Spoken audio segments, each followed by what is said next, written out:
Hello everybody, I believe we are live. Welcome to Montezuma. It is 83 degrees, sunnier than I would care for it to be, but really a beautiful day, a little bit of a breeze. Very nice. It might get cloudier later. I don't know about Montezuma, but I know there is a chance of things clouding up and maybe raining later in the day. But anyway, we're here and we're going to have a look around. Quite honestly, I've seen some species I don't recognize. You know how I'm not that great with shorebirds, or really anything else. But we're going to go see if we can take a look at them. Let me just make sure everything is up and running. It looks like it is. Quite honestly, quiet, Ferris. Quite honestly.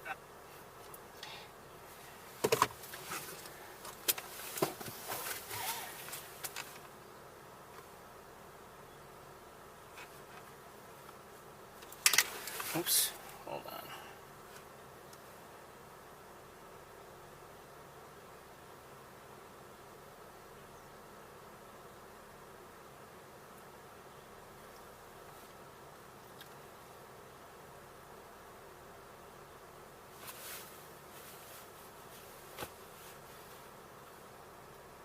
Well, I guess we're live. We're going to get started.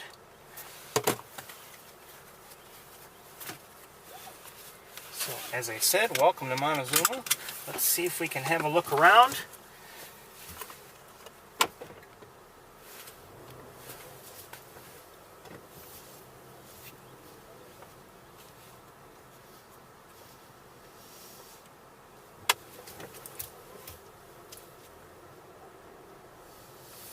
I've seen purple martins. I believe I saw a barn swallow. I'm not sure if I've seen a tree swallow yet. I've seen European starlings, red-winged blackbirds, common grackles, mallards, American robins, Canada geese, and goslings. Now there has been a rarity reported, Curlew. I can't remember the full name of it, to be honest with you. And quite honestly, I don't know if I've seen it. I have seen some other shorebird that, quite honestly, I didn't recognize, and quite honestly, it was quite beautiful. But we're going to try to have a look around. And we won't be here too long here in this area here, the visitor center area. The visitor center is open today. I did see greater yellowlegs. Oh, I just saw a great blue heron in the air.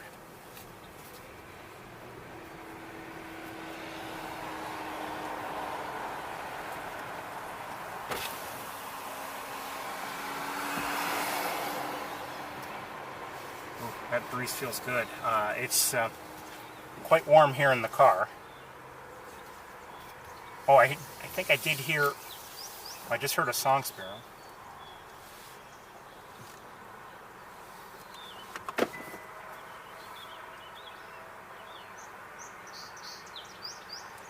I did hear a northern cardinal or two earlier. So let's take a look at a few things here before we switch cameras.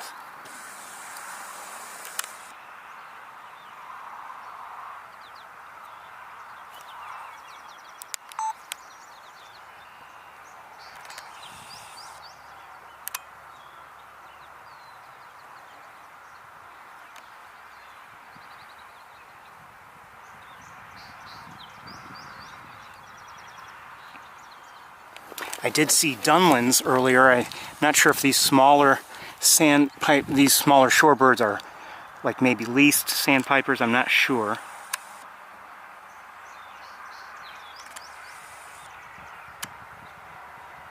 Oh, that's an American widgeon.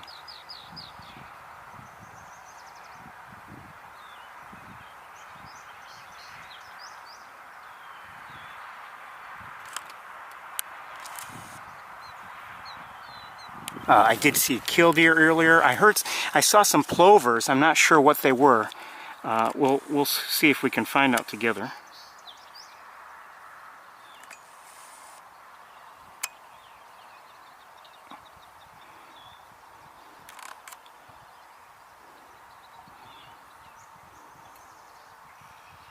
There are some dunlins there.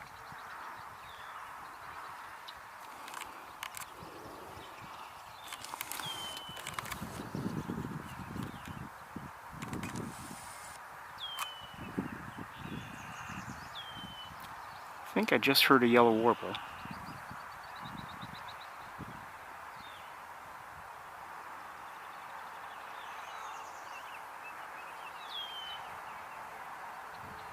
Another widgeon, I think.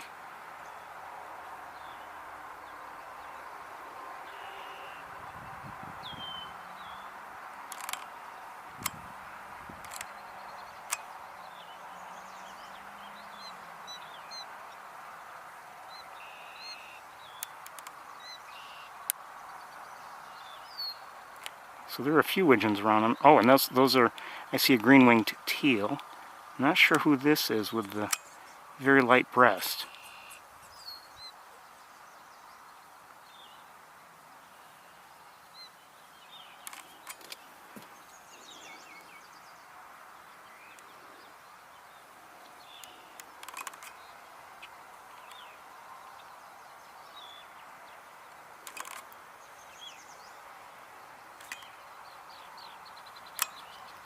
So there you see one of the shorebirds I couldn't recognize. I saw it earlier, and I believe there are at least two of them. And that looks like a plover back there. We're going to have a better look in a moment, or at least we'll try to. There's that other one.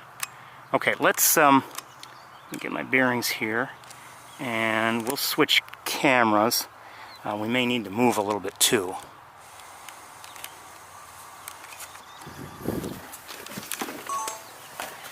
Just wish everything would stop getting caught on everything else as I move things around, wires-wise, I mean. It's very frustrating, especially on a hot day. Okay, let's see what we can do.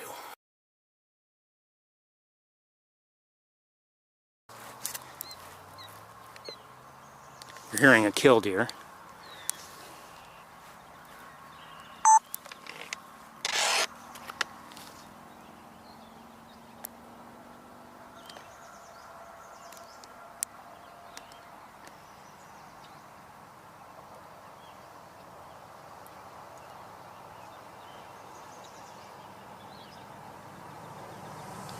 Actually, I saw this a little earlier, and I saw it better and recorded it better. We're a little bit farther away from it than I was at the time.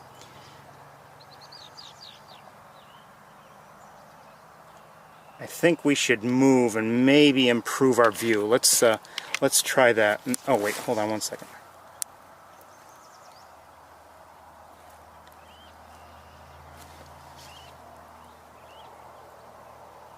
That's a killdeer.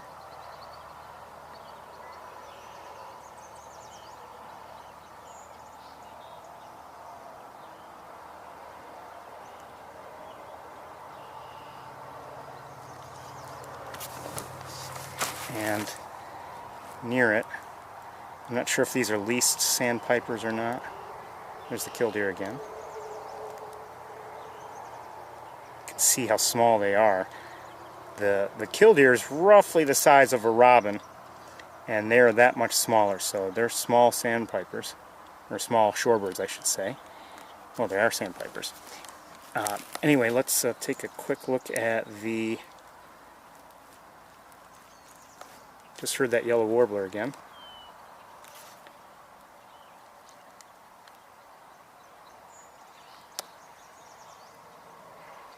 Uh-oh. Hold on. Wilson's phalarope. Okay, phalarope. Cool. We've seen that before. Thank you. But let's see if we can get a better look at it. We've seen one in the water once or twice, and it kept moving around. Now here it's on solid ground and isn't moving around quite in the same way, so it's a little easier to get a look if we can get it back on camera again. A lot of people are here, and if you followed the rare bird reports, there's been a lot of excitement about the curlew. We've got people here. Sorry, I've got to find a place to park. Come on, Subaru, let's go. Let's go. I swear the Subarus have been terrible today. Absolutely terrible.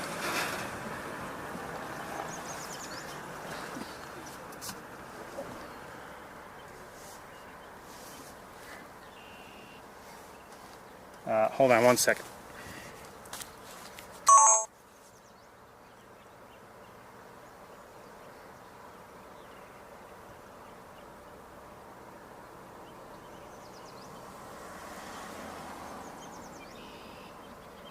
I'm not sure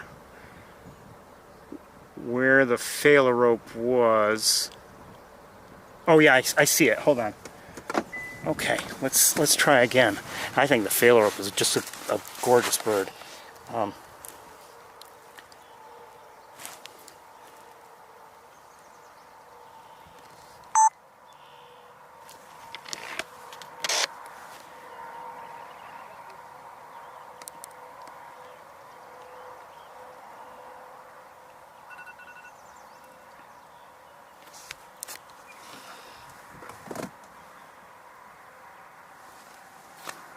Sorry, I was distracted.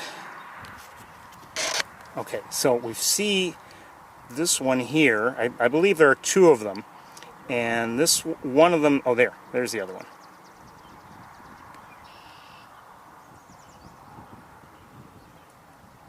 Not holding quite as still as I would like it, but hey, we'll make do.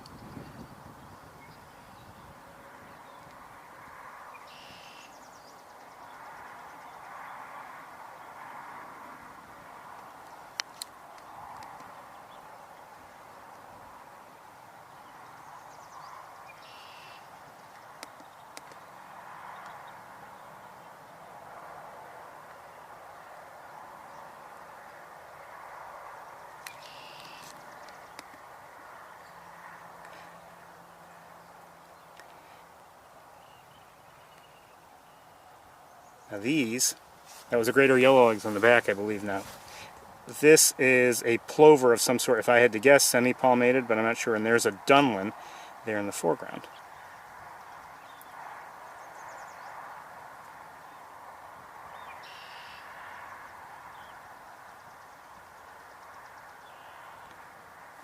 We have the sun out, so it's not, you know, we're getting a little bit of the effects that I don't like.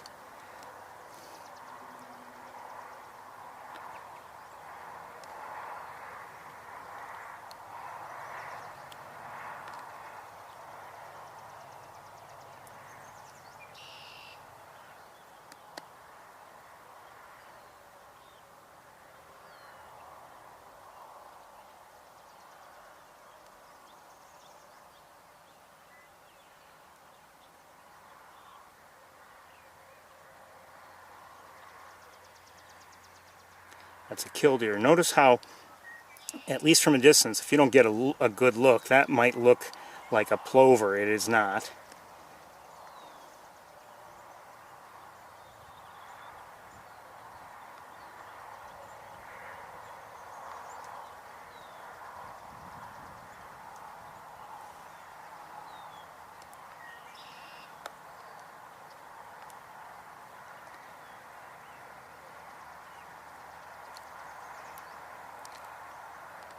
There's the more deeply colored failer rope.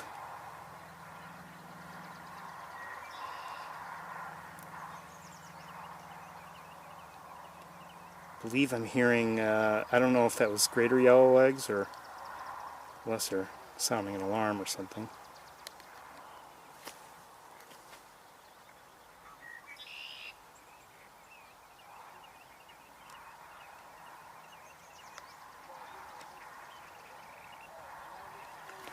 Okay, now as for the curlew, oh, hold on. Oh, okay. I'm not sure where it is, or even, to be honest, what it really looks like.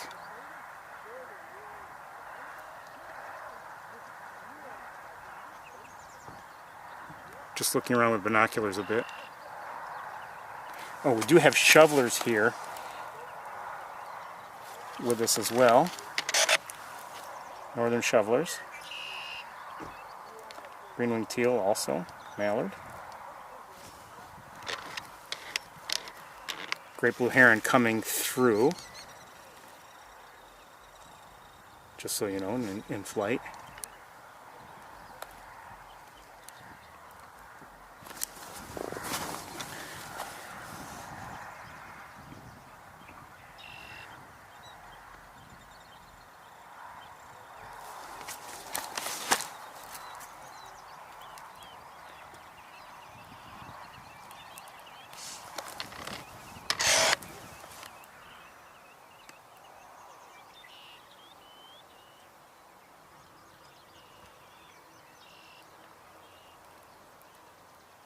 Oh, I just heard a great crested flycatcher.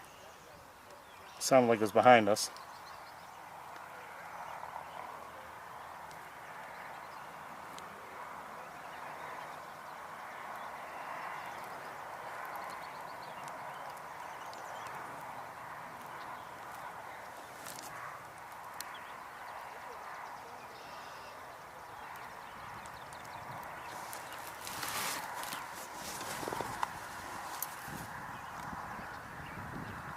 Okay, let's look out here where there are more Dunlins, just in case.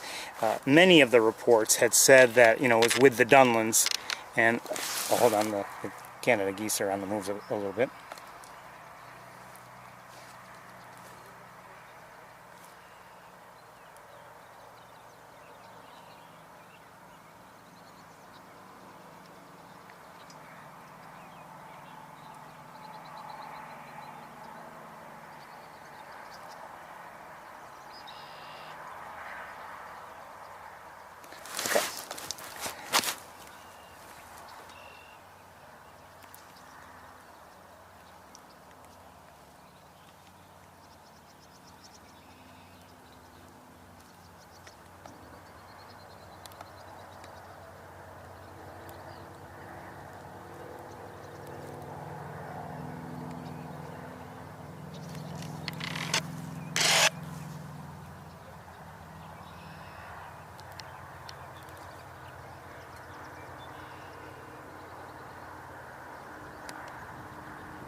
We won't stay too long. If we don't see it, we don't see it. I'd like to see it, but if we don't, we don't.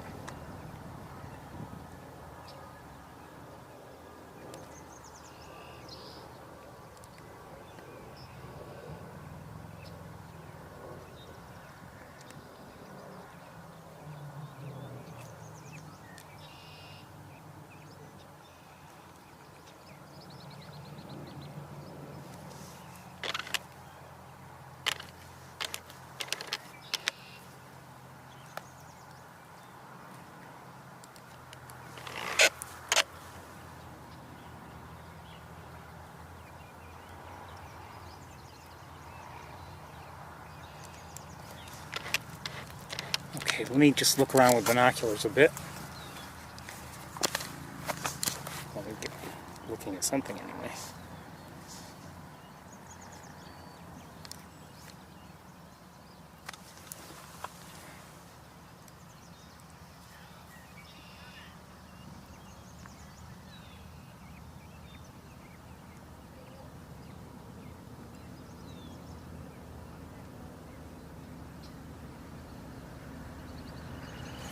Well, I think we're gonna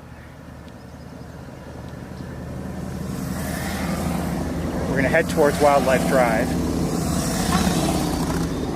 Good thing the motorcycles are going through because the dead weren't quite awake.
Well, I don't know where it is, and I think we're going to move on.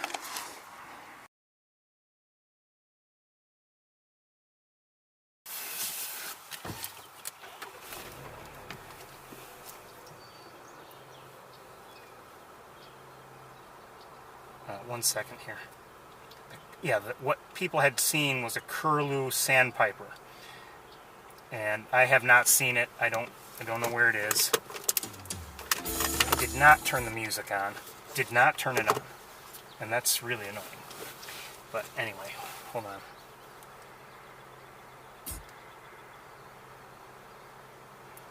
That's just bad programming, General Motors. That's right, bad programming.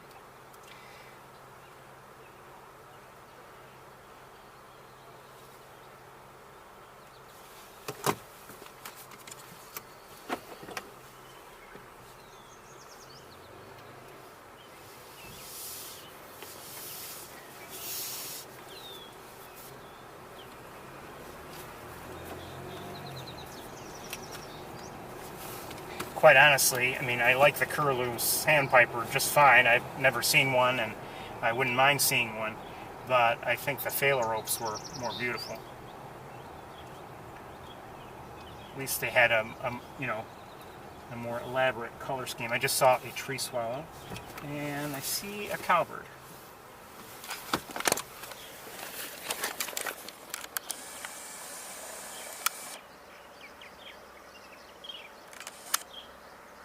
Brown-headed cowbird, female. Let's keep going. We're hearing the purple martins. I think there are a fair number of people here, just judging by the cars I have seen. Now, I don't see as many in the main line of parking slots, but there were quite a few earlier.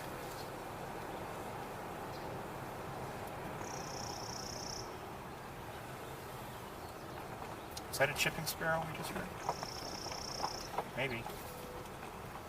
We just heard a mourning dove.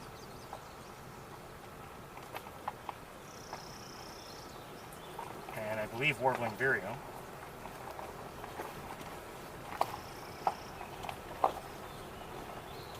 If I'm not mistaken. Song sparrow.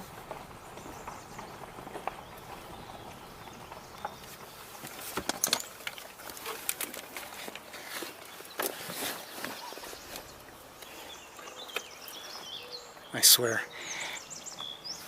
This car has an auto start-stop feature, and it's just very annoying. It's very unnecessary and quite honestly ineffective, but, you know, whatever. People think that they're helping, but they're not.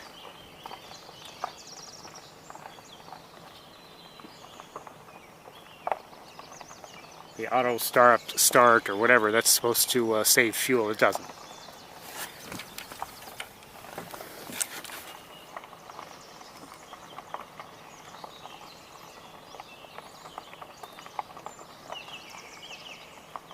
I don't know what that was. I'm guessing that was a Baltimore Oriole.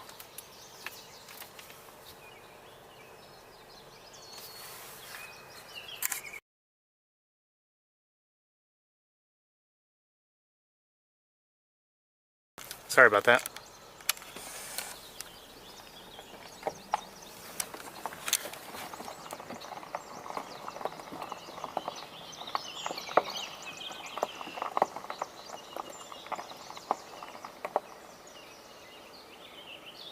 Hearing a robin sing, I believe the Baltimore Oriole.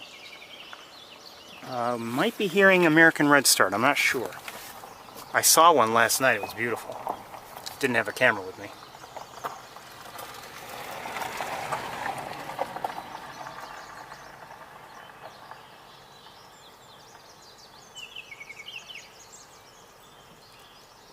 I'm not sure who else is singing there. It was terrible last night when I saw the redstart. It was just perched in a tree, easily seen, no nothing blocking the view. It seems content to just sit there for a bit and sing every once in a while, and I couldn't, I just heard the great crested flycatcher again. I couldn't record it because I didn't have a camera.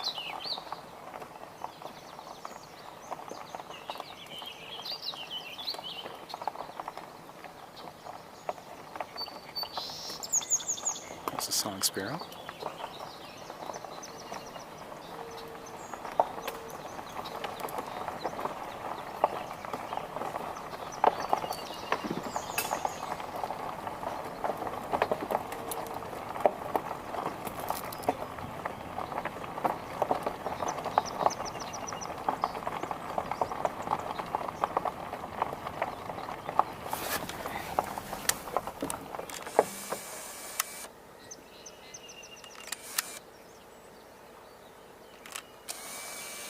Red-winged blackbird, of course.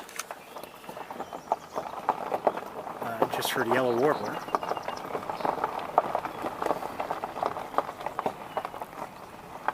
I see some Canada geese, just a couple.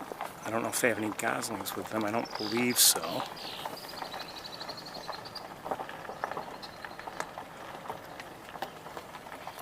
No, it doesn't look like it.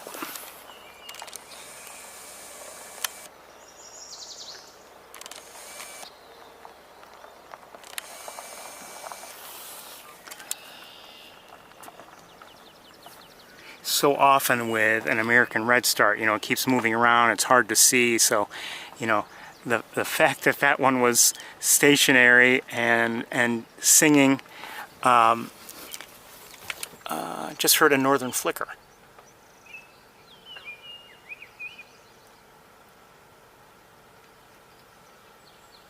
May have just seen it too.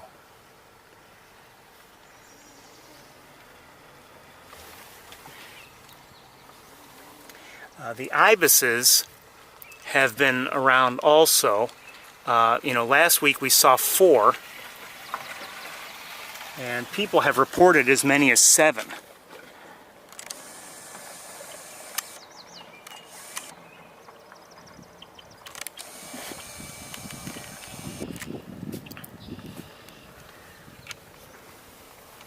And as few as 1. So, I mean, who knows?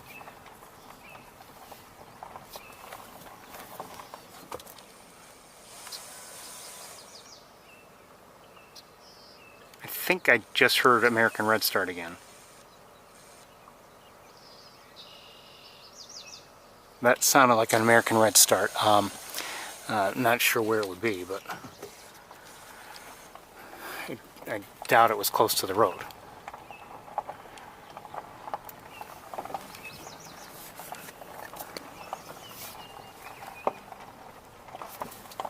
Who's that on the ground? Is that it?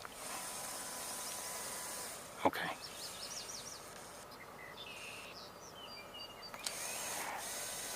I can't speak for Montezuma. I know my own area could use some rain. It would be nice to have some rain this weekend. We need it.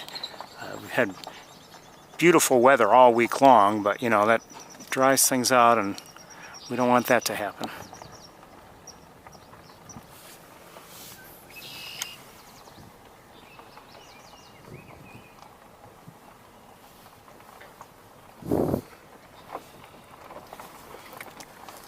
Thought about sharing some videos that I've recorded over the week, but nothing was really, that was a swamp sparrow I believe, nothing was really, you know, I could see a lot of people just looking at it and be like, why would he post this? But like one video that I've gone back and forth on in my mind on whether or not to post it is of an eastern bluebird, and we've certainly seen eastern bluebirds together, and maybe many of you see them all the time. Ooh, someone just flew by. But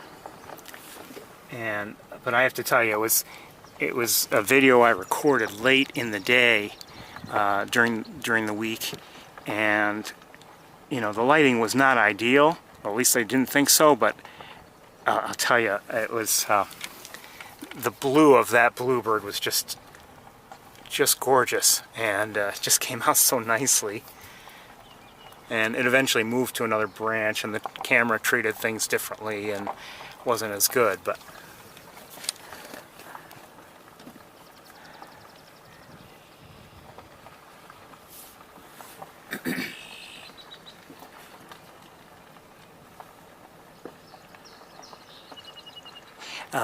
yeah, I don't know how much time we're going to spend up here today. I wouldn't mind, like last week, I wouldn't mind getting back to Ithaca a little bit earlier than we might otherwise.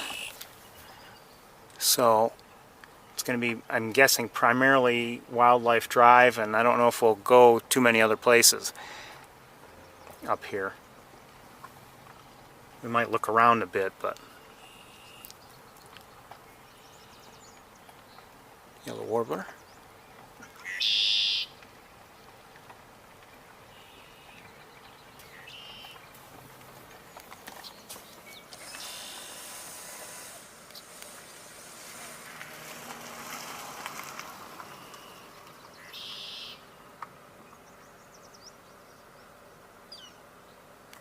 Northern flicker we just heard. And we're looking at Canada geese and goslings. Cute.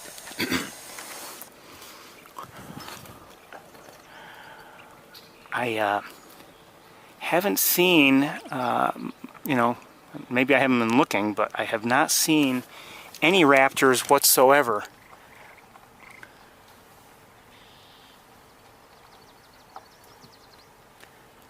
I believe since I left home. No, I take that back. I did see a turkey vulture or two, but I have not seen any raptors here.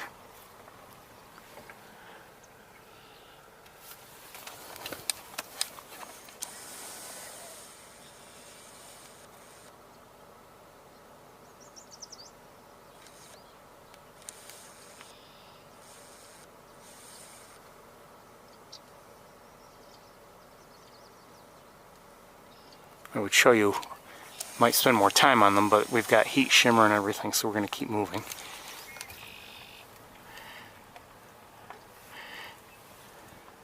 I'm hoping we don't have some of the technical issues we had last week,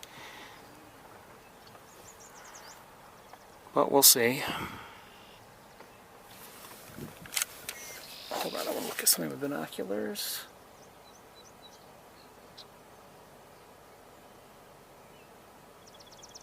See a grackle.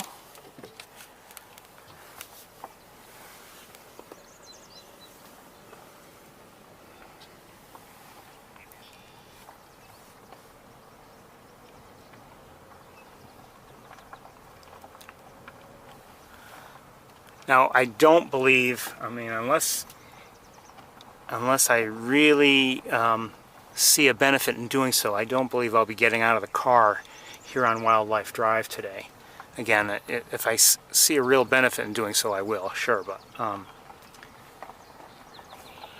don't expect to be getting out. Are those gadwalls by any chance? No, mallards.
What would you like?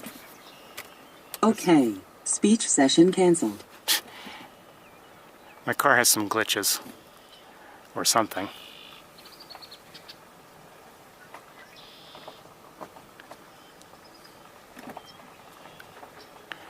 And that's one of them.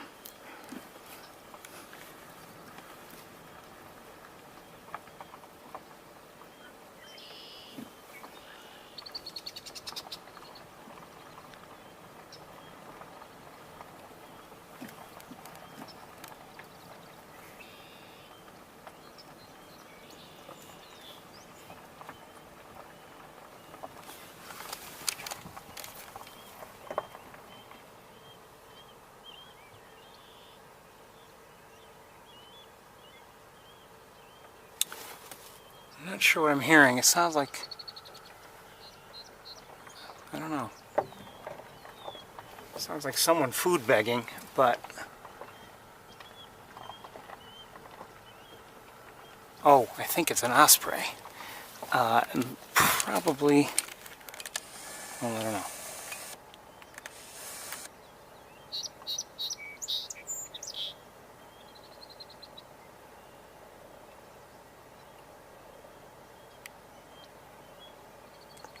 That may not be food begging, but it's somebody making noise.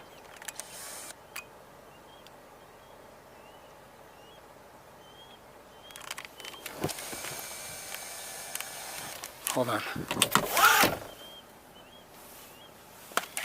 Okay, hold on a second. We've got 2 ospreys up there. And I'm not sure if I can do anything about it. Hold on.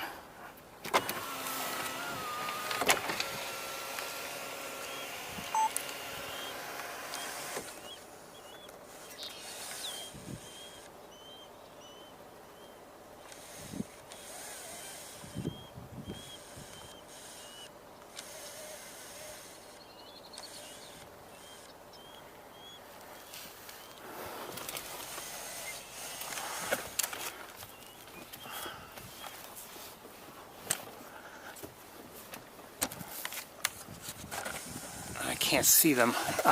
Sorry. Oh, come on.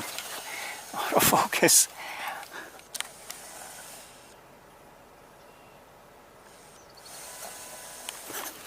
They're just in the wrong place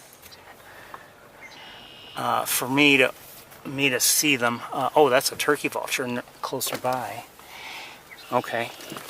Well, anyway, what we saw, I believe,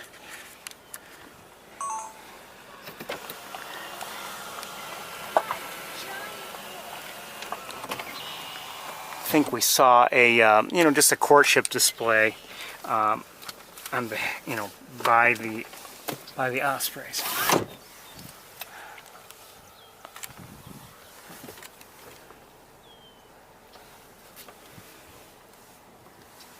It's actually maybe overall kind of quiet here today, from what I've seen so far. Granted, there were some nice shorebirds to see in the visitor center area, but so far here it's been kind of quiet. Not unexpectedly, really.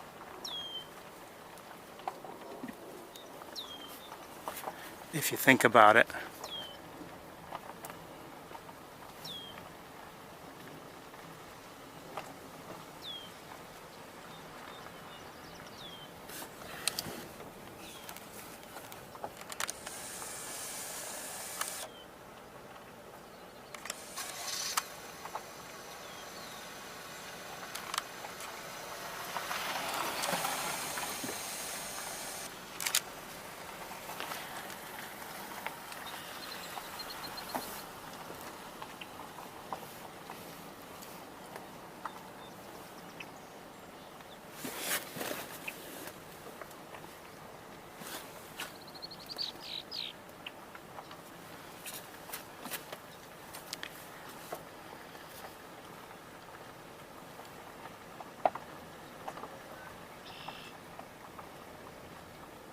Montezuma is really great for the migration seasons. It's good at other times as well.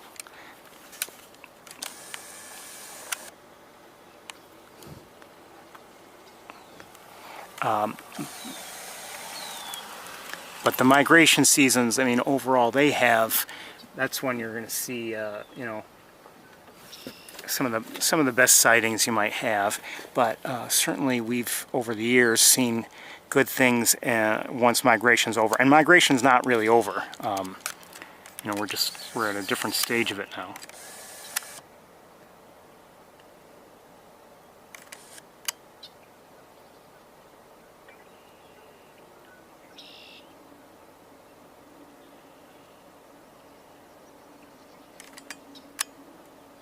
That looks like an American coot way out there.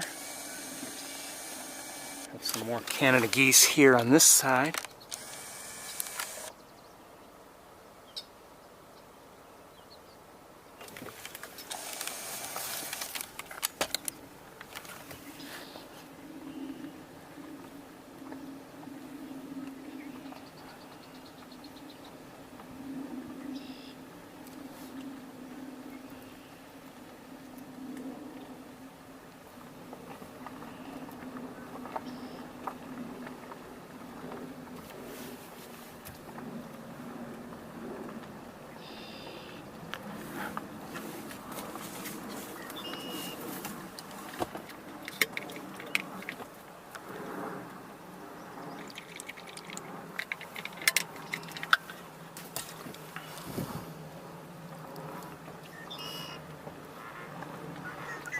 Just heard a frog.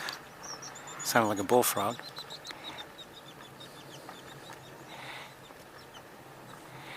The night before last, I had stepped outside, and when I was about to do so, I saw, you know, before I could even take a few steps, I saw something that I hadn't seen on the, you know, there on the ground earlier, and I figured, okay, it must be a frog.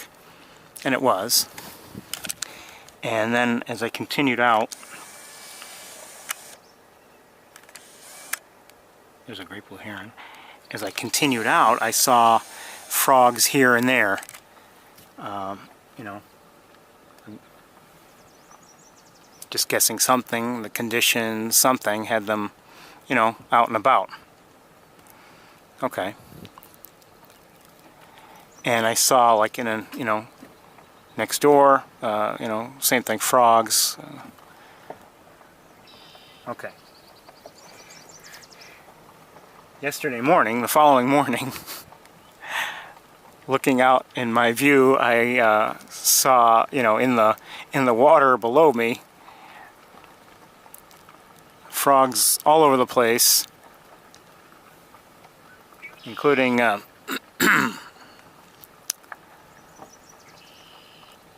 that'll be it.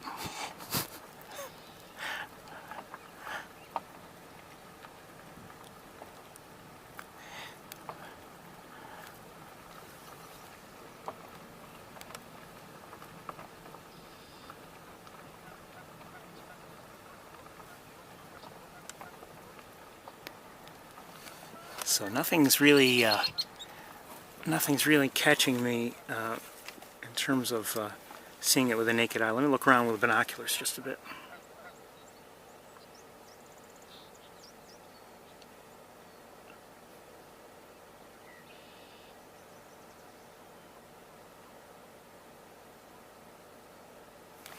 Oh, it's pretty quiet.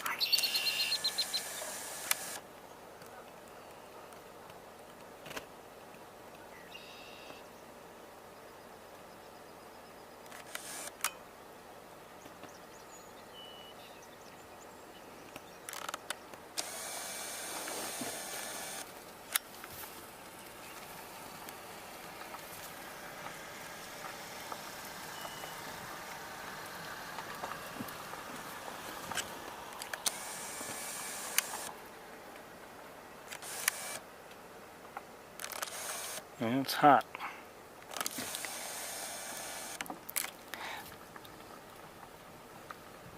So I told you about that bluebird that I saw, eastern bluebird. It was, like I said, it was just beautiful in that light.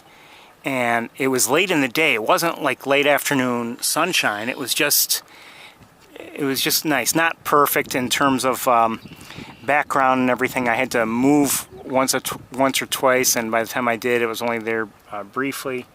But and it was facing away from me, so it was a male eastern bluebird. Really, like I said, really beautiful the way it looked. Other things I've seen this week, some in terms of quality, some are better than others, but I have seen a couple bobolinks, and also a couple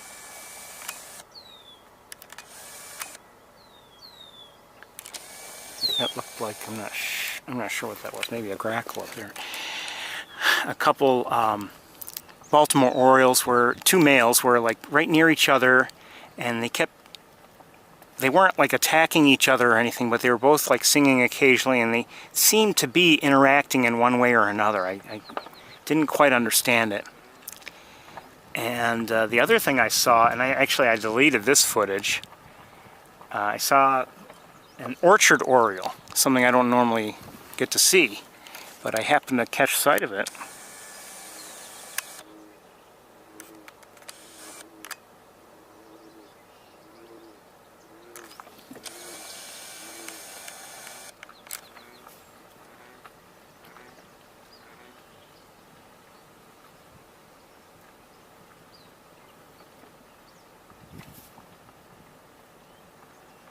Trying to decide if I've just heard a great crested flycatcher or not.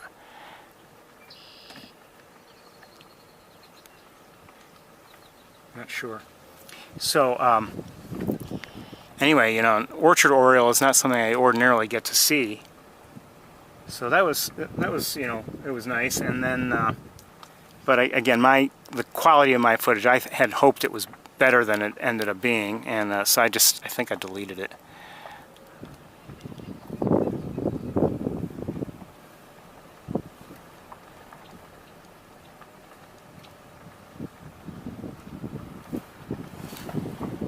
Oh, I'm sorry. I had it darker than it should be.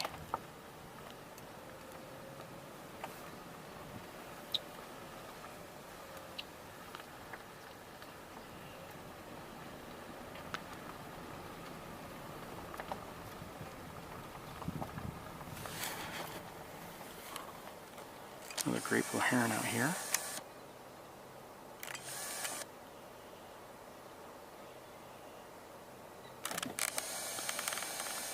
And, oh, is that somebody else? Hold on. No.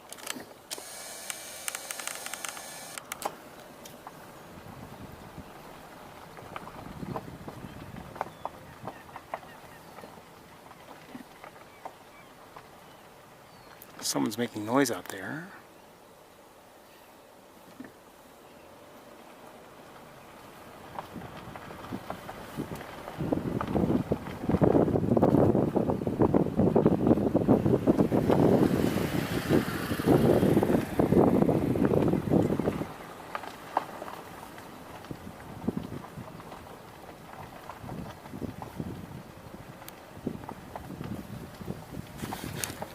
Another great blue over here.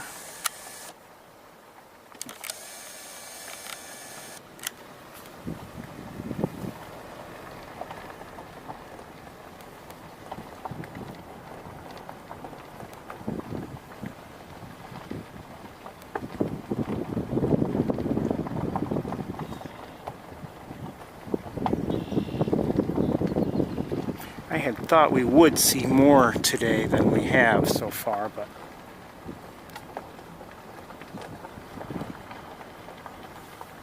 what can you do?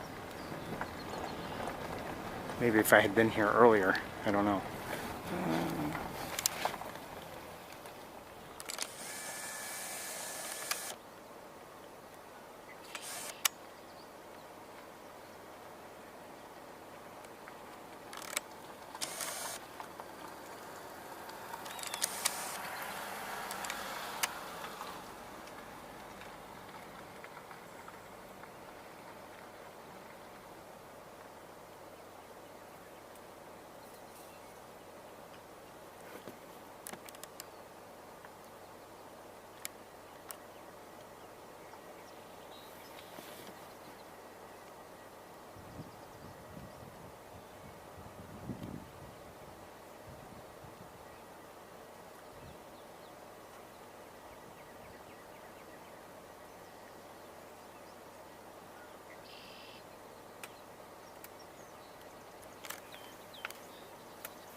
Got something that time. So that was an osprey that we were just watching, and that's how they hunt if you're unfamiliar with them, and caught a pretty sizable fish by the looks of things.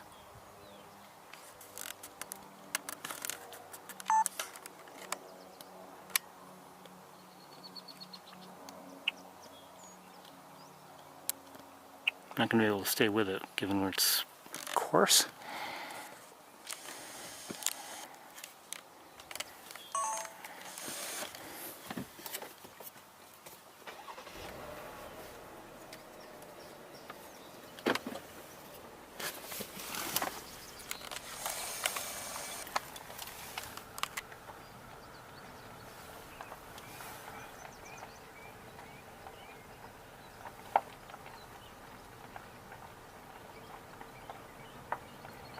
Here a northern cardinal.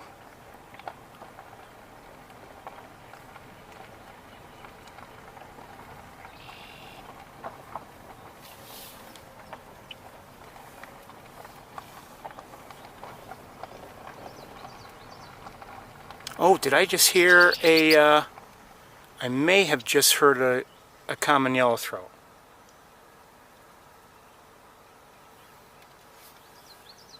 Yes, my first of the year. Sounds like it's on the other side of the channel, but it's the first one I've heard all year.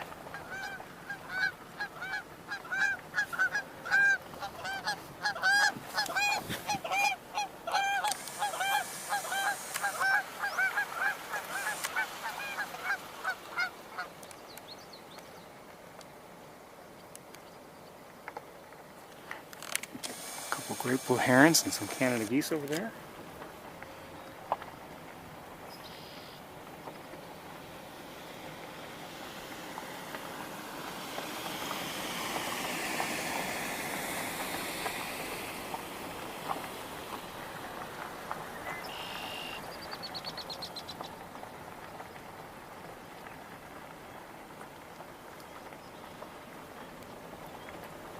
I think I just heard another yellow warbler.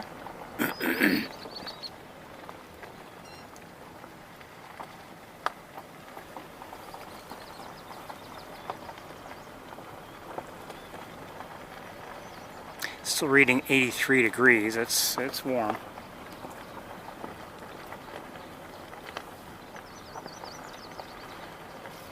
I do hope it cools down some, and we don't need it that warm just yet.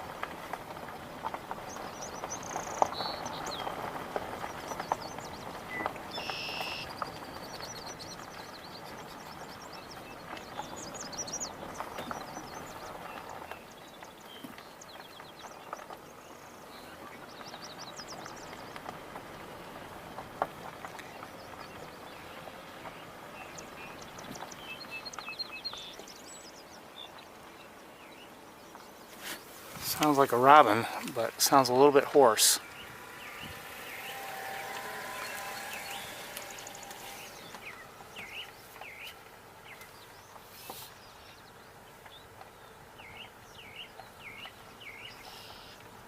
Maybe not. I don't know if it is a robin.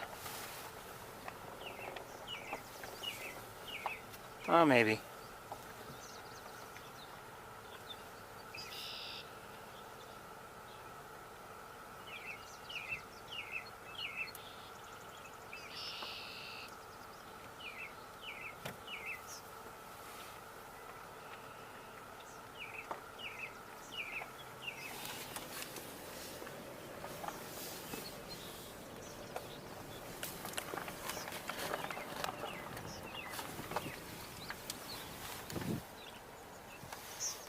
Now, I don't know who's making that buzzy sound.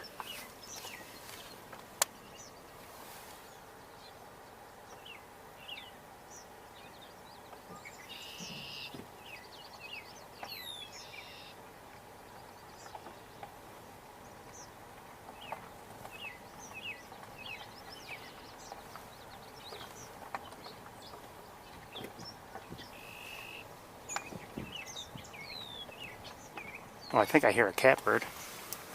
Gray catbird.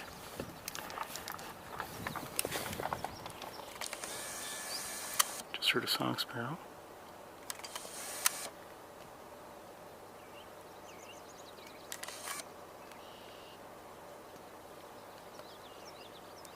and just heard a yellowthroat, so they're definitely back in the area.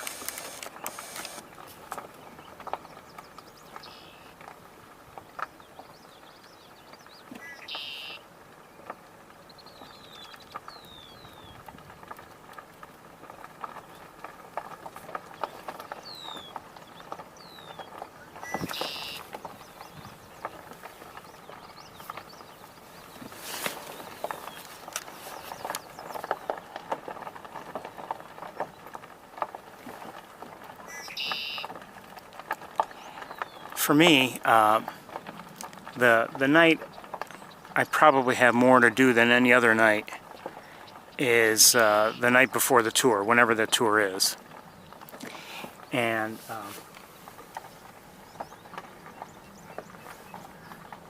last night I was thinking, you know, maybe I shouldn't do what I've done all week, and that is go for a walk.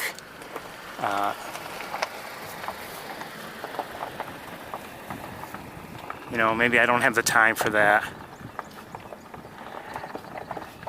And then I thought to myself, no, you have to go. I mean, you've got to check on the Betty and Barney nest, and also, you know, you're trying something a little different lately in terms of the gear. Got to keep practicing with that. You have to go.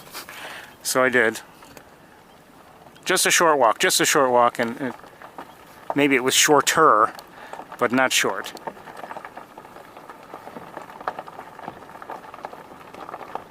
I almost checked on the Betty and Barney nest earlier today before leaving, but I thought, no, I better get going.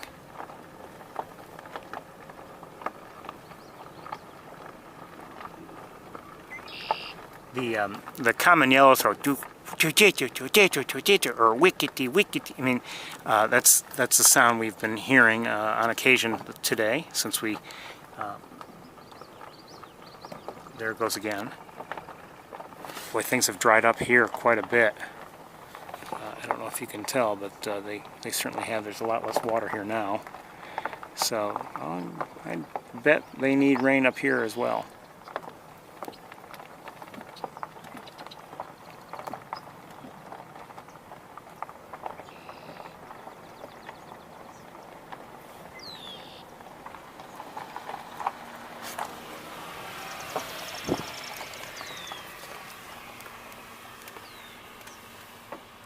Heard that buzzy sound again. I don't know what is making that sound occasionally. Oh, you know, I have a guess. I can guess what it was. If I had to guess, it was... may have been... well, I don't want to say. Just in case I was wrong, but... Okay, so out here we have... looks like a couple of mallards out there with some Canada geese around too, and a great blue heron.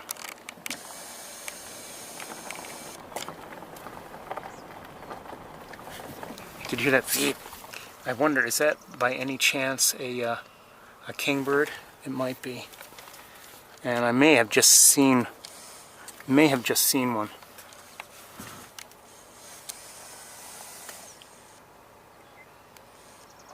I definitely just heard a kingbird, but I don't know if that buzzy sound that I have also heard is attributable to them.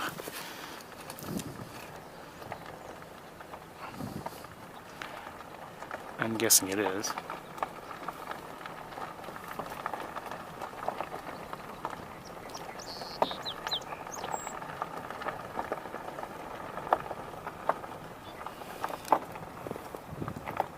Some Canada geese right here near the road.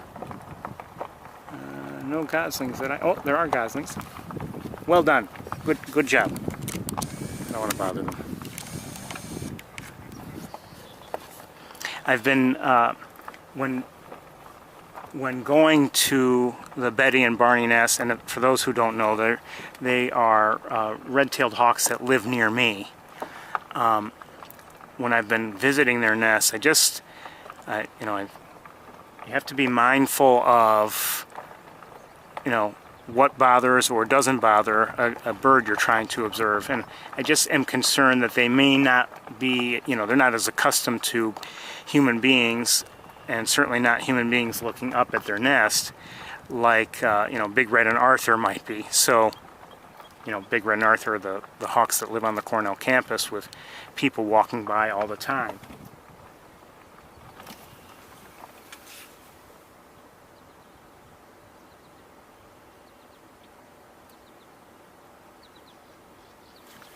So I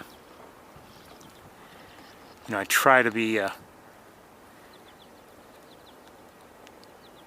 judicious in my viewing, and sometimes I've had the camera pointing up at them. Granted, you know, the scope may look like an eye, I don't know,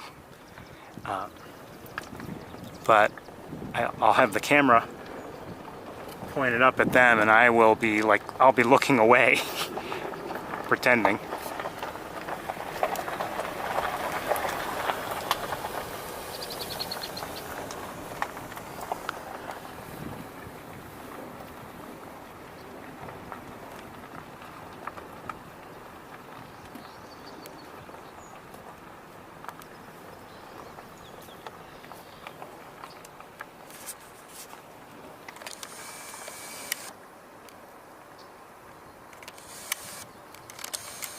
Okay, this goose doesn't like it.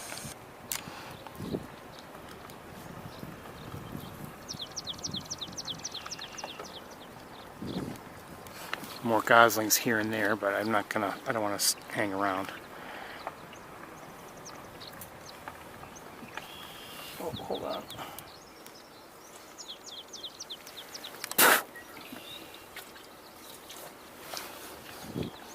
Oh, turkey vulture right up above us.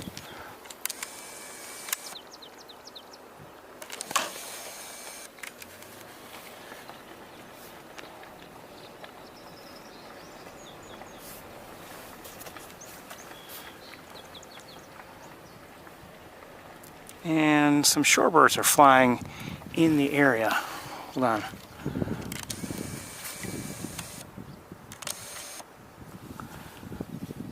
Where'd they go? I kind of lost them. I don't know where they ended up.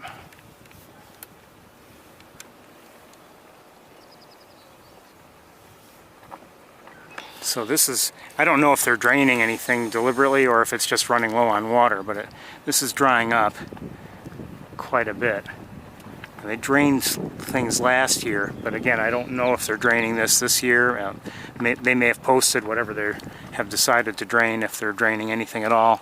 Hopefully they don't drain for the sake of drain. Oh, did I? Oh.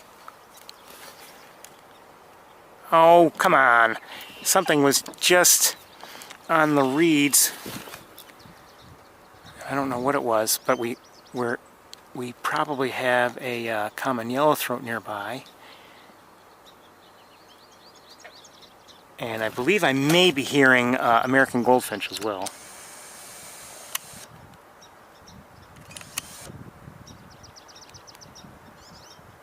Yes, definitely American goldfinch. Hold on, I'm going to set you down for a minute.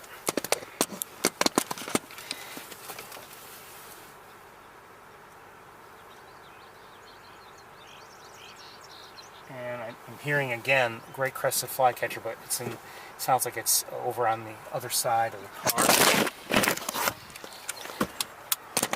Why don't you stay put?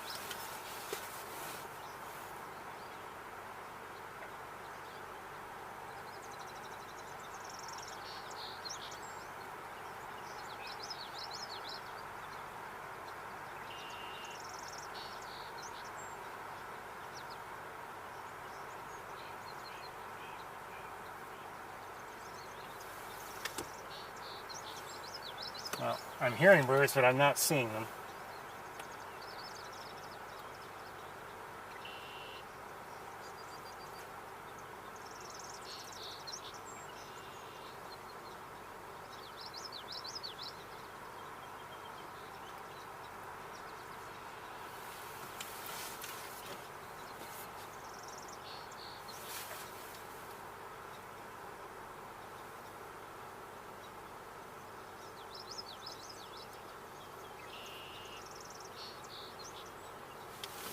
Also hearing song sparrows. Or at least what I suspect are song sparrows with a chip note.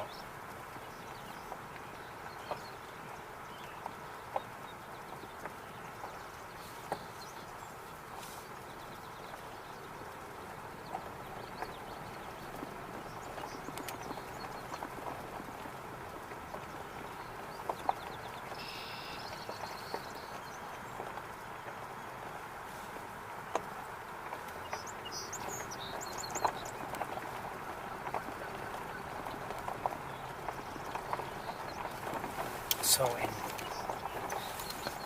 this is the Bennings area here. Not much going on that I can see right off the bat. There are some birds up ahead. I believe some of them at least are Canada geese, but I'm not sure what else might be. Red-winged blackbird here and there, and oh, let me stop right here. Something right over here, I'm not sure what it is.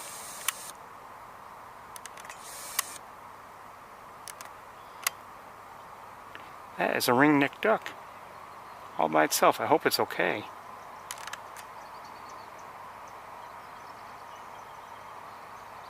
Or, I wonder,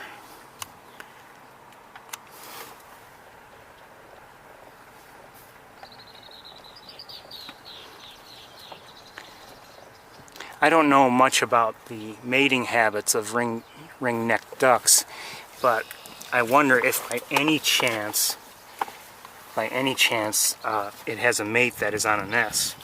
That would be neat to see if that is the case, if that's happened, because I've never seen ring-necked ducklings.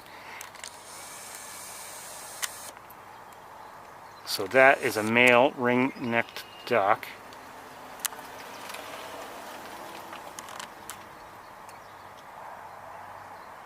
Again, I hope it's okay. I wonder, I don't know if it would be considered rare given the time of year. Maybe, I don't know.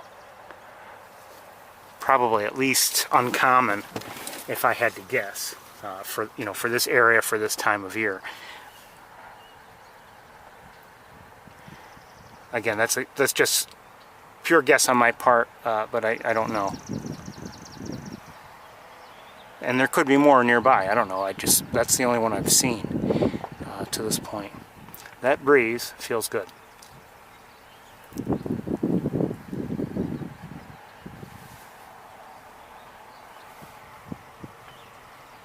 Just saw a barn swallow.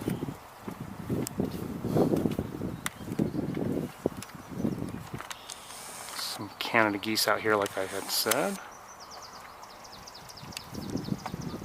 Swamp sparrow.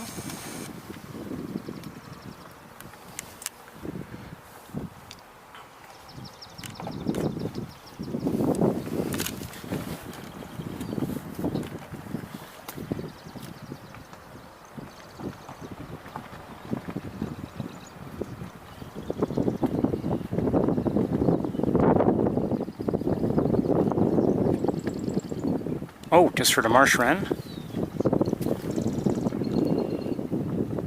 You know, a bird that we never see. We have seen them actually a couple of times, but we've never had a really honest to goodness good look at one. Not the kind of look that I would like to have.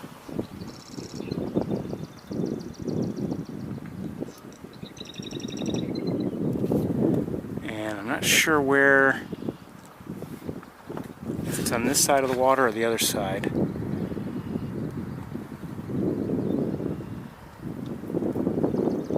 If it's not going to sing, I'm not going to know at all.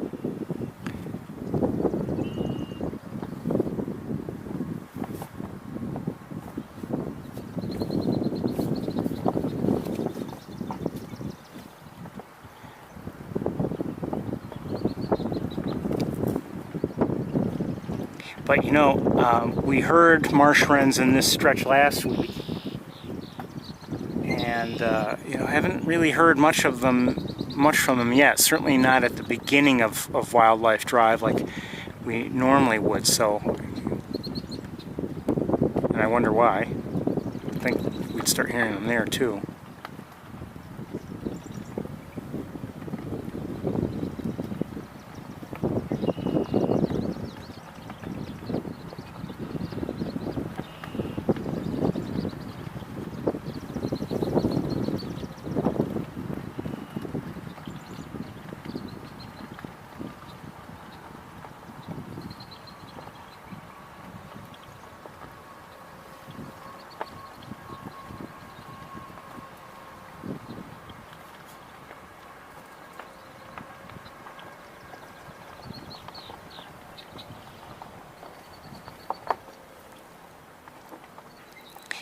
Couple nights ago,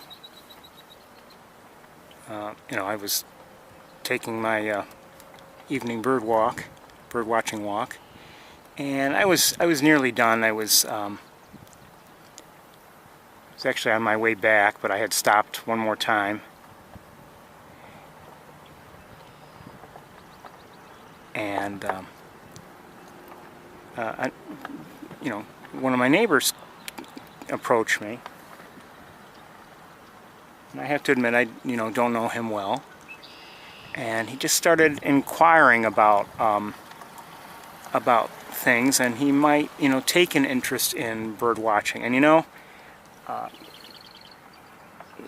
whenever that happens, I try my best to be a good ambassador for the birds, because if someone can take an interest, I mean, all of a sudden you've got this this potentially a great world opening up in front of you, and each person approaches it in a different way and wanting to see different things, but there's a lot of good enjoyment that can come out of bird watching.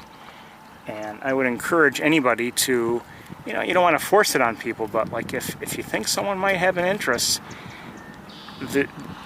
there's never been a better time in terms of what's available, how it's available. I mean, look at all the resources that are available. Even if you don't want to set foot outside, if you just want to watch a nest cam feed or something, I mean, there's just so much there. And the apps are great, and Cornell's All About Birds website is great. And All About Birds it has good information, and it's very easy. It's very approachable. It's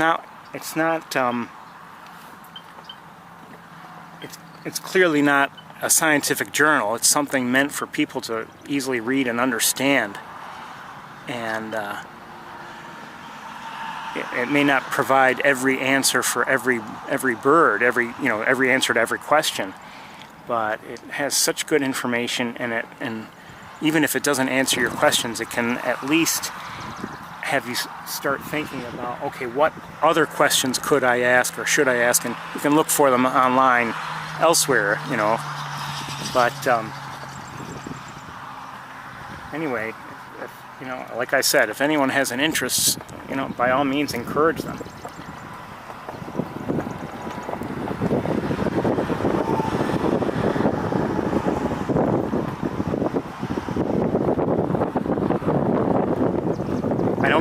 I don't give them out as much, but I carry, during the tour, I carry two different kinds of cards. One is tour related information, if anyone is wondering, and I give those out more often.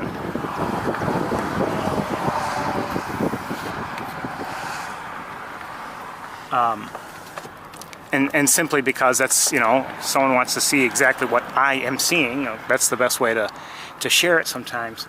But I also carry with me cards that I created that will, take you to the main page, or one of the main pages for Cornell's cams. And, you can go from there.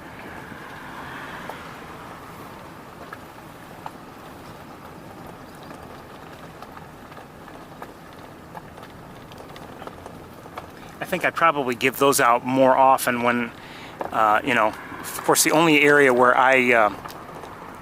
well actually I visit two areas where Cornell has cams, obviously Sapsucker Woods and the Cornell campus.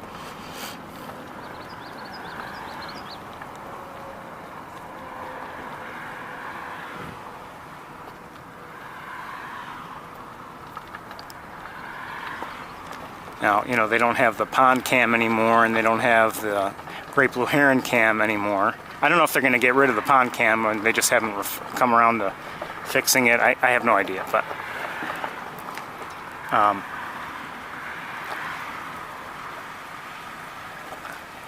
used to be, at least with the heron nest cam, you know, if I were looking at something, I could say, well, you know, if someone was talking to me, I could say, well, here, you know, here's a card, and you can look at what is happening right up there in the nest, you know, with the nest cam. Now, obviously, things have changed, but the card still works for the various cams, as last I checked, anyway.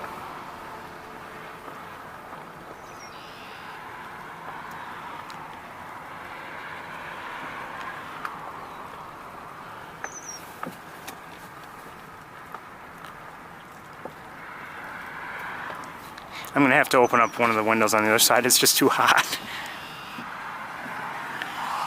Need some air to flow through the car. Now, in the various reports I had seen... hold on one second.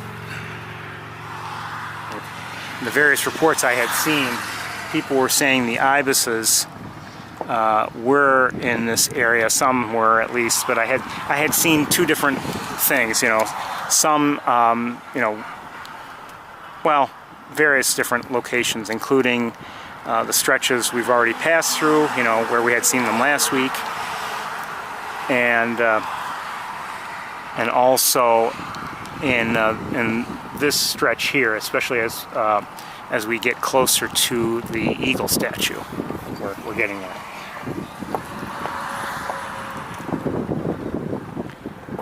Are we going to see ibises today? I kind of doubt it, but who knows? We might.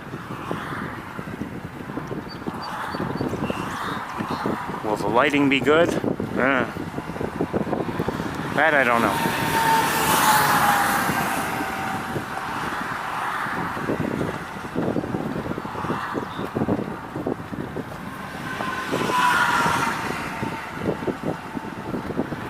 So right now, you know, as we drive, I'm just looking with the naked eye.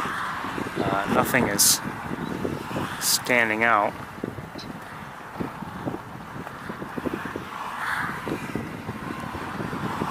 They could be hidden in grasses if they are even here, but I mean, they, you know, and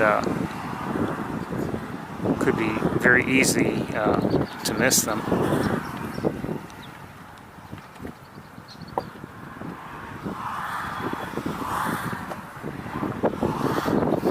But I have to say, one thing that bugs me is when people post, you know, on eBird that they've seen something.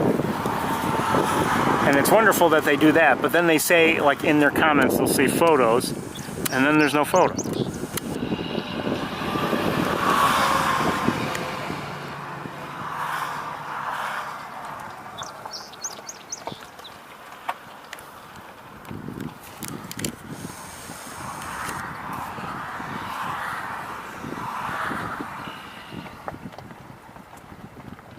And I'm not talking just, you know, just the people who might be like once-in-a-lifetime posters on eBird. I'm talking even some of the experienced people.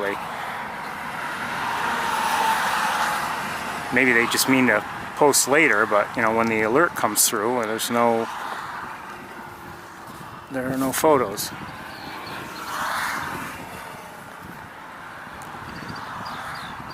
And quite honestly, I often want to see the photo because, you know, it gives me a sense of, you know, how close might this bird be to areas where I could photograph it if I were there myself. Sometimes, you know, I'll see reports of, you know, on Cayuga Lake or Seneca Lake, and the report person will provide a photo, and you can tell, okay, that bird was at the center of the lake.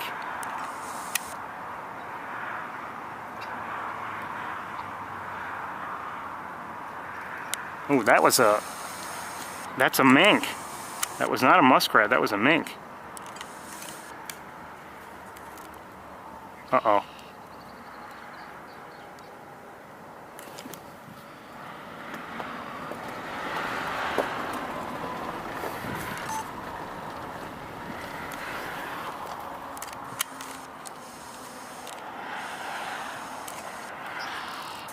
Oh, I don't, when it was near the two mallards, I was concerned, but then I realized, no. I thought maybe it had a duckling, but I don't believe so.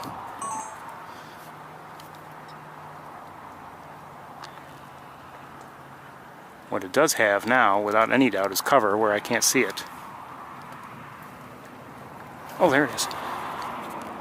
Come on.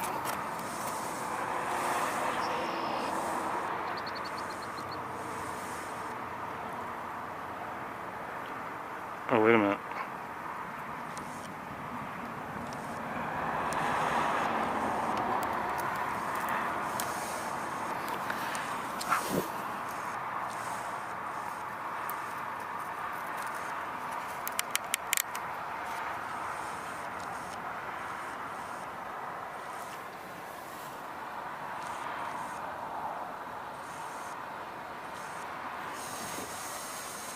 Hold on, this guy, I think, wants to talk to me. You hit the fisher? Pardon me? What? Figure out what that was, just ran across. A mink. That's what I thought it was. Careful.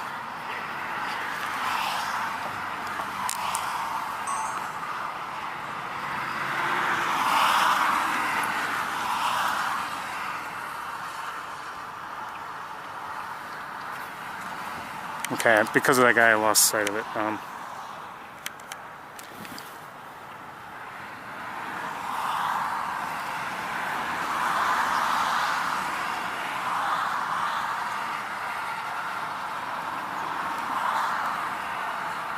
I see it again.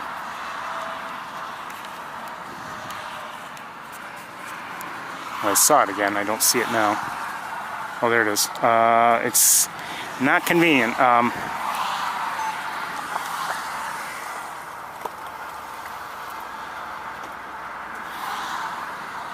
Yeah, I can't. There's too much vegetation there.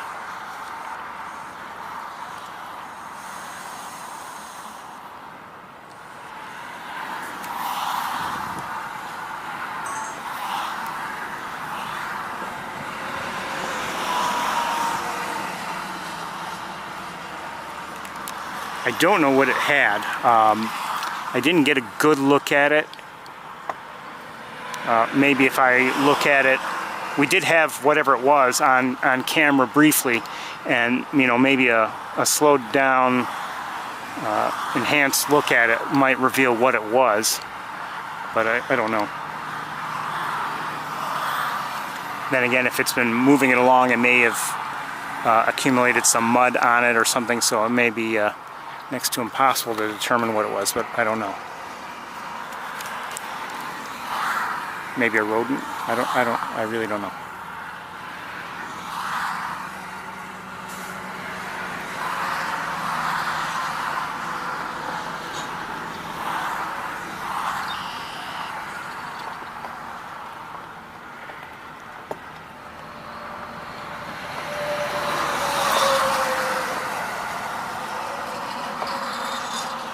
Okay, let me just stop here for a moment. I want to take a quick look around with binoculars.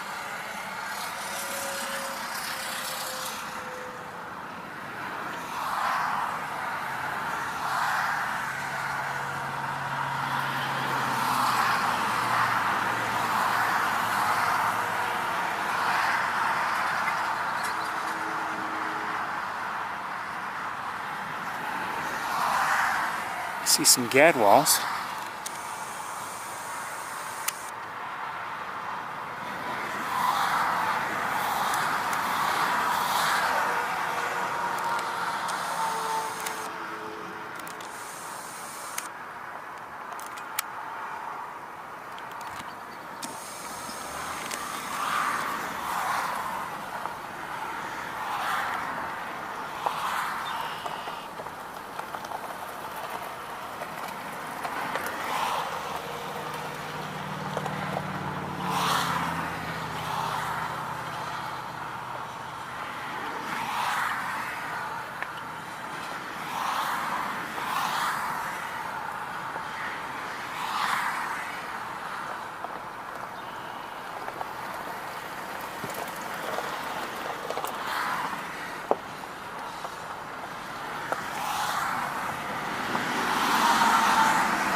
Up ahead, there are a number of cars parked.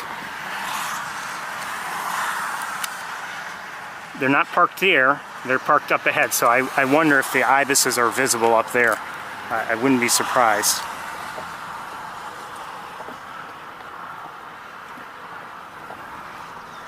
Are we going to get out of the car? Probably not.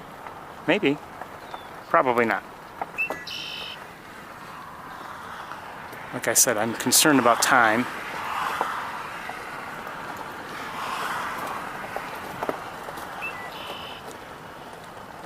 Now, if the visibility looks like it might be tremendous, you know, maybe I'll change my mind, but I'm not counting on it.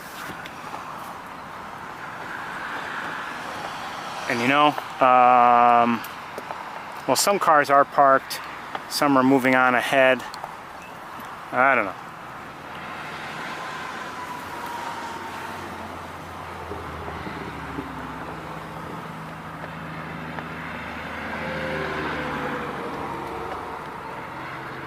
Well, I see now one car is parked, and if I'm not mistaken, he's a gentleman that we encountered last week. Oh, I think I see an ibis. I believe yes, he is a gentleman we encountered last week. I see one ibis. At least I believe so. And he is the gentleman we encountered last week.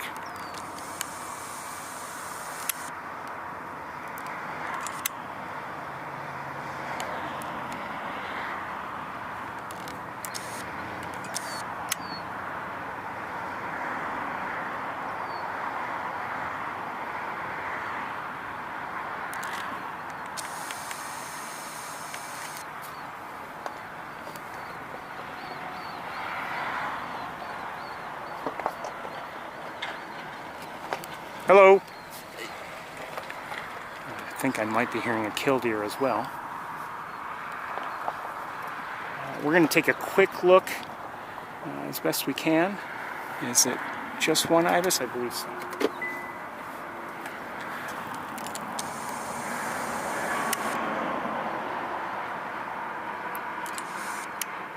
And, oh, a blue-winged teal.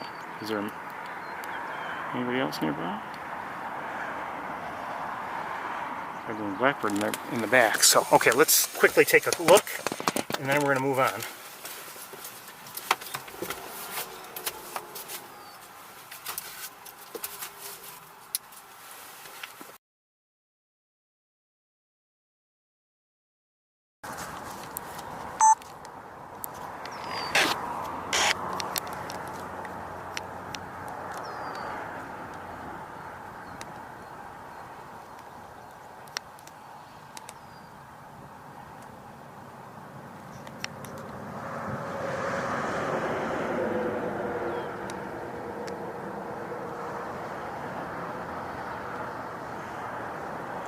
Actually, in some ways, this is a better way to see them than how we saw them last week. The lighting is more punishing, but it's almost a silhouette. And now that some of that color is coming through, I believe. Let me lighten it up. I hate to do that to you, but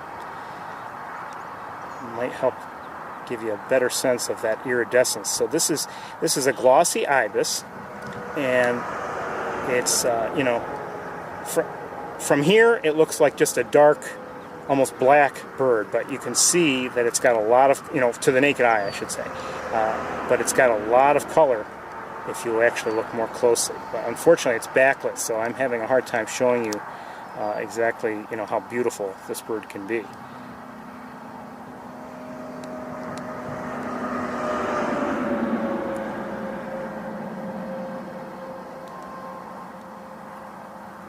Got a little bit of heat shimmer going on as well.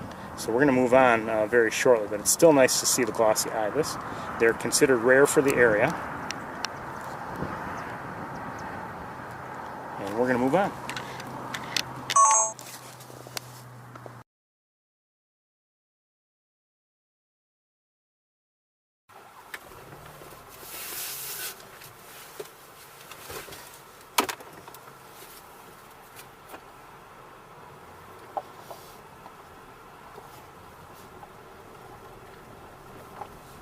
as I said earlier, several have been seen here in recent days.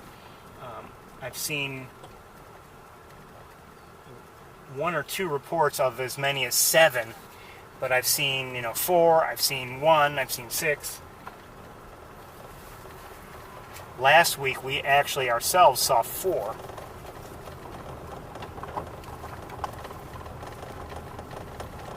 And we're seeing 1 here today so far. And I would not be the least bit surprised if more are still in the area. It's just that's the one we saw. And who knows, they may have gone to other areas that, aren't even visible from Wildlife Drive. Maybe some of the nearby areas. I don't know.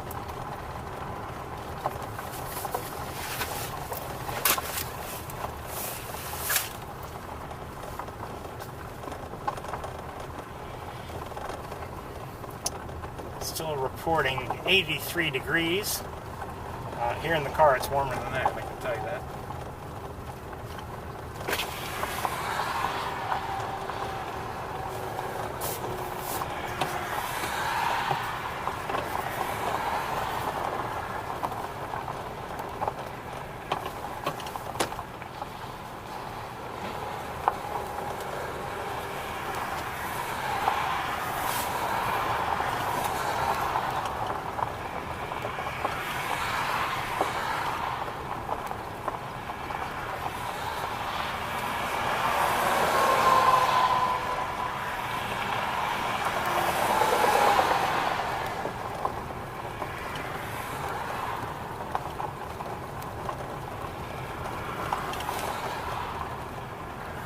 Probably won't be seeing all that much more here on Wildlife Drive today.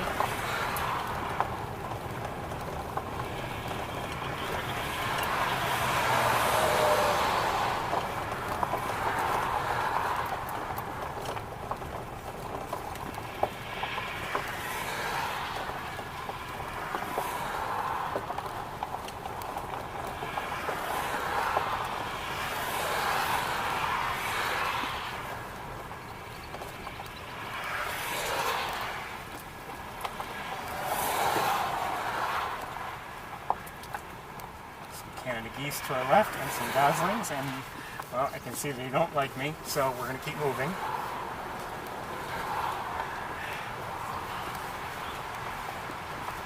What do you mean they don't like you?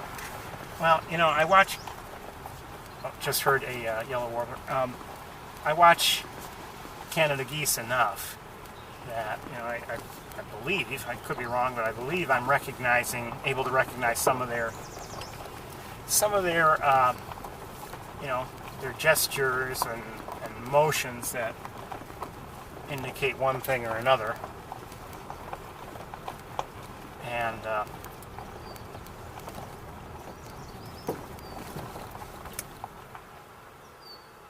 like I said, that Canada goose didn't look like it wanted me around, so.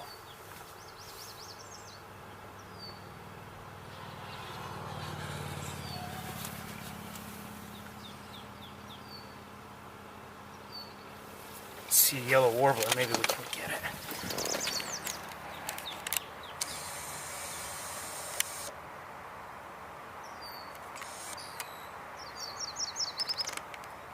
Not that well.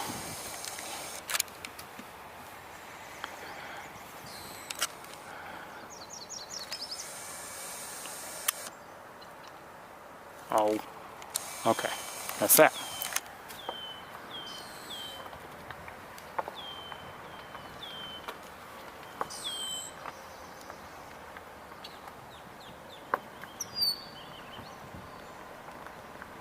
Warbling vireo, maybe?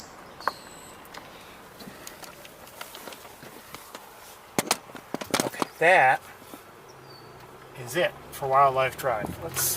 We're gonna maybe make one or two quick stops here or there, or at least some looks here and there, and go from there.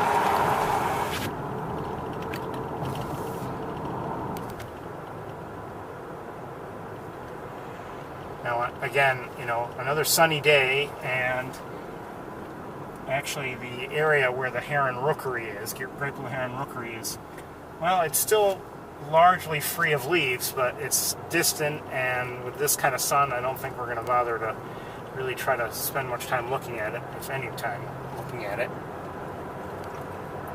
Don't get me wrong, I wouldn't mind, you know, a good look of one sort or another there. That'd be great, but don't know if that's going to happen. Not today.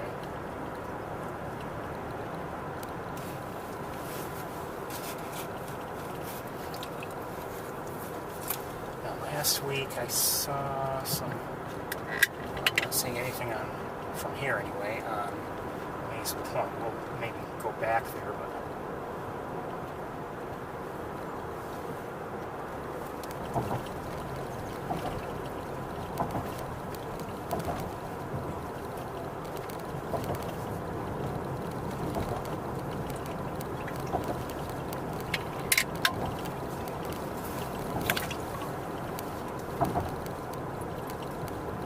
I don't want to ruin the tour, but I do want rain. We definitely need it. Wait a second. So we have this.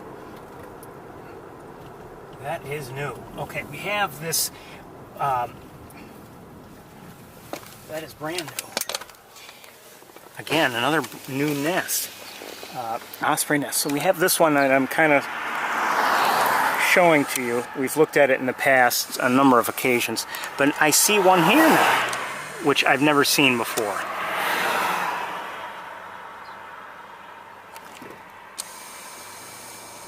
I haven't noticed it before.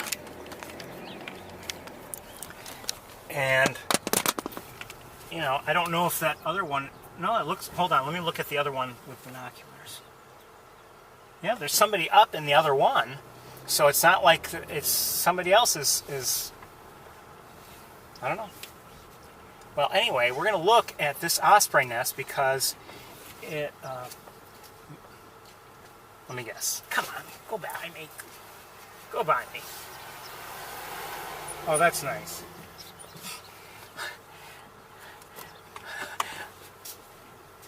What?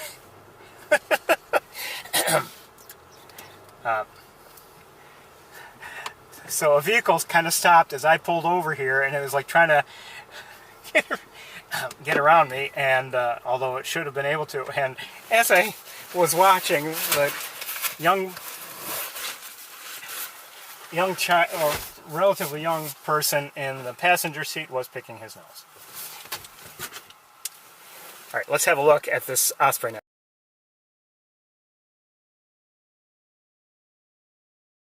I know some of you are upset that I didn't show you picking his nose, but I don't think you really needed to see that.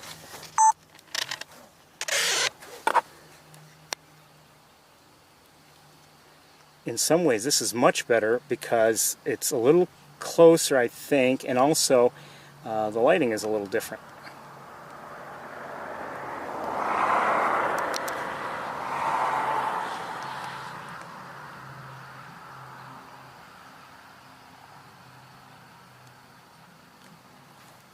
Let me see if I can.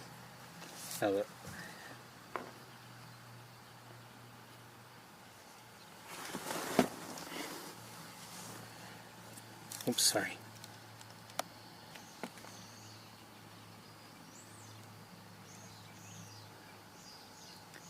So this is a nest with which I'm unfamiliar.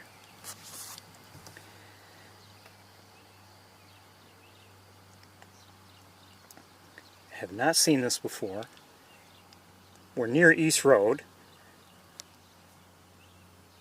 And you might be like, okay, so, well, often, not always, there's water down there that's suitable for fishing.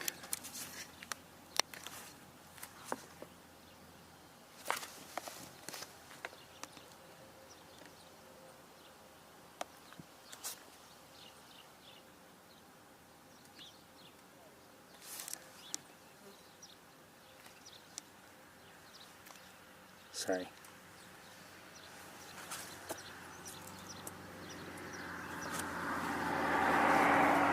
So this is an osprey on a nest. And hot here in the car. We're going to get moving very shortly. And, you know, the nest looks like it's, or to me, is a newly built nest. Is it an actual, I mean, are there eggs there? I mean, that I don't know. I don't know the actual habits of ospreys when it comes to their nesting. And, you know, for all I know, this has been built and they haven't actually made it yet. I really don't know. But anyway, we're going to move on. Good to see.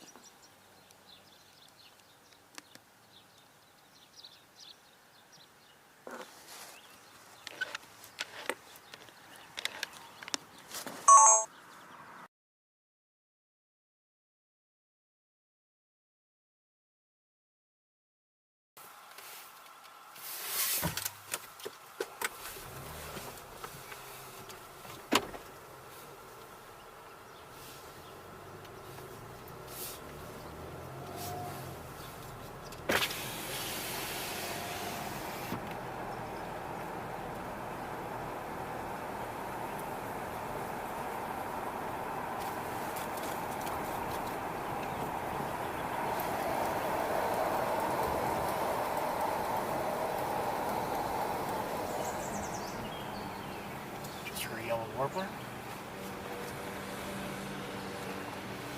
And utility line, there is a tree swallow. I'm hearing house sparrows.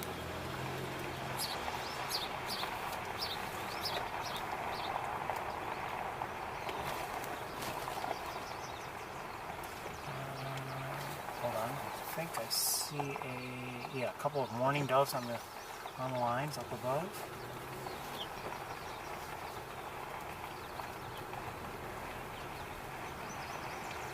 Just saw a northern cardinal.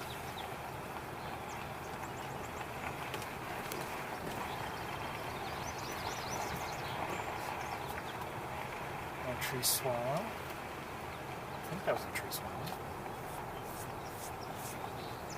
Song sparrow.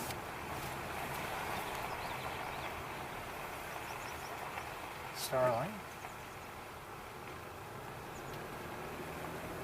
European starling, that is.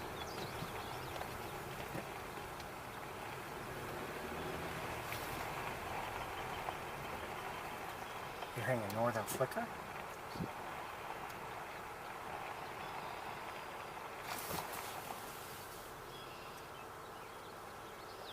Just saw a couple American goldfinches.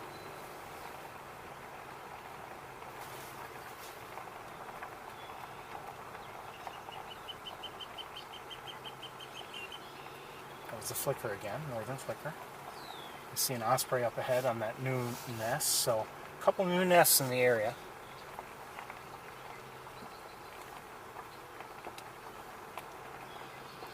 We saw the one that's up ahead on the utility pole. We saw that last week, and I had never noticed it before. And then that other one that we just saw, I don't know if I missed it last week, but I don't remember ever having seen it before.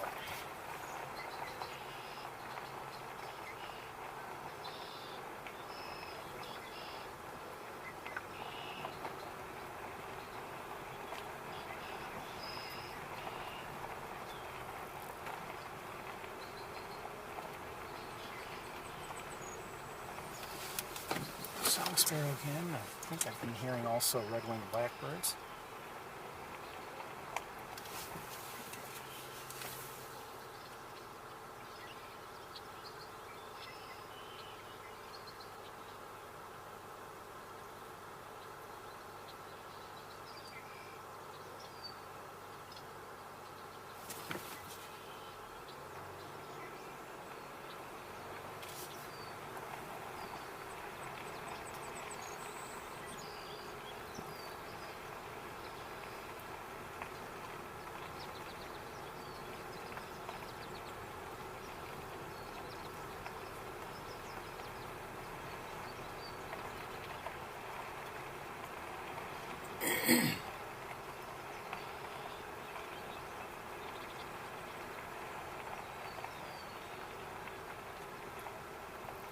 Just heard a purple martin.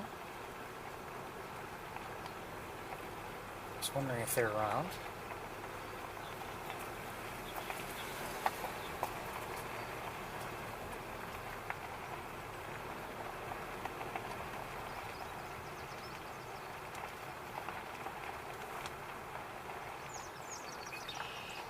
Red-winged blackbird.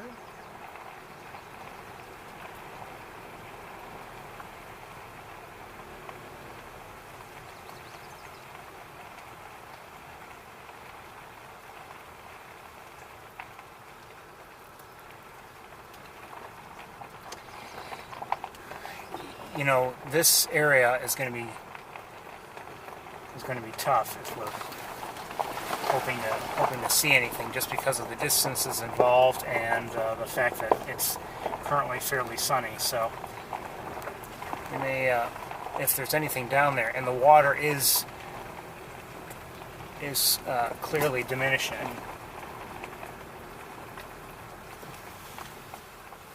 Hold on one second.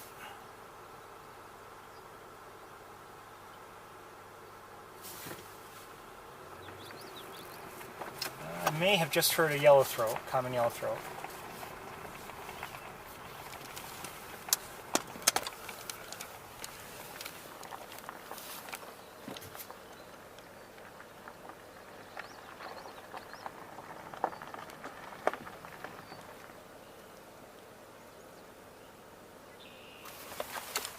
So anyway, looking down, you can see the water. Is that? I think we might be hearing rose-breasted grosbeak.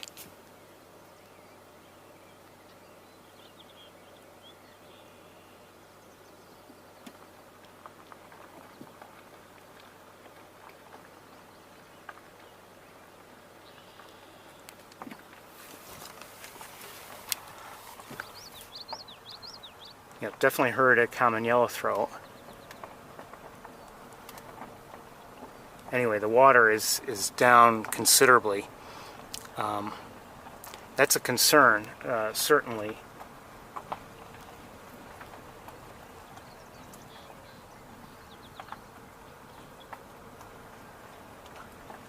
You know, once again, I'll mention how wonderful it was last summer to see you know, so much activity here in the evenings, and there was maybe, I would say, safe to say, more water than there is now. And you know, for both the usual and expected species, and also the rare species that were here. So there's some Canada geese down there.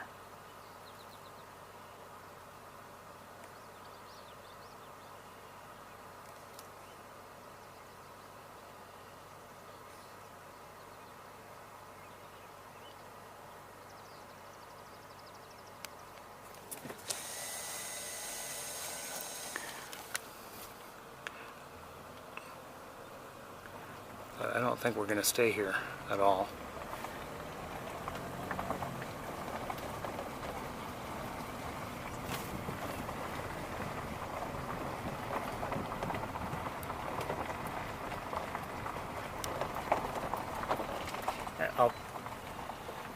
I'll just remind you, you know, my own experience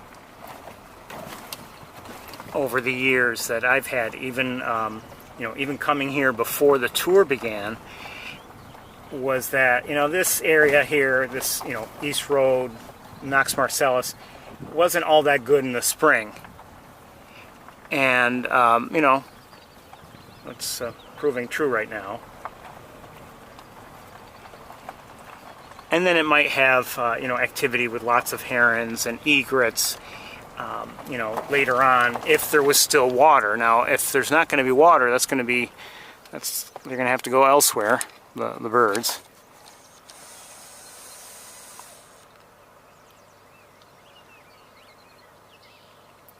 But anyway, that was my experience before, and I came to believe that this area wasn't so good in the spring because, you know, partly because there's a great blue heron. You know, I was missing the very early spring, And, you know, now coming up here all through the winter, I usually don't miss it. We drive by here all the time. Hello. Can you get out this way? I'm sorry? Can you get out this way? Yes. Go ahead. Thank you. Take care. And to you. Thank you.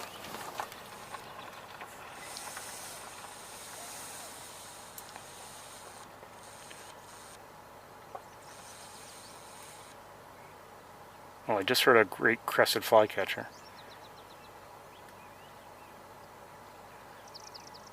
Okay, now because of them, I lost track of those other birds that were out there.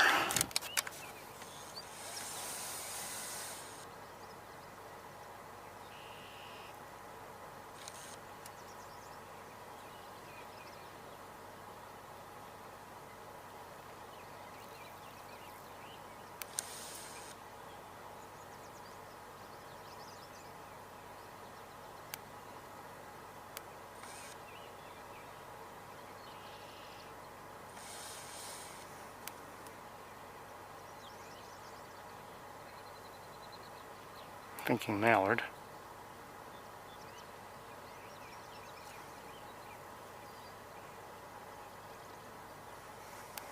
Okay, I'm not sure what those are. Let me look at binoculars. I believe they're mallards, but I'm not sure. Get out there.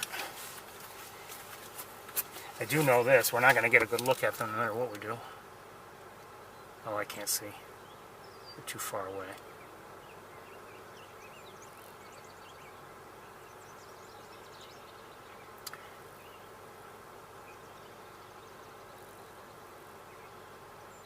Well, okay, we're gonna leave, and I wasn't going to do this, but I think we are going to go out to Van Dyne Spoor, and you know, quite honestly, it's less. I want to do that less because of you know, the area where the water, or at least has been, I don't know if it's still there now, and more, believe it or not, because of the stretch that leads to it, the wooded stretch on, you know, with woods on either side. You know, we often have very good luck there. So let's head that way. One second, I gotta make some adjustments here. Whoops. Let's head that way, and hopefully we'll make it there in one piece.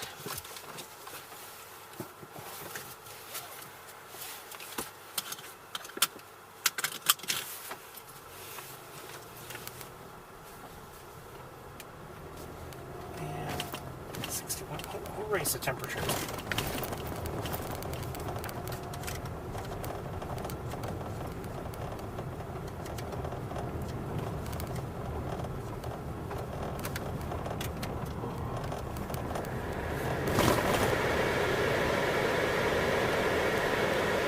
Oh.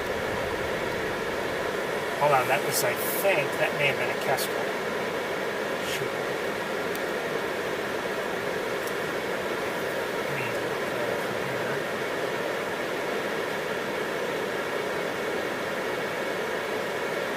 Maybe not. It might be a merlin. I don't know.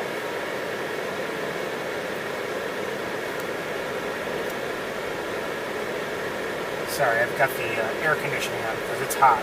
Oh, and whatever it was, the small falcon just took off. Look at the binoculars. Maybe I'll see it. Can't tell. We're going to move on. I don't want to bother it any more than we maybe already have. Not sure if that was a merlin or if it was an American kestrel.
So some of these agricultural fields, like the one that we're about to pass right now, it's clearly been processed in one way or another. It's smooth essentially and brown. There's little vegetation on it, left over from last year.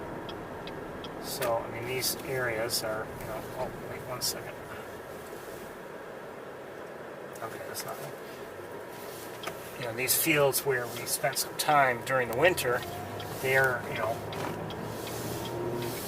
fields that are in use. I mean, they don't just sit there.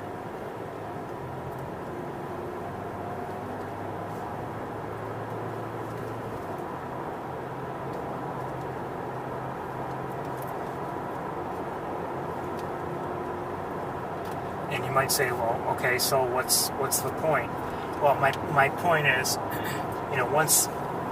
once whatever crops are grown there, usually corn, start to grow, there's it's difficult to see anything there that might be there, bird-wise.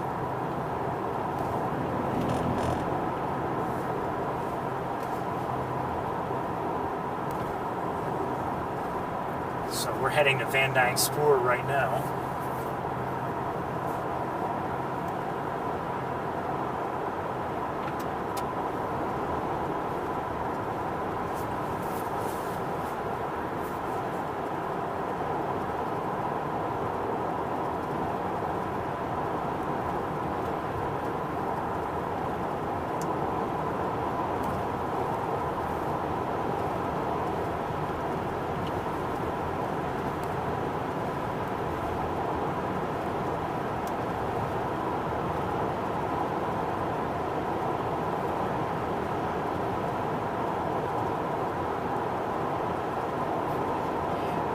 Thermometer is now reading. Now it could be because maybe we're driving over this road that's been sitting in the sun with not that much shade on it, but now it's reading 86 degrees.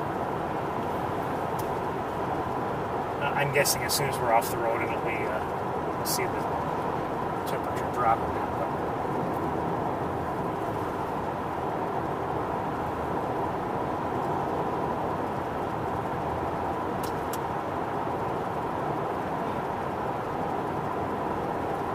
Over the years, I've very quickly realized after I started walking in Sapsucker Woods how much of a difference those trees make. I've been there on very hot days, and sure, the places where you come out into the open, they're as hot as anywhere else, but in the woods when you're shaded, it makes a big difference. And, it could still feel hot and muggy in there, but I mean, at least you're not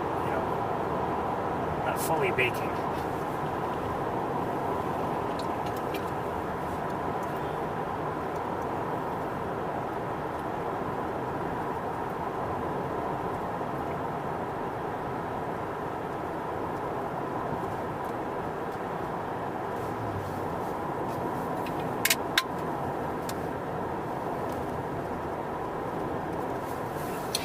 I meant to mention, we have here in the United States, we have Memorial Day coming up, Memorial Day weekend, and just so you know I have an event or two to attend that weekend, and I'm still planning on having a tour. But the schedule may be different. I haven't finalized things yet, but the schedule may be different. And don't be surprised if that weekend we have a Sunday tour as opposed to Saturday. It's never set in stone that we're going to be having the tour on Saturday, but just want you to know.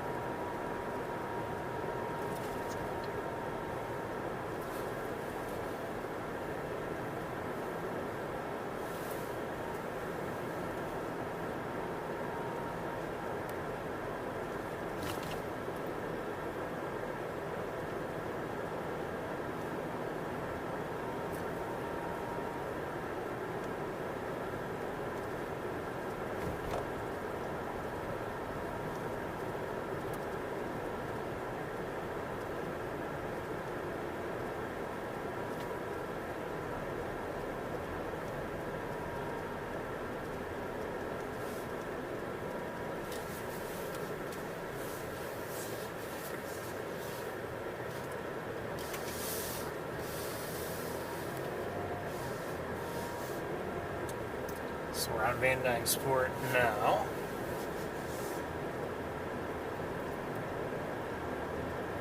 Looks like someone just kicked up a lot of dust up ahead of us.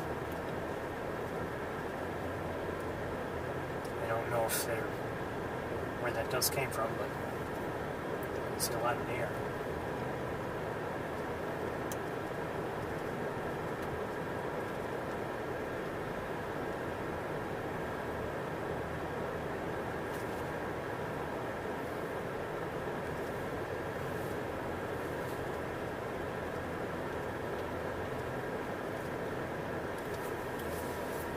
Okay, railroad tracks, so if you would, lift your feet.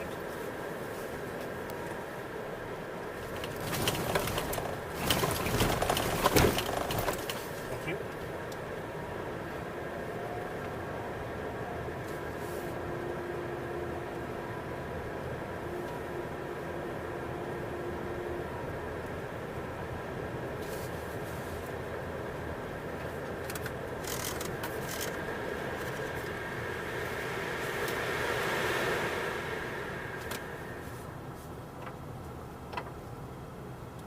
Oh, okay. It's actually, the dust is not being kicked up by a road vehicle, but they're working on the fields to our left.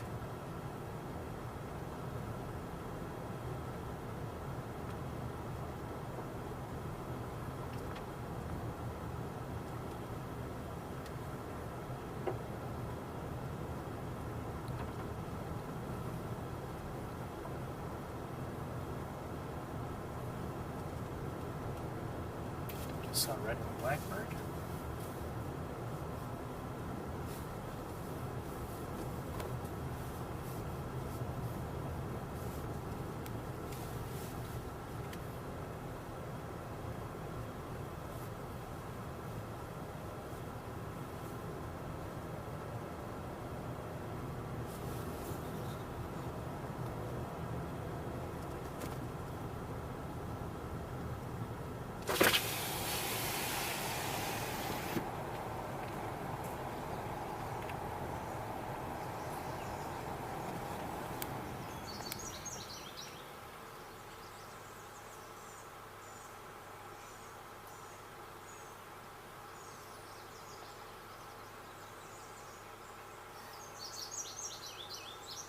Not sure what made that sound.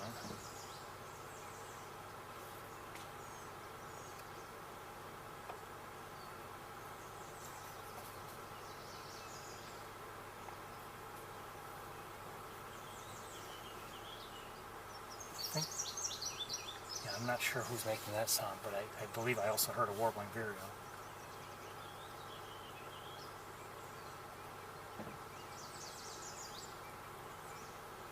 And maybe American redstart.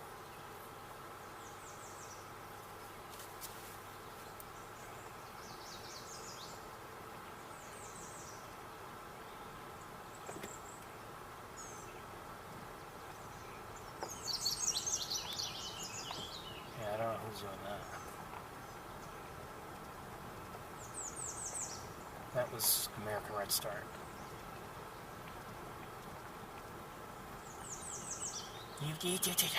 That's at higher pitch than I can do it, but that was an American redstart.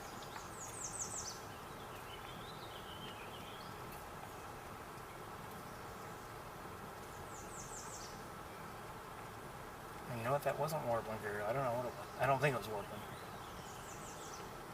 Maybe. I don't know.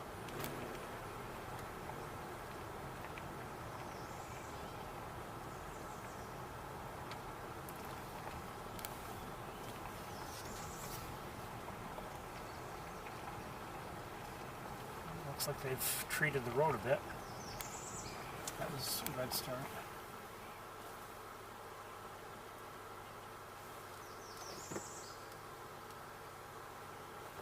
Oh. A little warbler, maybe? Oh, come on. No, I don't think so. I don't know.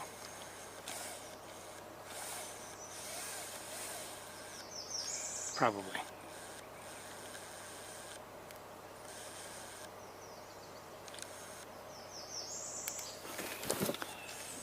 No, I don't think that is a yellow warbler, is it?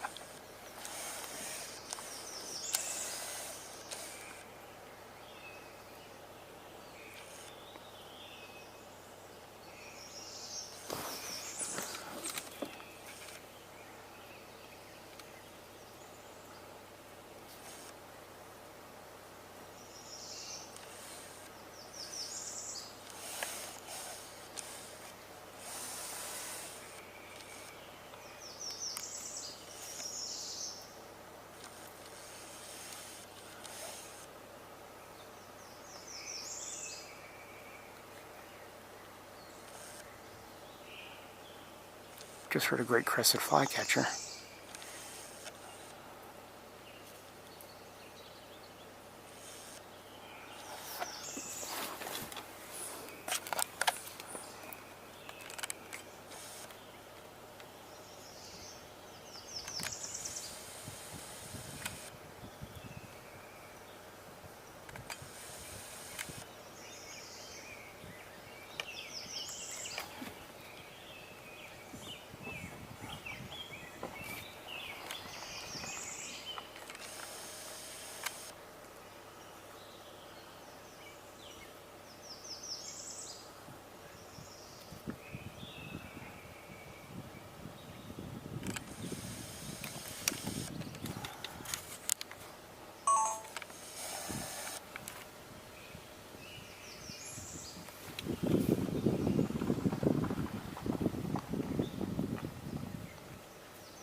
We're listening to a nearby American redstart.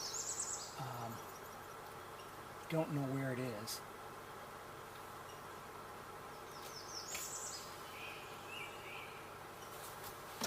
I'd love to give you a look.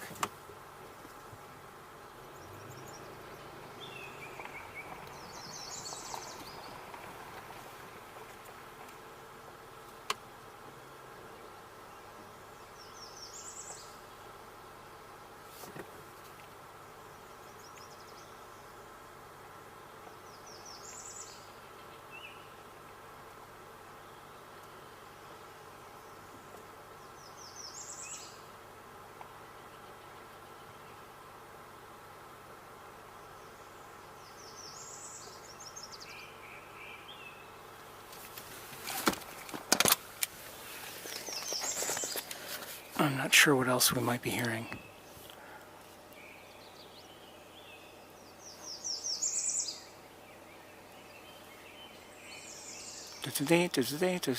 I don't know what that is.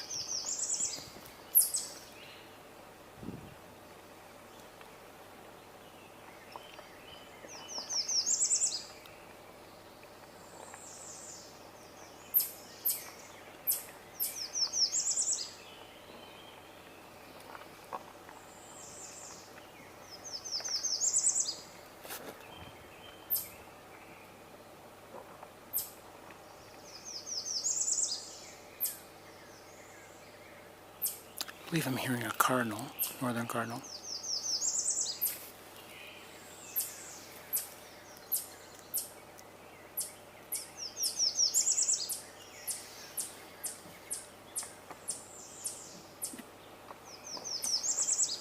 Sorry, I'm not able to find the American redstart for you.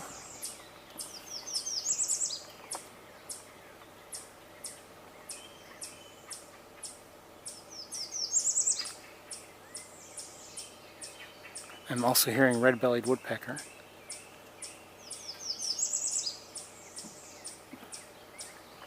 Okay, we're going to move on.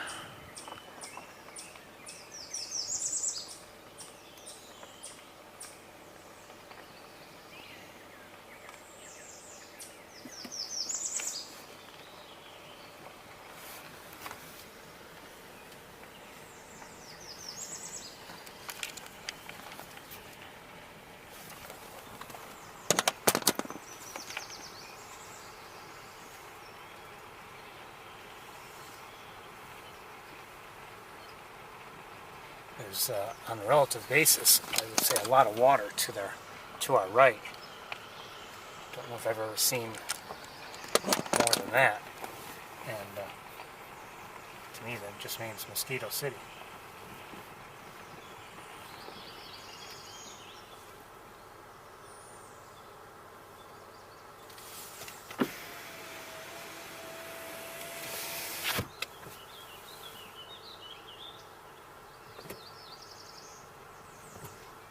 That.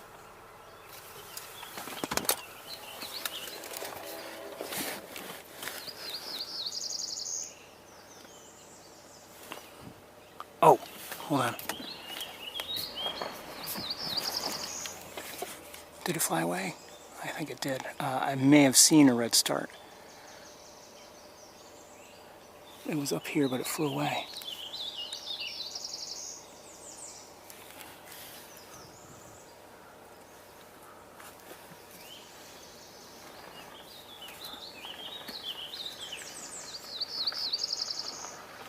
But I'm not sure who else is vocalizing. That, I believe, is that a warbling vireo? I'm not sure, but I don't know who's vocalizing that buzzy sound. Could that be?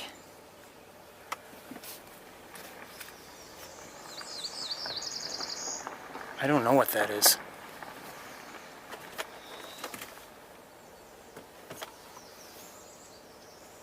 Oh, hold on.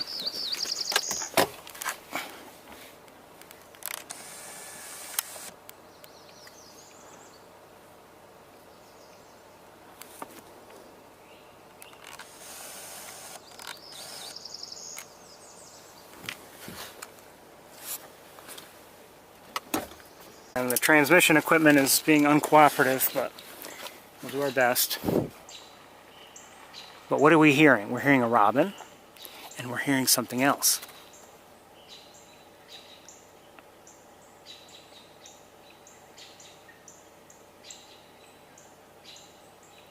Well, no, I'm not hearing the something else. I believe I was hearing a scarlet tanager. But they're both calling alerts, and I don't know why.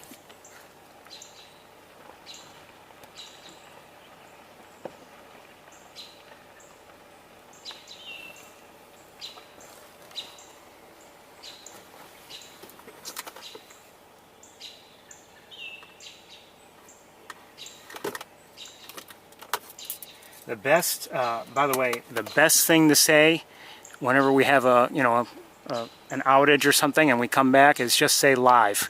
That's the easiest thing for me to see. I just heard a... Oh, okay.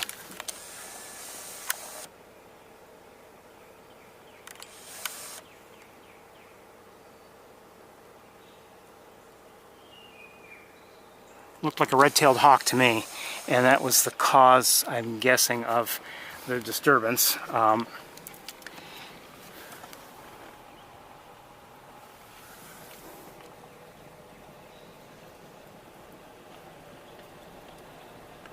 So I believe, now you probably didn't get to hear it, or maybe you did, I don't know, but I believe I was hearing not just a robin, but also the chipper of a scarlet tanager. I heard my first scarlet tanager a couple nights ago.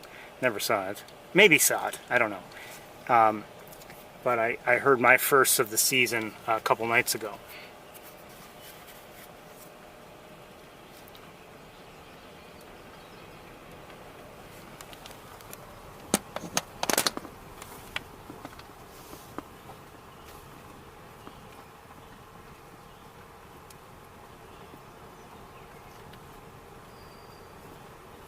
Oh, there's the hawk again.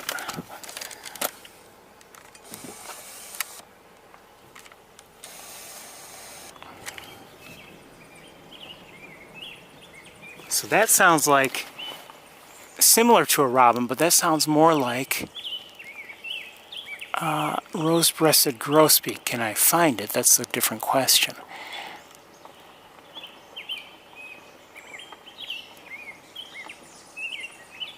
I believe it's a rose-breasted. I don't know. I may be wrong.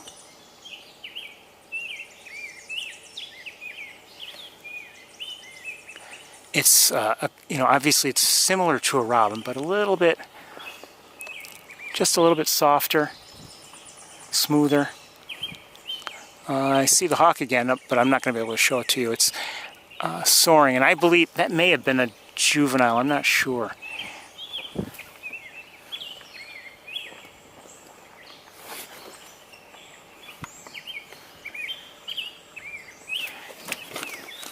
Hold on. Hold on.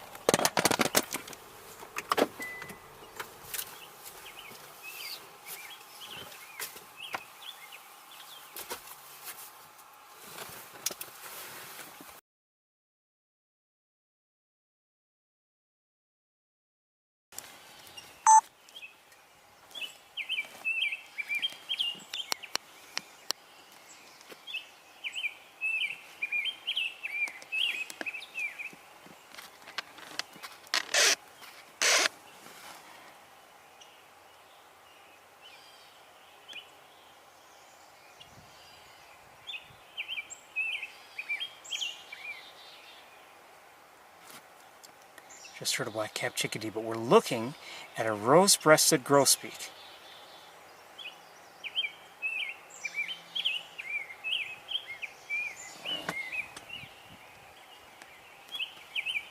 And there may be another one singing. I'm not sure, somewhere. Hold on. Let me try to get things steady. This is not... It's not in the perfect spot for us. Hold on. Oh, it just took off. Shoot. Oh well.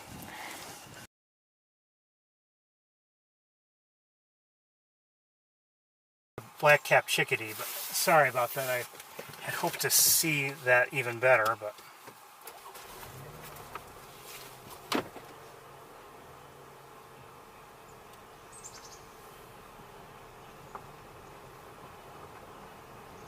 I wonder if they treated this part of the road and, like last year, didn't bother to touch the area up ahead, you know, after the wooded stretch.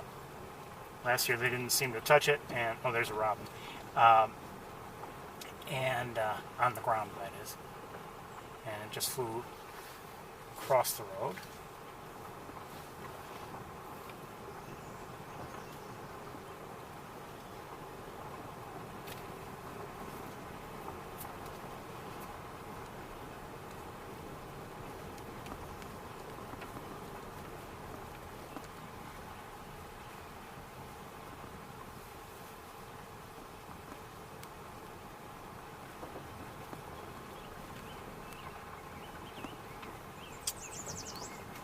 Okay, just heard a yellow warbler, and I believe I'm hearing maybe a different rose-breasted grosbeak.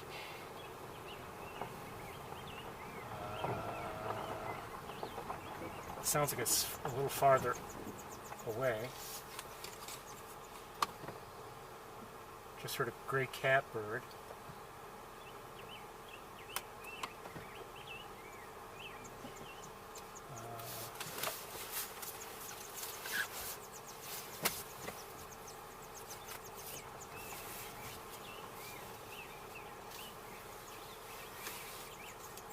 Oh, come on, come on.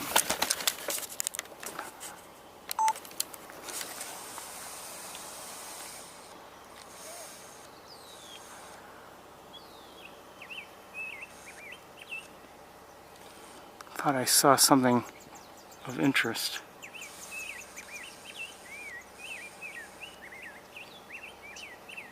That's a yellow warbler. I thought I saw something else though. Maybe I'm wrong.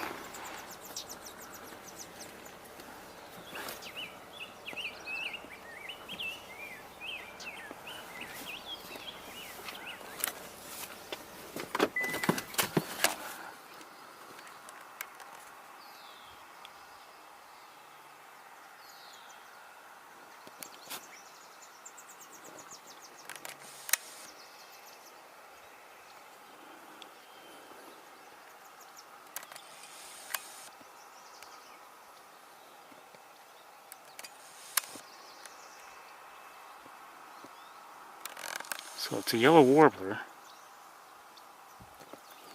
I thought maybe it was interacting with another one. But maybe not.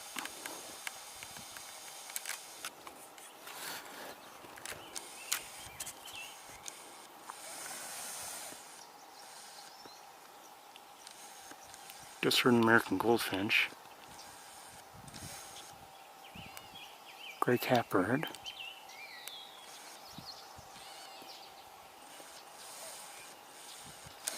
Okay, let's let the yellow warbler go.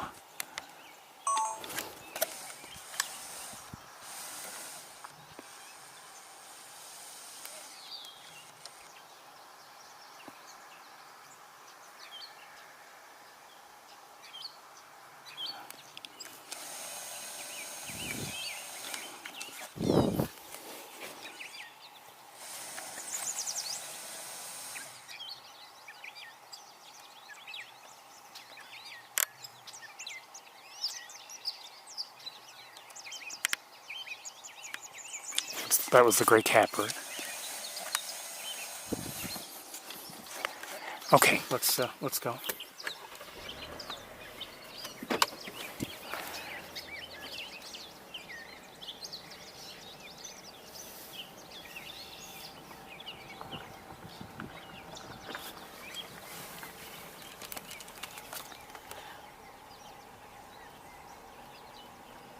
And I see a tree swallow up above. Oh, turkey vulture.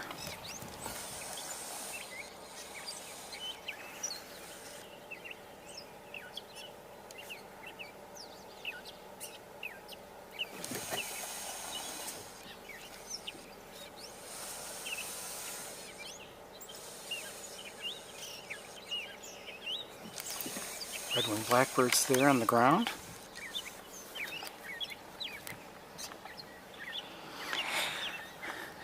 I'll tell you, red-winged blackbirds are fun to watch.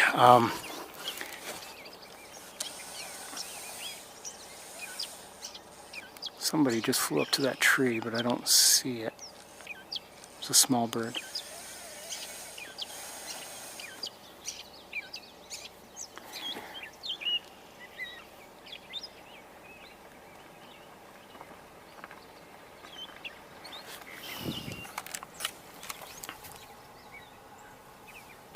Last night at the very end of my walk,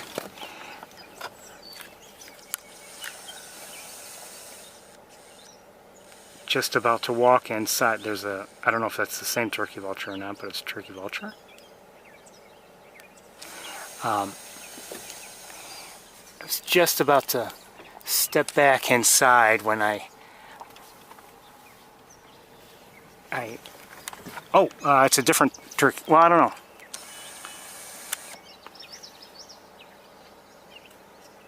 I think I just heard a common yellowthroat. Anyway, I had second to last thing I recorded were turkey vultures last night. I was just about to be go inside, and then the other one took off. And that was a common yellow throat we just heard.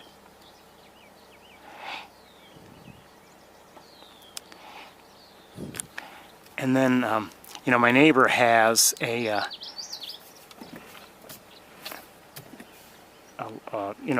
water dish out for that birds can use. Is it strictly a bird bath? I don't know, but it's definitely at least 50% ornamental. But anyway, there was water in it, and then all of a sudden a red-winged blackbird, a male, decided to, you know, take a bath, and it was just fun to watch it. And because of how close I was to it, I mean, it was all close-ups. Let me look a little bit more closely with binoculars. 1 second.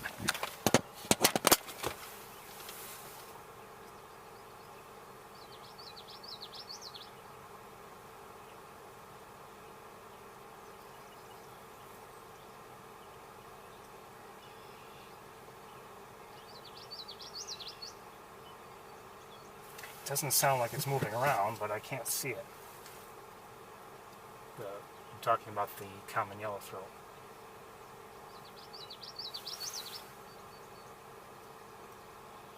Just saw a great blue heron flying overhead.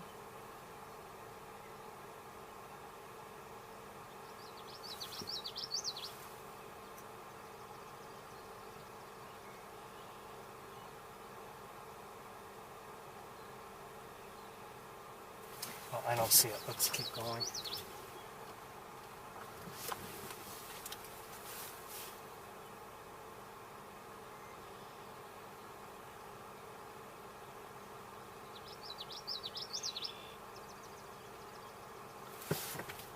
May have just heard a swan sparrow.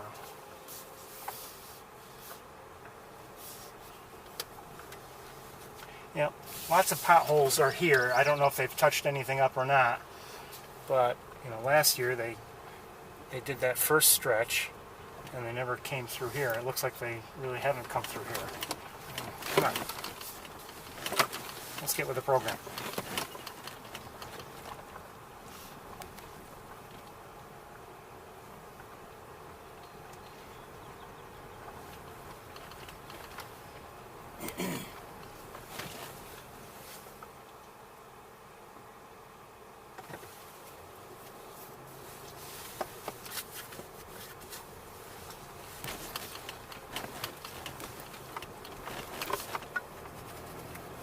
As I said, we came up here primarily for that first stretch. You know, I think this is this area where there's water. You know, the water area, or the area by the water, I should say, is what gets the most attention. But quite honestly, we often have better luck in the first stretch going through the wooded area. I think I just saw a Canada goose, but I'm not sure.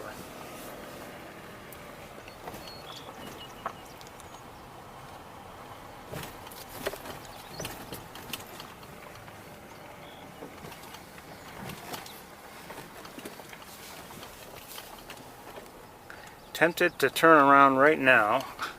And there is still some water here and there, but there's so much vegetation growing through it, it's difficult to see anything anyway. There's the occasional red-winged blackbird.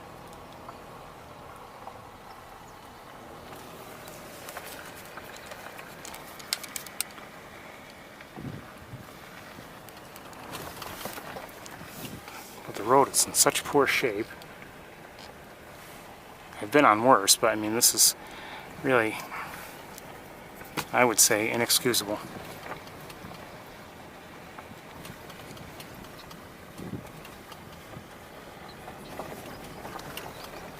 Well, it costs money to, yes, it does cost money to treat roads, there's no doubt.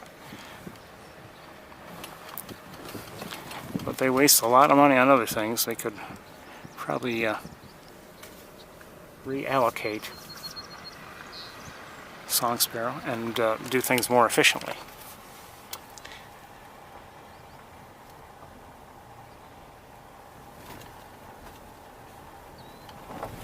Just heard a killdeer.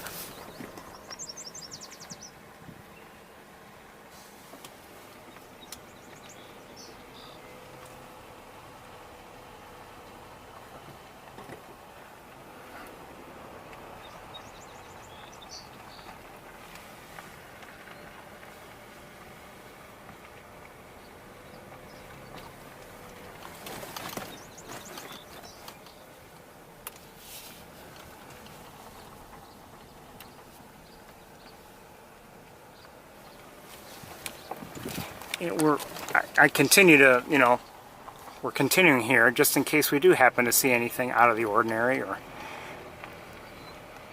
I do see, I'm not sure if they're terns or gulls.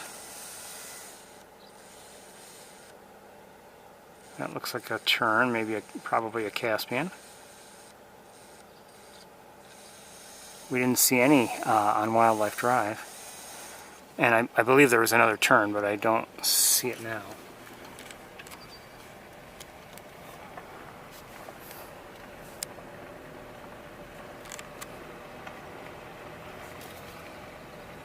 You know, I'd say overall it's been kind of quiet for us today, but we've seen some nice things, and I'm glad we came up to Montezuma.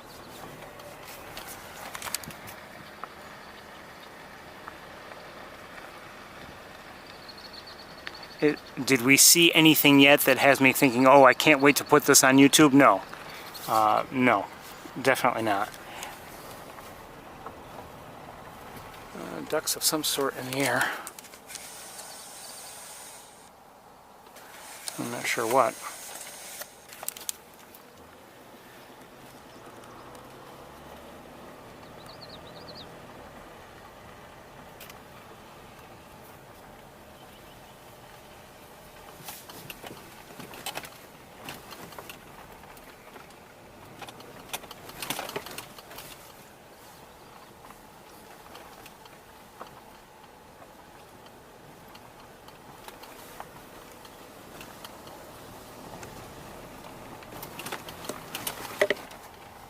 This road is ridiculous. There's no excuse for it.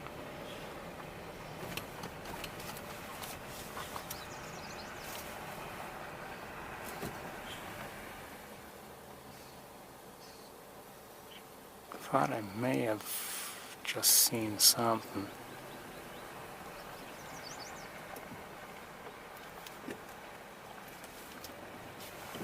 Hold on one second. Yeah, I see this up here. I thought might be a tree swallow, but it's not. This is an eastern kingbird.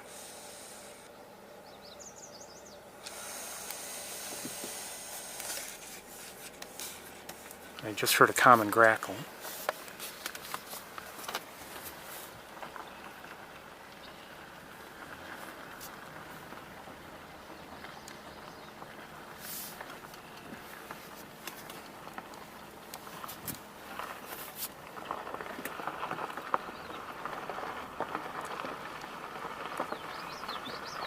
And just heard another common yellow throat.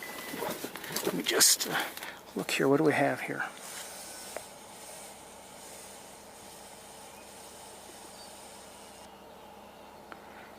American coot, and I thought I heard just now a pied-billed grebe, and this looks not like an American coot, but a common gallinule.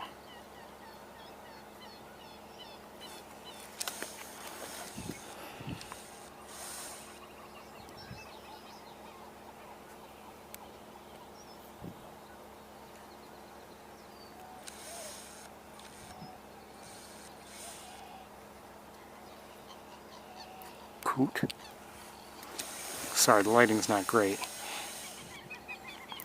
The birds that sound like monkeys out there, those are the common gallinules that you're hearing.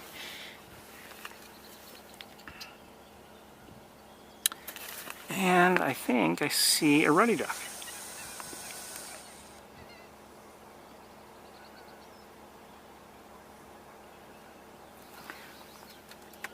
We're going to try to take a better look at it since we're here.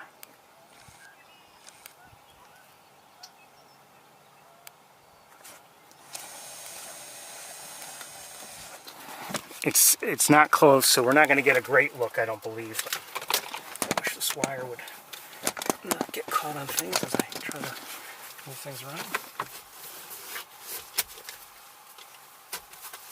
Just a quick look.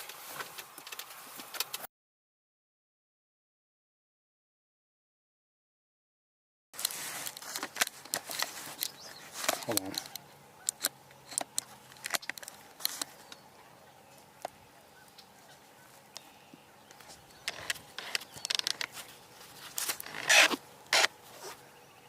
Oh, you're kidding me. Okay, just dove, and it'll come back up eventually, I think.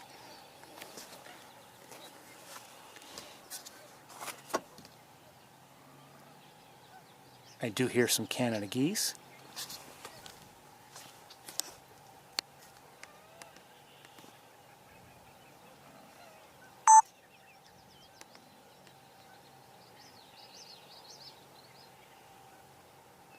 This is a small duck. It's called, again, it's a ruddy duck.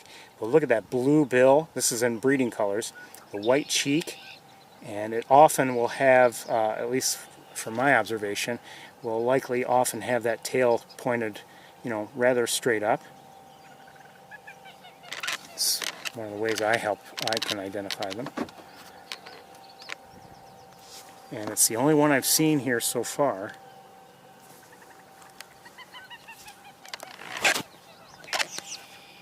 There it goes. Okay, there's a robin nearby. I think we're going to move on. Let me just look around quickly. I see a few other gallinules and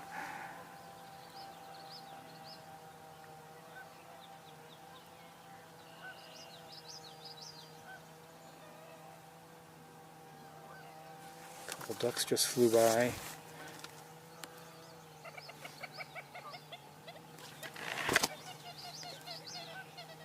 That looks like a gadwall to me.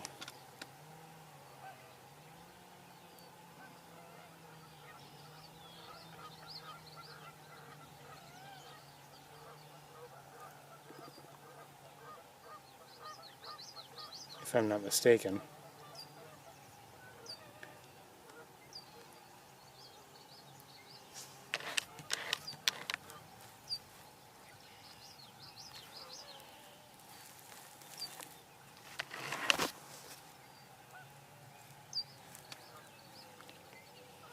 Okay, I think not much going on here really.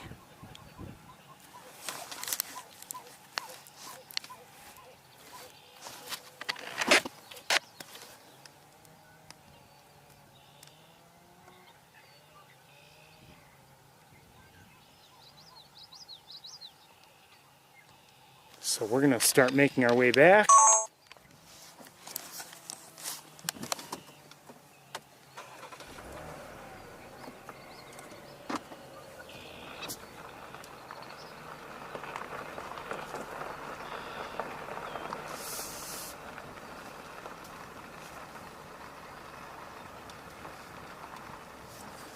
You know what, let me switch cameras.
Really quiet here, actually, overall.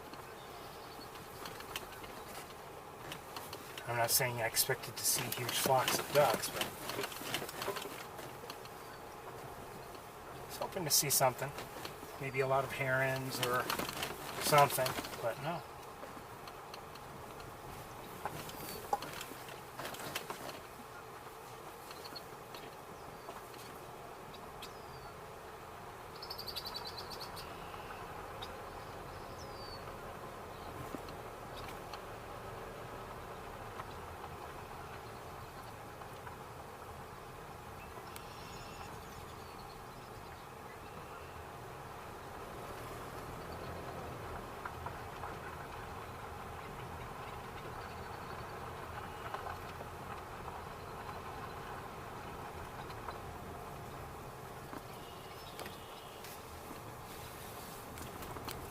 we haven't been here every week, you know, since late winter and into early spring and everything, but I have to say I've been somewhat disappointed.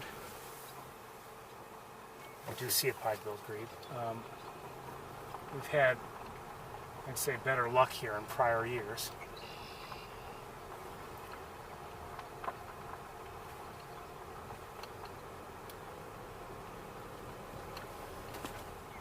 I do see a car up ahead.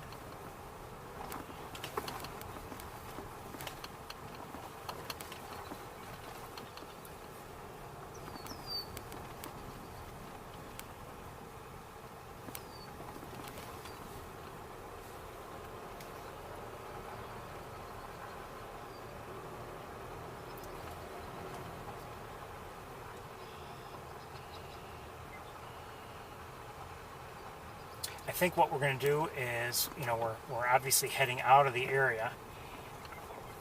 We'll go back through, you know, through the wooded area, and then maybe when we're done doing that, I'll close up and head to Ithaca.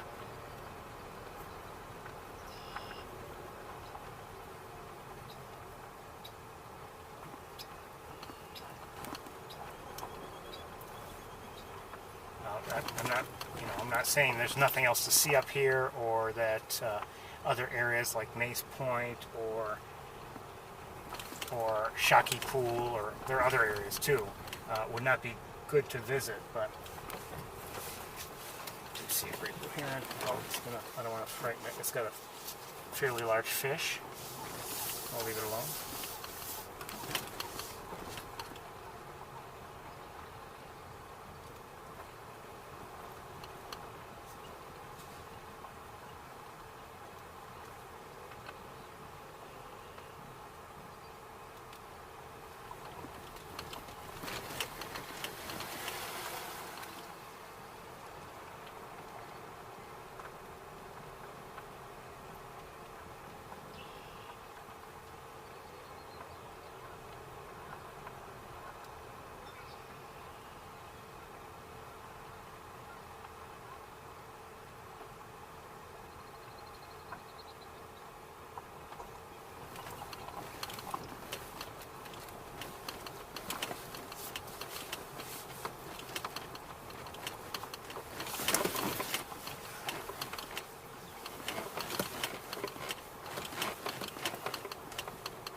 Stop here for a moment and take a look with binoculars.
Might be safe to say that there's more water here this year than than I believe there was last year, but I'm not sure. It just seems a little bit wetter. Or I should say this, I can see more of the water. Maybe some of the vegetation hasn't really grown in yet, I don't know. Maybe that's what's going on.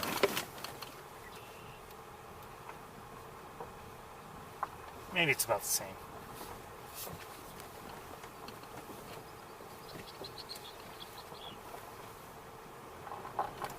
The road isn't any better, that's for sure.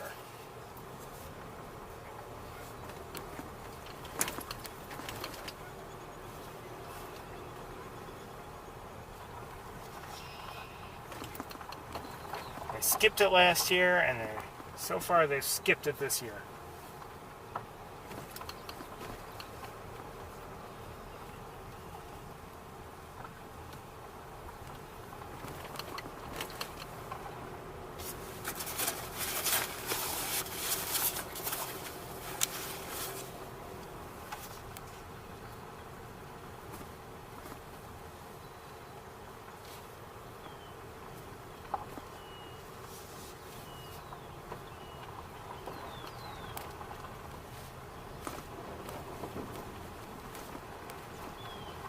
Just heard a blue jay.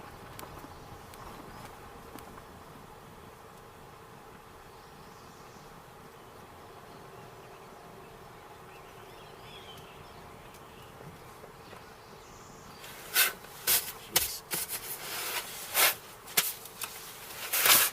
You know, it's really, it looks like they didn't even put down fresh rocks here. They only returned everything that was here, so there aren't that many rocks here on the ground, and it's just mud, and it's very dusty. So unfortunately I have to have the windows closed so I don't get too much dust in the car. Was that a wood thrush?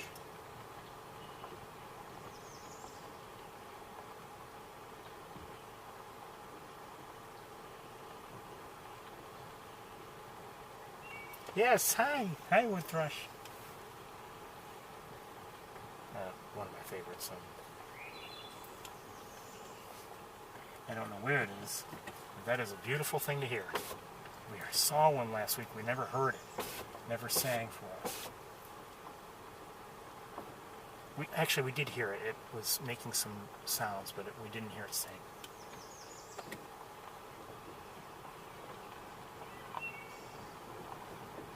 One of the most beautiful songs there is. There are. No, it is one of the most beautiful, that's for sure.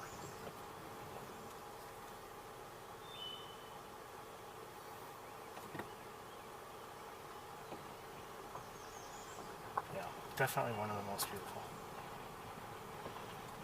At least, I should say, at least in my travels. There are others, I'm sure, that are just as beautiful to, many people.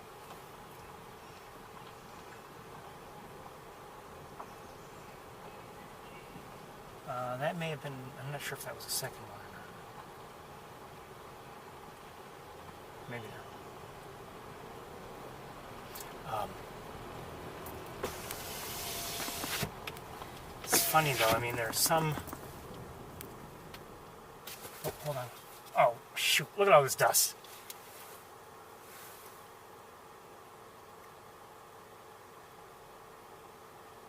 I wanted to open the windows, but I couldn't. And there was a bird, and I now don't see it. It dropped down. Oh, wait.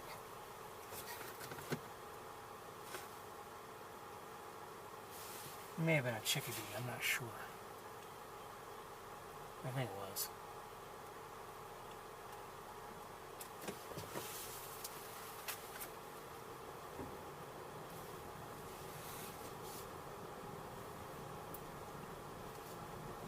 Well, you know what, we might as well shut things down because and I think what we'll do is I'm going to pack up, I'm going to head back to Ithaca, I'll get there as quickly as I can, and then we'll resume from there. I'm thinking maybe roughly 5:30 by the time I'm there and reconfigured and everything. Does that sound fair? Car is covered in dust. We're hearing a robin right now. That's, I hear robins often, of course, but their songs are beautiful too. I think I just heard a titmouse, tufted titmouse.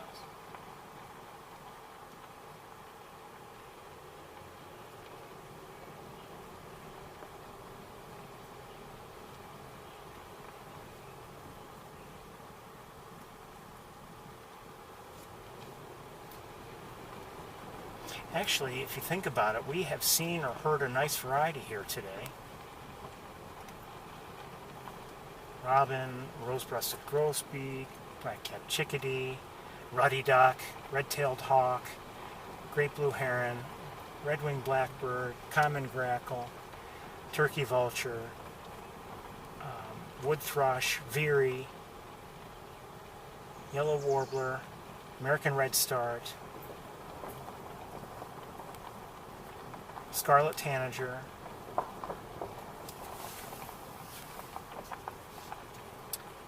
what else? Common gallinule, American coot, Canada goose, ducks I couldn't identify, Caspian tern,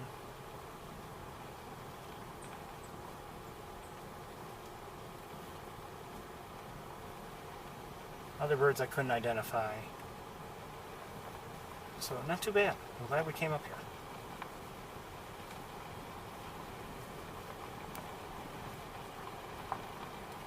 Too bad that it hasn't rained recently. That cut down on the dust quite a bit. And you can get dust on the car, okay? Fine. Then, it doesn't matter how fast you drive or whatever, when you're done with your travels, it's still there. So apparently it can move around in the air, but it doesn't matter how much air you pass through, it will stick to your car. Is that fair? I don't know.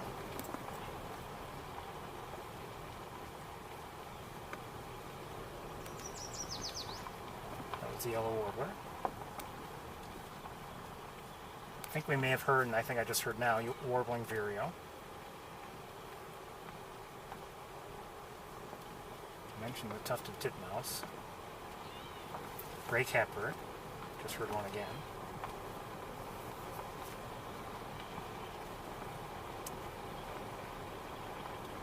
So, okay, everybody, roughly 5:30, more or less.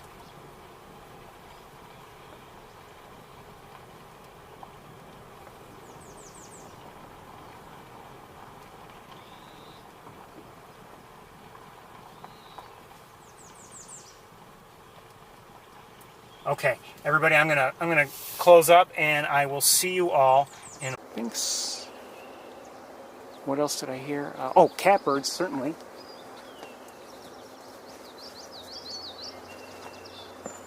And we're about to get underway. Let me just get some more stuff here.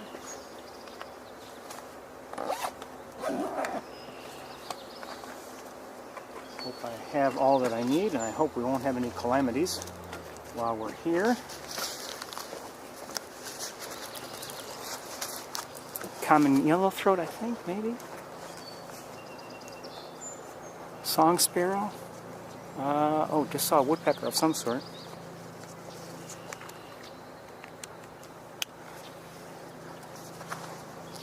I did hear hairy woodpecker, by the way.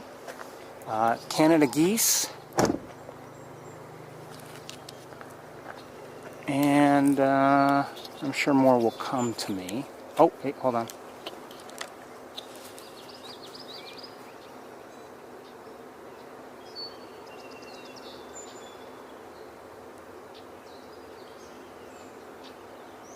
I believe I've heard a great crested flycatcher. So we've definitely heard them on a number of locations today. So they're back, without a doubt.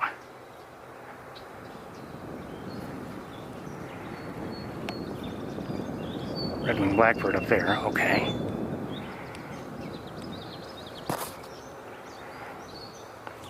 Okay, just heard that common yellowthroat again.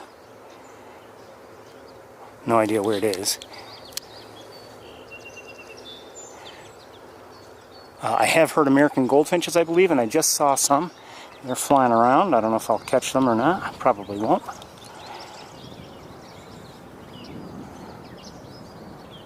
Hearing a catbird again. I had heard like 3 or 4 of them on my way in.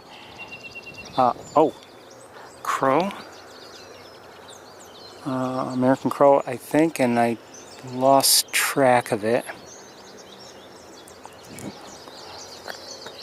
we're going to do once again what we've been doing the last few weeks, and that is we're going to be on the scope and camera combination only while we're here.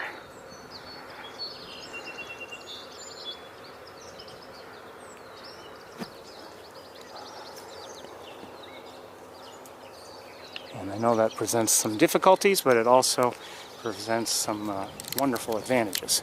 So let's get going while we can. Just walking. Hopefully, again, without too many calamities.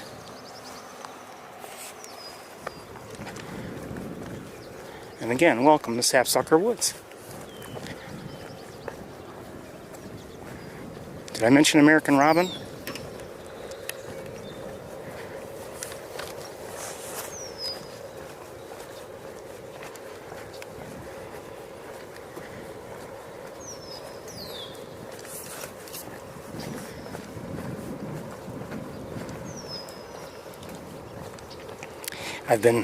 This is the combination essentially I've been using on my own bird watching all week long.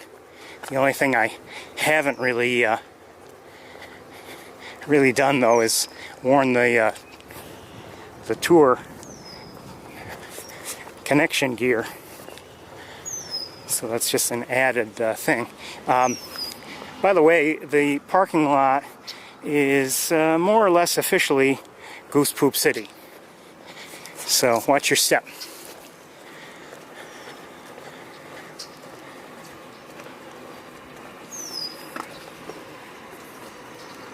Just heard a downy woodpecker, so I've heard a hairy and a downy.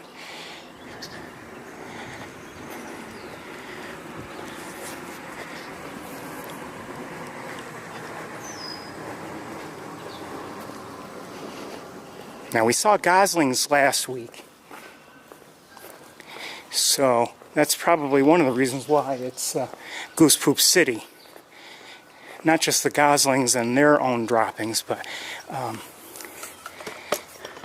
the fact is it's where the adults will or tend to walk and go this time of year. Hold on one second here.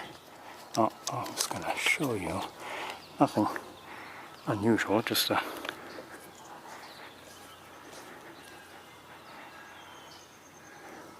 Okay, not there any longer. It was just a chipmunk. Okay, let me just move everything in place. I hear geese vocalizing.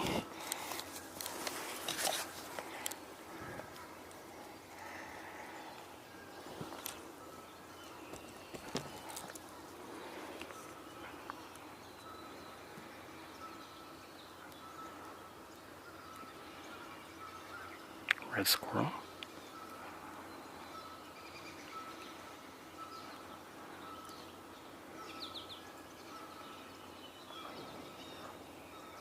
I hear a frog also. Right now, though, I'm not sure I see anything else in the feeding garden. Let's keep moving.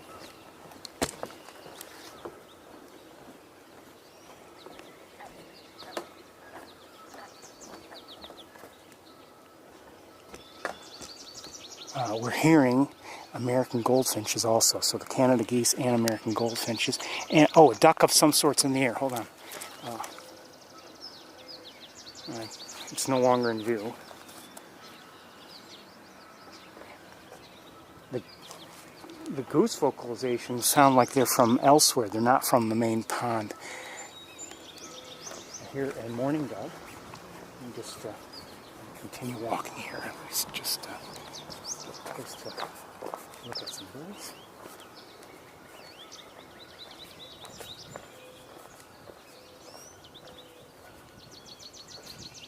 We're hearing, in terms of nearby birds, we're hearing primarily the very vocal American goldfinches.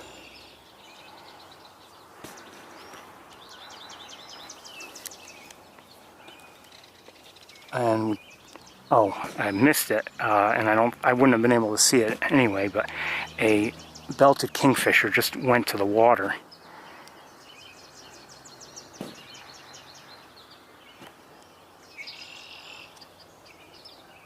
And I lost sight of it as it did, just because there's vegetation in the way. But actually, looking around here, one second. Just looking around here, it's not much in terms of bird activity. I'm hearing birds certainly, but not really seeing anything. Well, there's a grackle, but not seeing like any geese or anything, and not really all that surprising. You know, especially if the geese are, protecting their young. They don't necessarily stay on the water, and they have to go to grazing places because their goslings need to grow quickly. You can see lily pads are starting to pop through.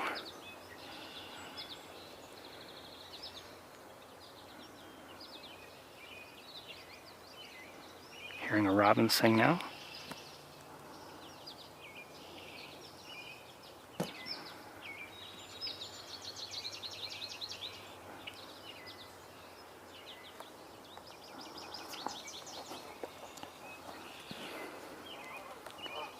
I hear some geese. There's an American crow.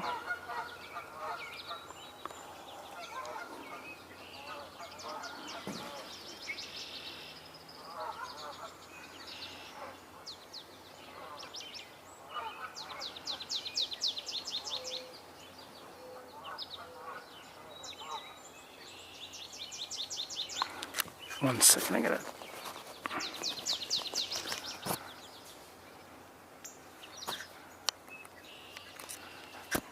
adjust something.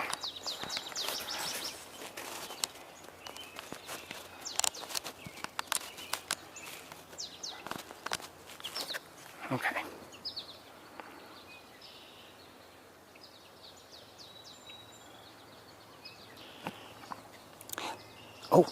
This scope is not forgiving, as I've mentioned before, but when it does give us a view, it can be very good. That's one, and there's another one nearby, but I've lost sight of it.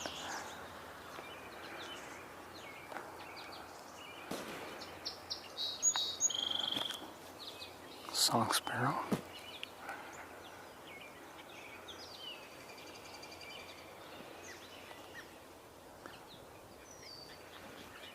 Oh, I did hear, I saw a blue jay also, so I forgot to mention the blue jay.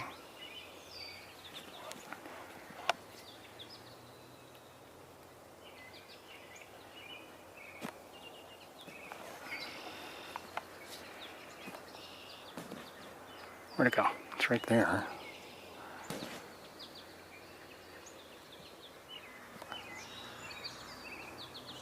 Okay, well, it flew on. Alright, let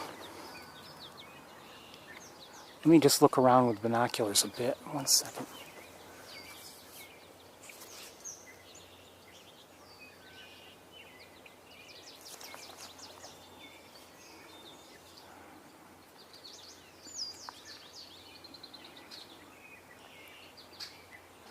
I didn't see you there.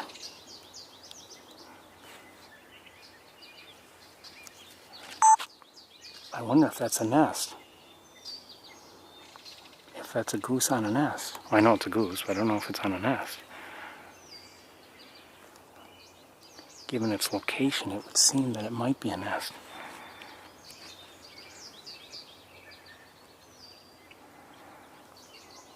I wouldn't mind getting closer and changing our angle, but I'm afraid to walk there because I don't want to get disconnected from you. I should verify that we are connected.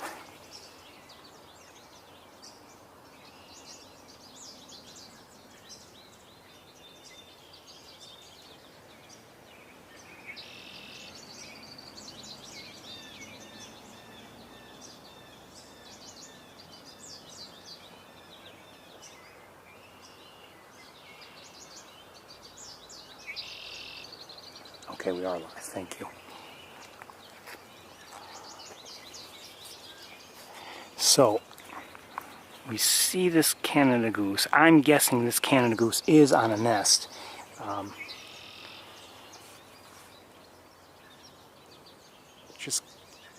just given its location and everything. And we just heard a northern flicker. Hearing it again. Teal.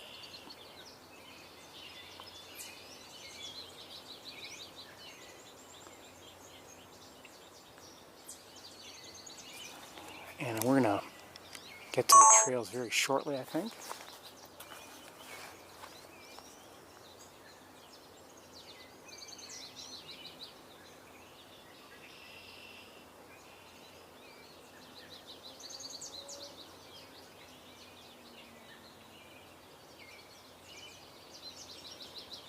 Yeah, let's do that. I'd say that water levels are unremarkable.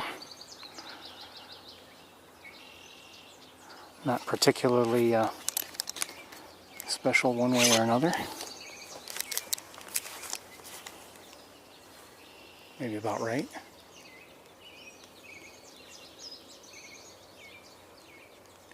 Okay, let's wait 1 second.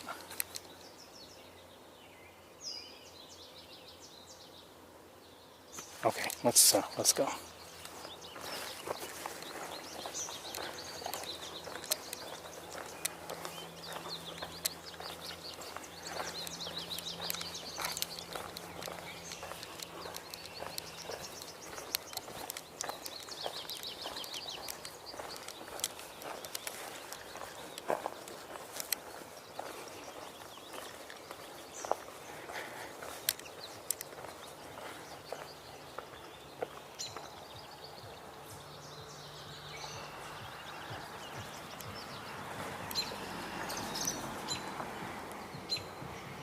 Robin is calling an alert. Could be because of me or the person across the road who's walking. I just saw a blue jay or some other reason.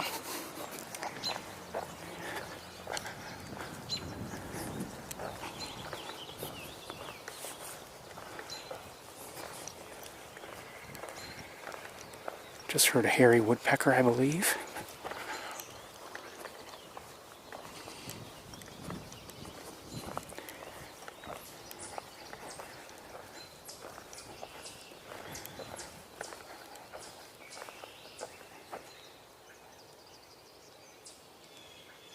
Blue jay.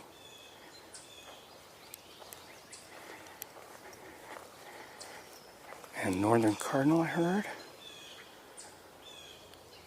And I see a gray catbird. Make it 2.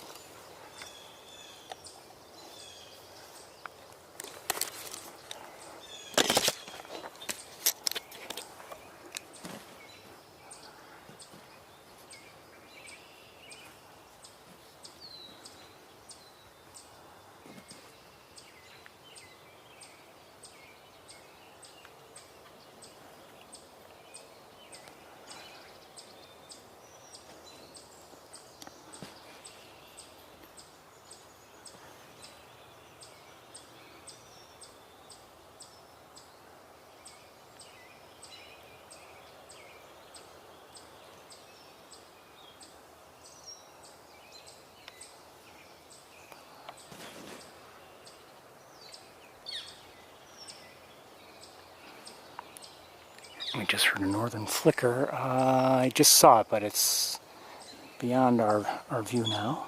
Oh, wait a minute. No, I didn't. Thought I did. And I'm hearing, I believe, a wood duck in the air. The northern flicker, I'm not sure where it is.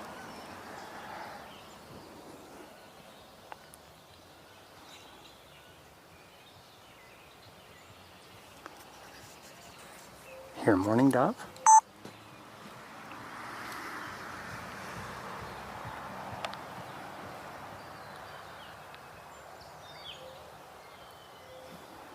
So again, this is a gray catbird, one of 2 that we have within our view right now, or within my view.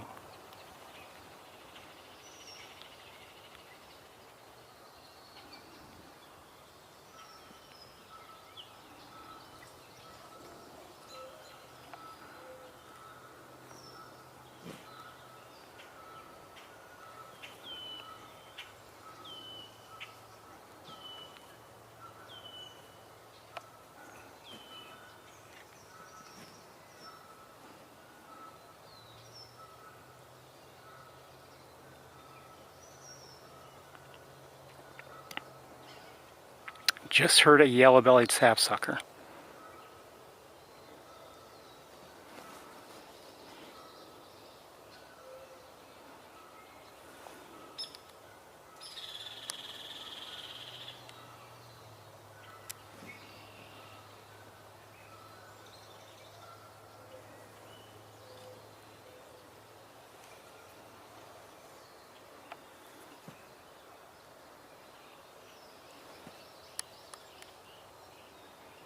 We're going to move on, but it's good to see the catbirds.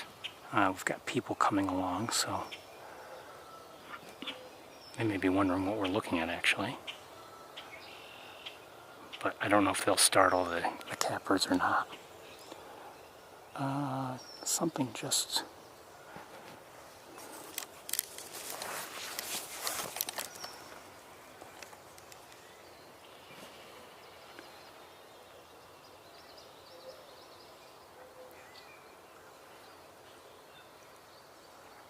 Oh, just took off.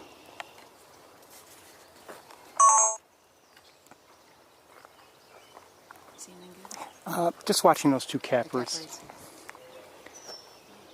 Good luck. And, okay, just saw somebody. Well, I'm going to leave everything in place.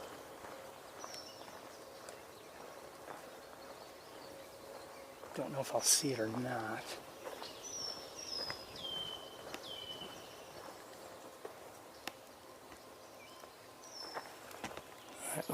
It looked like a woodpecker of some sort, but I don't know.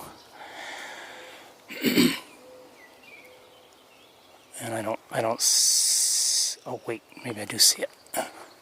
And it took off anyway. Thanks a lot. Okay, took off, so we're gonna move on.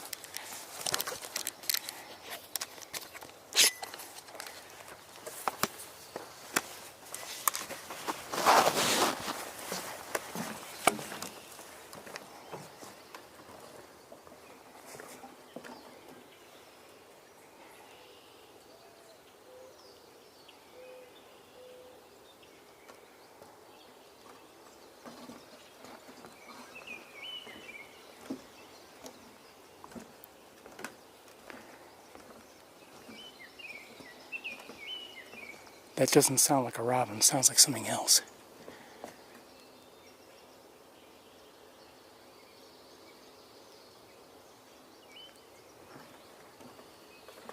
Not sure what.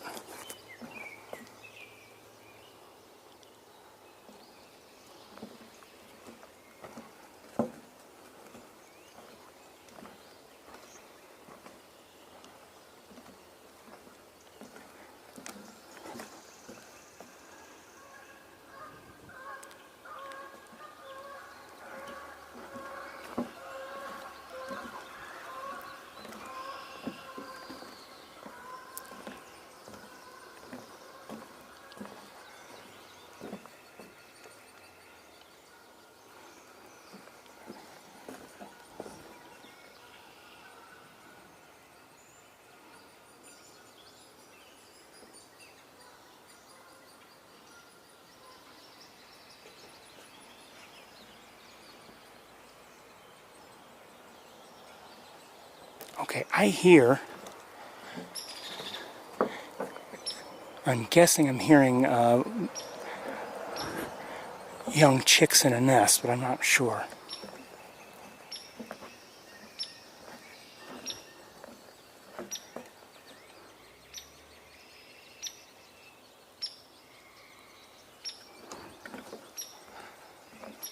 Not sure where it would be,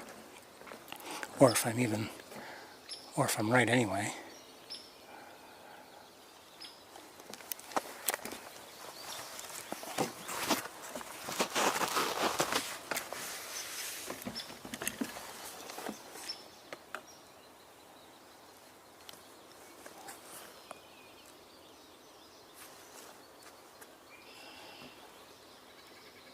I hear a nuthatch.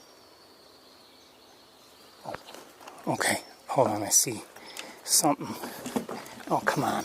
It's just, this bridge is too narrow for my tripod. And is it gone? Yeah, it might be gone. Might be gone already.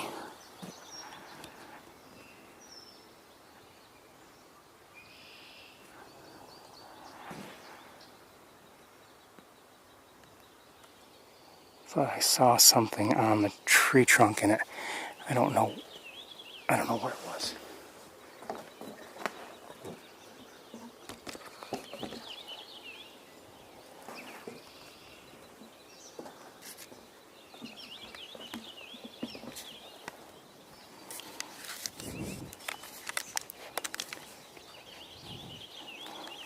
Okay, well, I missed it.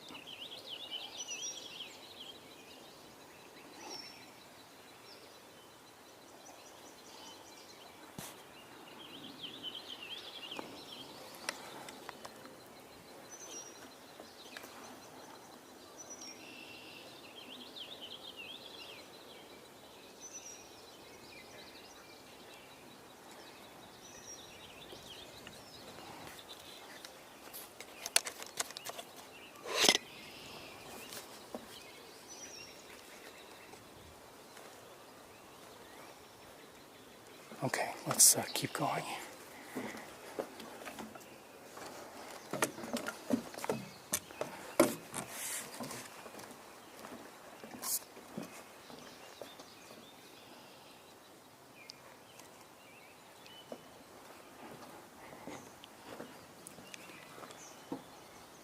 Now, you may recall a few weeks ago, we saw what appeared to be a white-breasted nuthatch nest, and I'm not sure if I can find it again, especially now that the trees are starting to fill in a little bit, and it's getting more difficult to see things.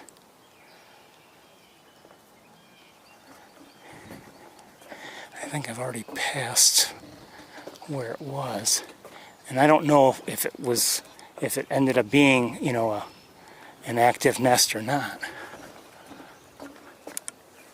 Hold on, I just gotta sit down the scope and look at the map.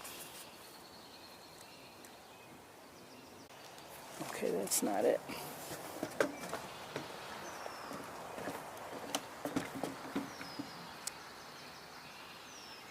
I don't know where it is. I might be hearing a Baltimore Oriole, maybe. That rattle might be an Oriole.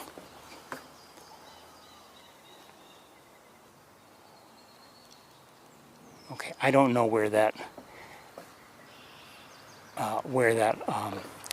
potential white-breasted nuthatch nest is. Would have loved to have been able to follow that and watch as things progress.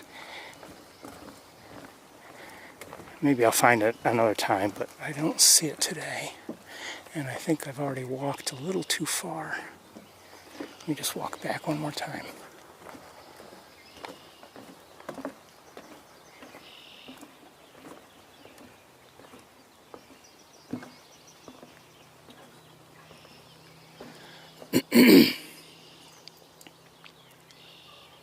Like I said, now that things have filled in significantly since we saw it, things are very much different. And it's harder to find what we saw weeks ago.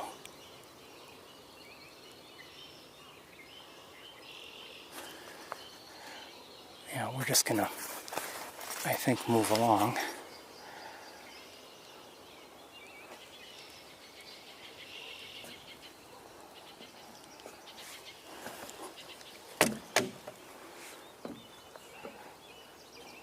Here, dog.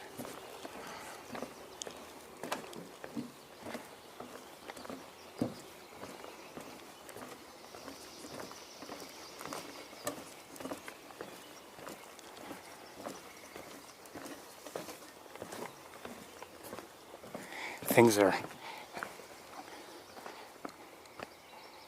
definitely filling in here. You can see how much it's getting more and more green, and that's, as beautiful as that is, it makes for more difficult viewing of the birds here in the wood.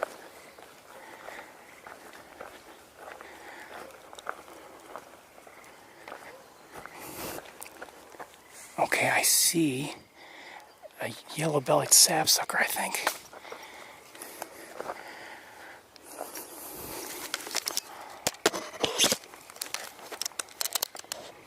I see, oh, it's on the other side of a tree here. And just took off. And now it's...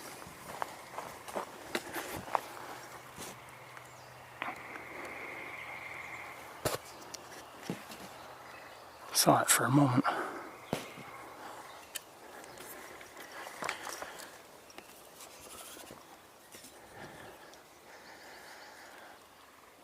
Okay, it's out of view. Out of view. Hearing the frogs now.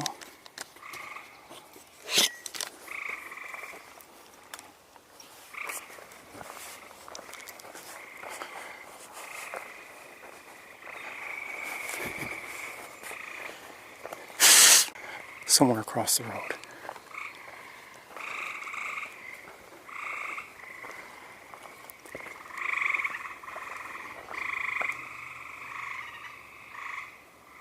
Wouldn't mind seeing one of these frogs.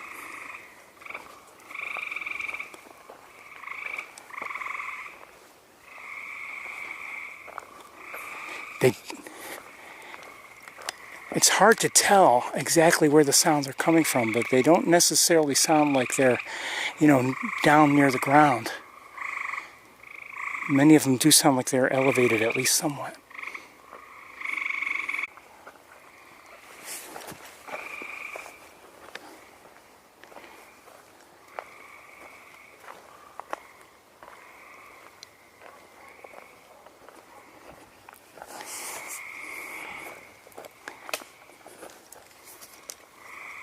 Oh, hold on. Oh, hold on. Got a problem. Minor one, but problem nonetheless.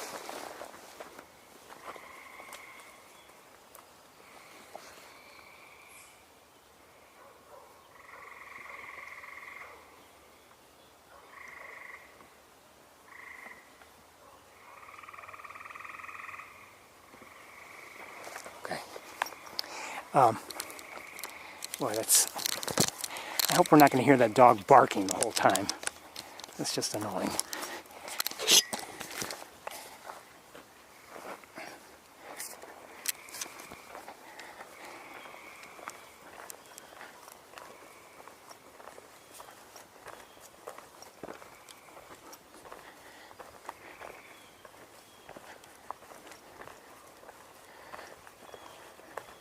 Hearing a blue jay in the distance.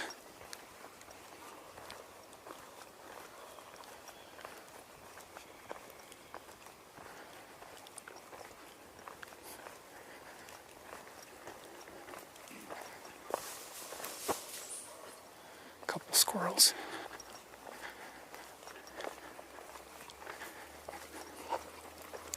Hello.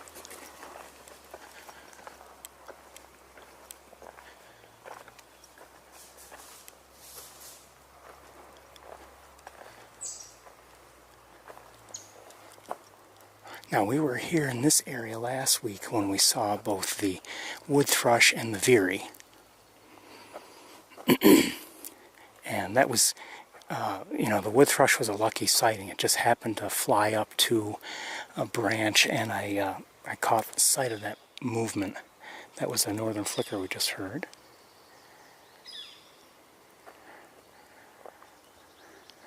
I see a robin on the trail in the distance a bit.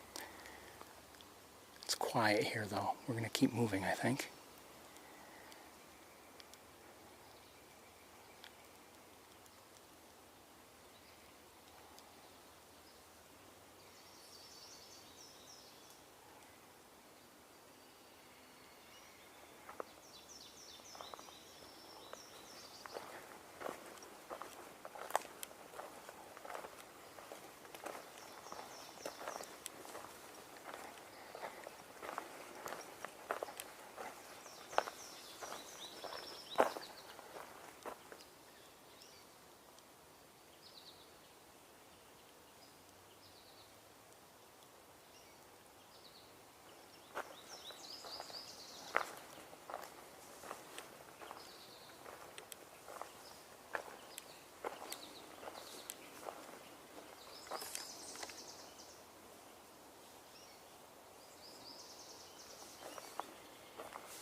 trails are quite dry feeling.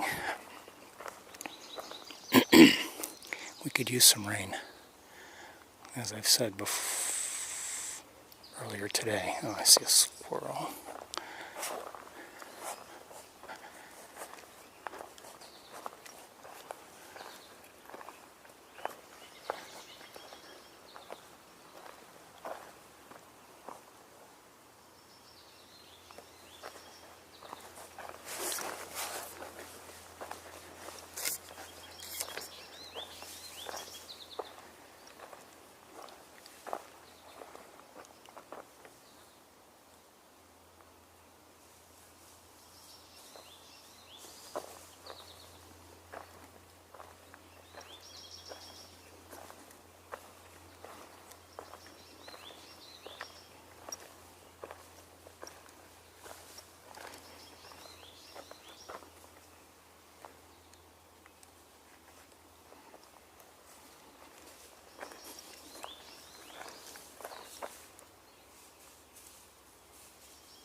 Thought I might have heard something. I believe I might have just heard a great crested flycatcher. Maybe. Maybe not.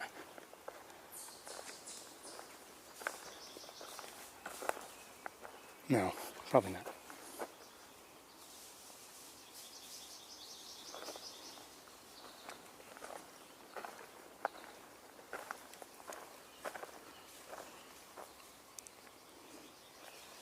Oh, I take it back. I think I did hear a great crested flycatcher.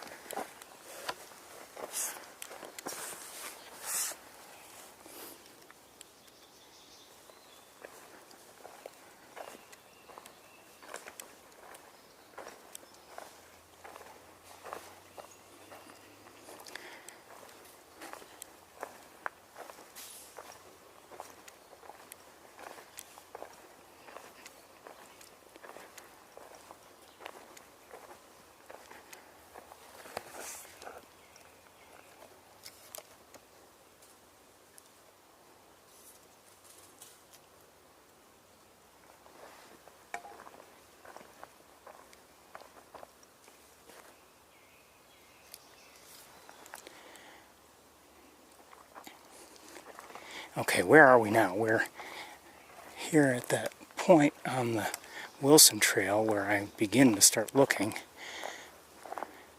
and I'm having a hard time now. I begin to start looking for the pileated woodpecker nest, but things have filled in quite a bit, and now I'm concerned we may not have a view from here.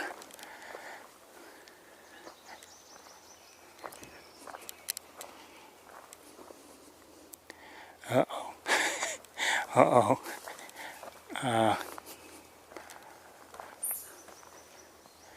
Yeah. From that standpoint, we're in trouble.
I'm not sure I can see it.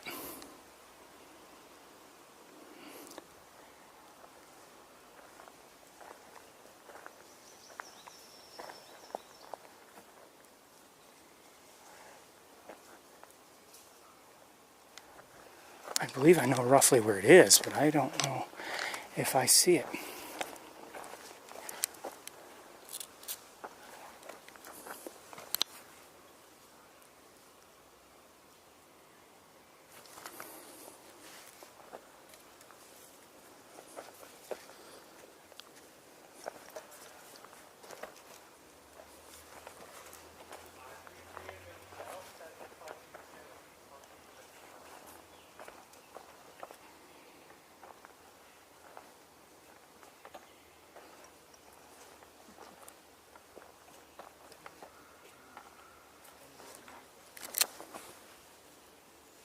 I do see it. Okay. I found a way to find it.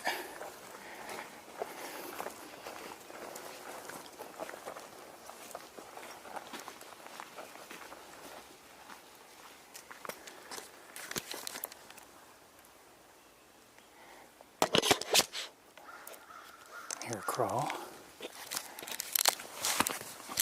I'm not sure if I'll have a clear line of sight for the scope or not. And I have a feeling as the leaves continue to fill in, we may have more and more difficulty.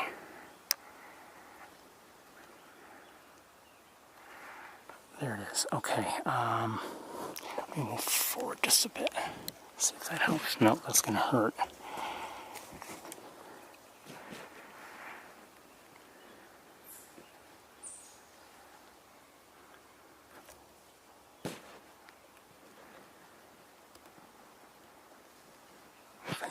Yeah, that's the wrong tree. There we go.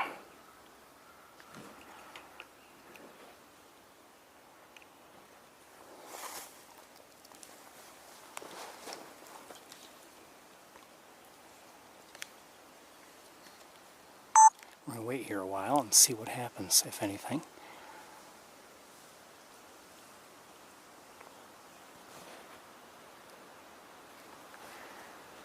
Yeah, things are going to get worse, I think, rather than better. Just in terms of our view over time, the branches through which I'm looking, those leaves are probably going to get, mature some. Now, maybe if we walked forward on the trail, we might be able to get another view. I don't know.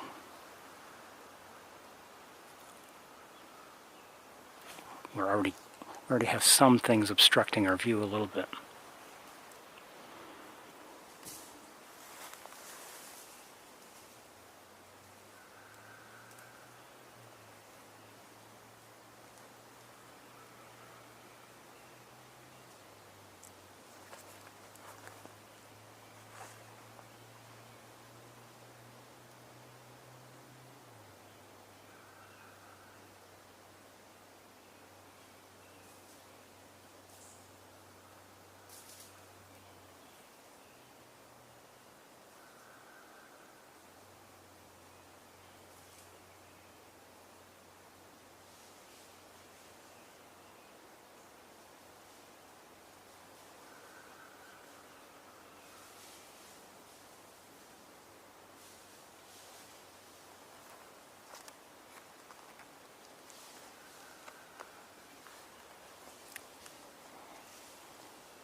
It's tempting to just walk away because we're not seeing any activity, but I'd rather be a little patient.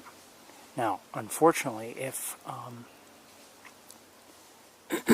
if an adult comes along, an adult pileated woodpecker, again, we're looking at a pileated woodpecker nest. Up until last week, anyway, it's been active. We've watched it week after week. But anyway, last week from the Wilson Trail, we're not on the Wilson Trail anymore. I'm not sure what this trail is called, but last week we had a view from the Wilson Trail, and I was able to get things recorded and start the recording once an adult showed up. But now we have such a limited window through which we're looking that I don't know if I'd see anything that comes along until the very last moment.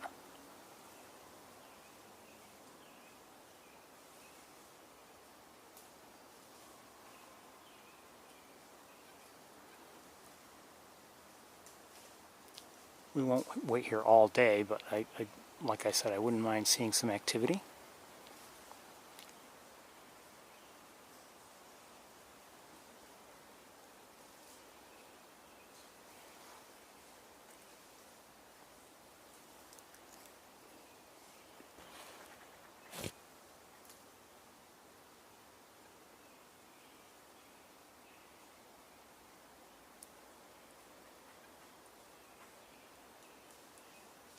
sound. Something behind me is vocalizing. I'm not sure what. I think a squirrel. I hear a crow in the distance. And I believe a robin in the distance singing.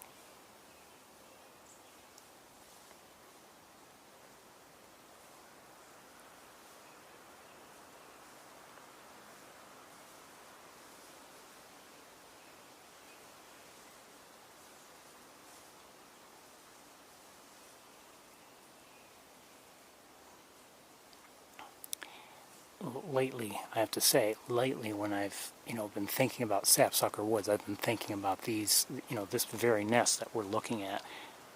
And, I'm hoping we have luck this season and get to see, interesting activity. And I'm hoping that things continue, and for one, and that we are able to see it, that the view isn't blocked. Now, we were here last week, and we, waited a while before we saw anything happen. So, that could be what's going to happen this time also. Now, last week, what we saw was a female arrive, and the male had been in the nest, and he promptly left, upon her arrival.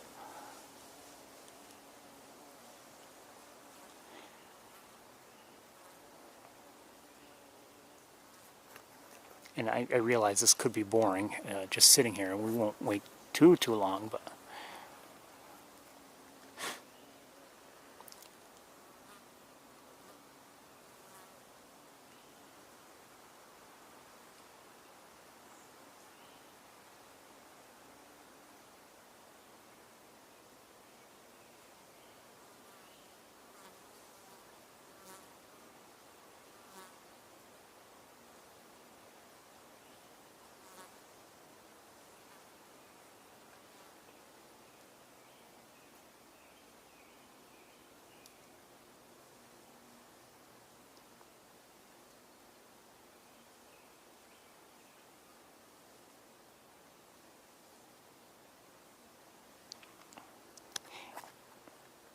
we, like I said, we were here last week, and I was, was glad we waited as long as we did. But you never know if, if the nest is still in use.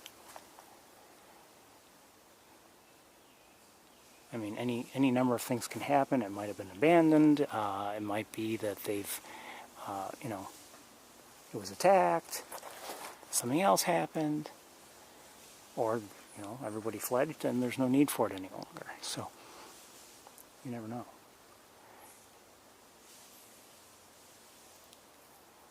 It's my guess. It's my guess that there is an adult in there, and it's just on eggs or on, keeping babies warm, and because we're not hearing anything, so it's not like they're, it's not like the babies are up there at the very edge and, calling for food. That's really what I want to see, though.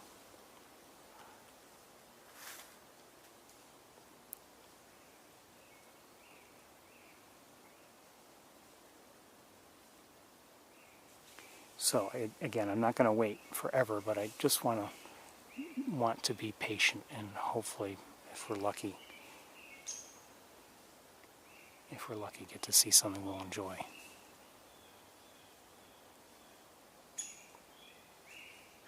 Hearing a robin sing, we have either a hairy or a downy woodpecker nearby, and a blue jay in the distance. And here an American goldfinch.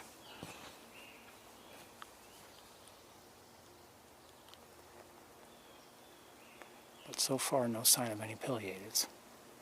It's actually pretty quiet here in the woods. I mean, there are birds in the distance that I just mentioned, but I don't hear any woodpeckers pounding. Haven't heard one yet.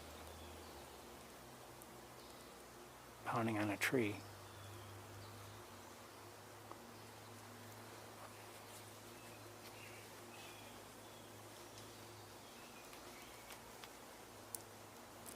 we'll be here a little while longer, and if nothing happens, well, we'll move on.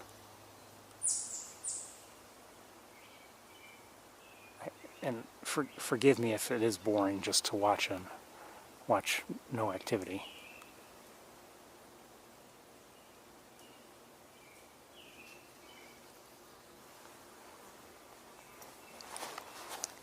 You know, we saw that exchange last week with the female arriving and the male leaving, and then as soon as he left, she went right into the nest. But I just, I didn't put anything on YouTube, and it was too short, and not that impressive really. But I did capture. I took one screen capture, and I have to admit I touched it up a bit, and it came out to be a very nice image. I didn't share it, and I don't know if anyone wants me to, but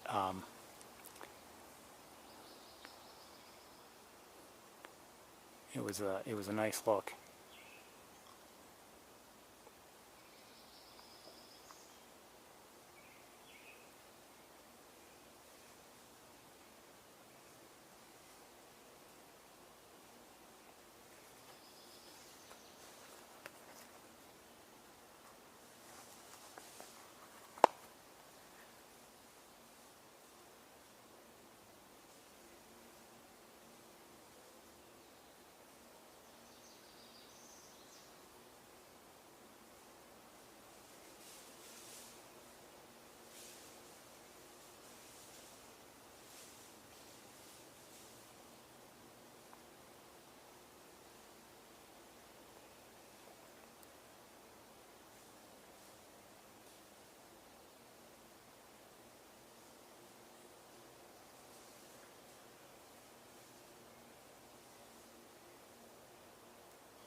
Just heard a yellow-bellied sapsucker.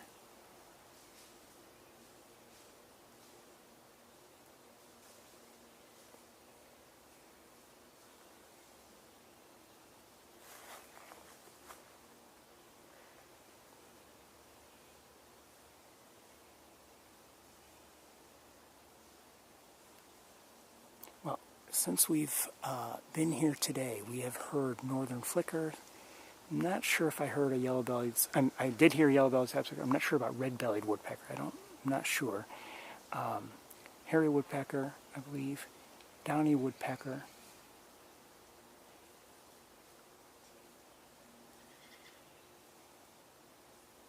I think the only one of the regulars we haven't yet seen or heard is the pileated.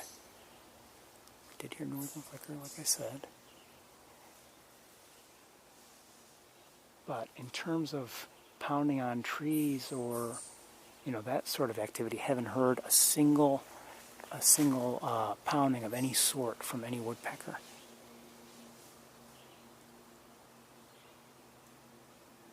Not yet.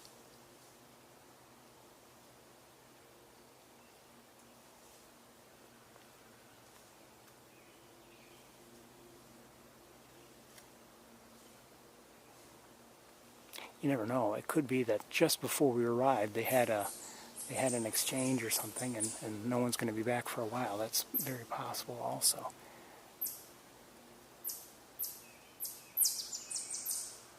You're hearing chipmunks nearby, by the way.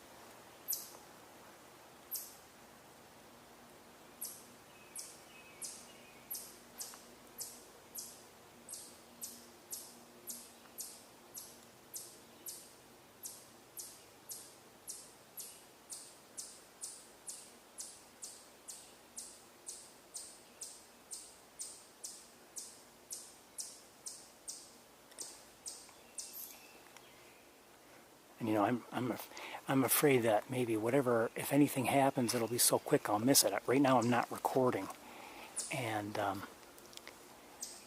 just because why record nothing? But I'm looking around, maybe hoping that we see something. But it's just quiet here right now.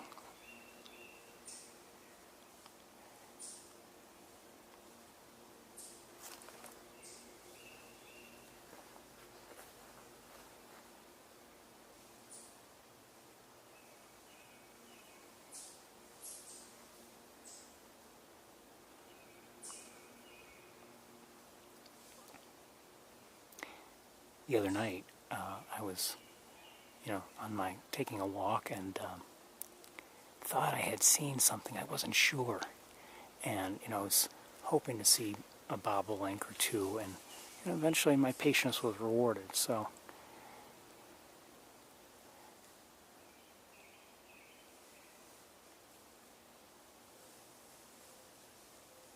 I think my best bet right now is just to keep an eye on things with the naked eye. That was a red-bellied woodpecker. With the naked eye, and then, maybe if anything happens, I'll spot, an incoming bird. I might miss if anything peeks out without someone first arriving, but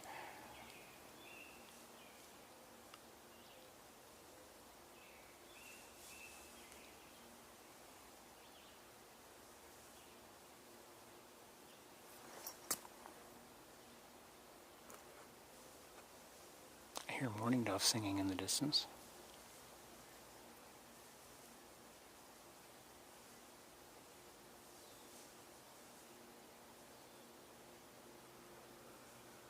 Crow in the distance.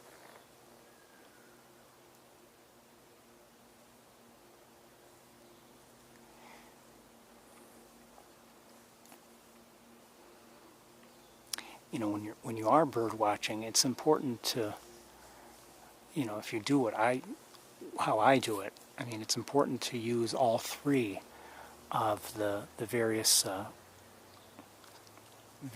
optical systems, you could say. And right now I'm using primarily the naked eye. Hello.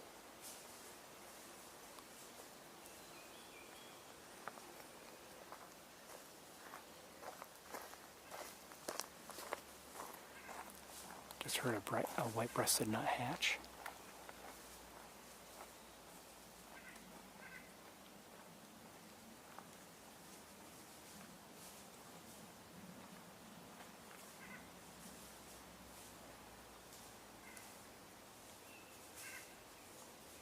Seems like it moved right through the area, or it was moving through the area. Still hear it though.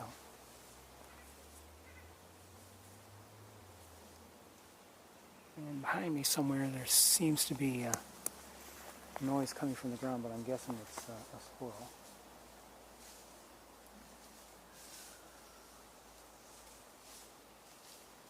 And it is.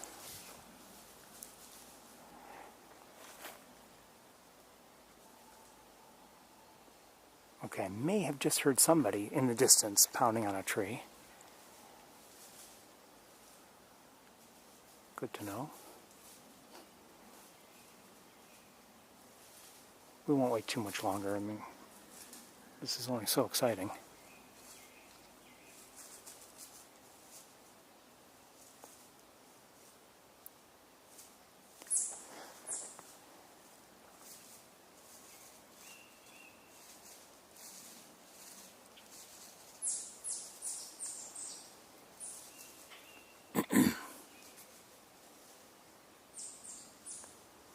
Again, I'm fearful that things will grow in to the point that we won't be able to see it from any angle.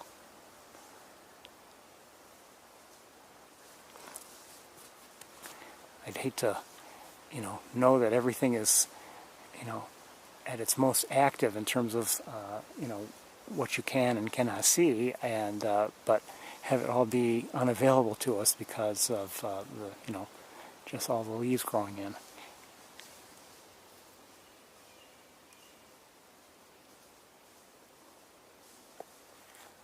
I think we're only going to wait another couple minutes and then maybe move on.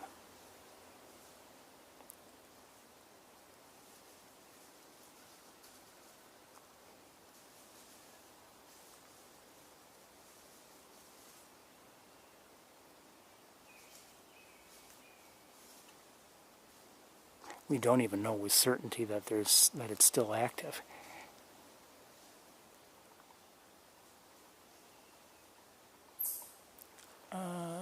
Sounds like a small woodpecker nearby, tapping on a tree. or somebody tapping. Could be the nuthatch.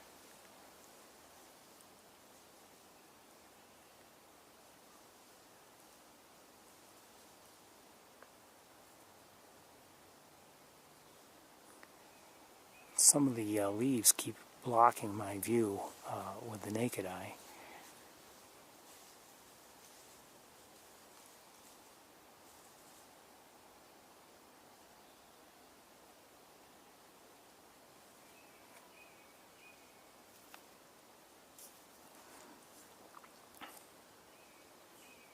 The main reason why one of the main reasons, at least the one that comes to my mind first, for why we're using this particular equipment setup is this nest.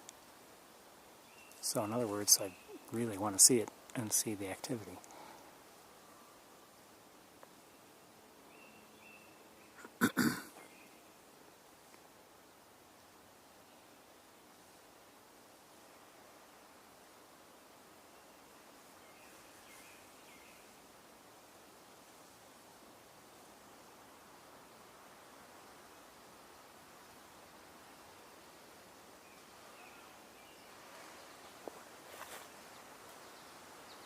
A little bit of breeze picking up a bit.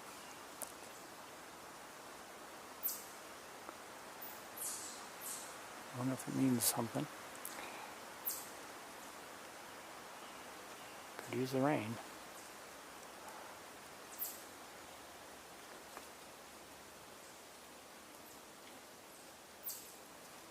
Okay, well, I'm going to say 5 more minutes maybe. And then after 5 minutes I might say 1 more minute or something like that.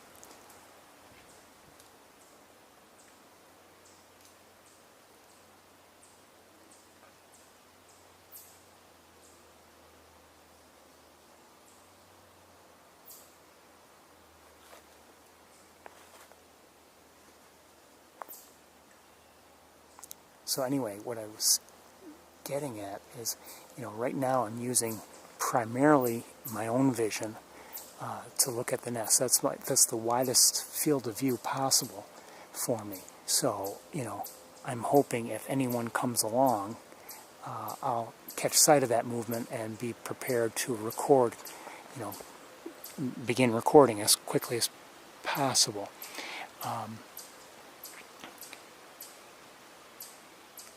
However, I might miss, let's say, no one comes along, but there's movement at the nest first.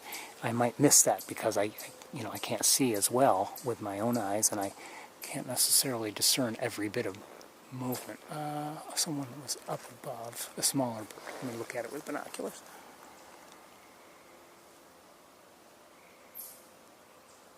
Okay.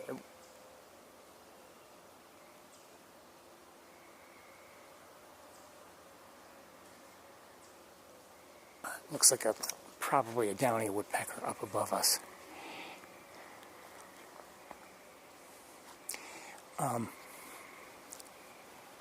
And you of course are looking through our most powerful in terms of range option. I'm not using binoculars at this moment at all. Just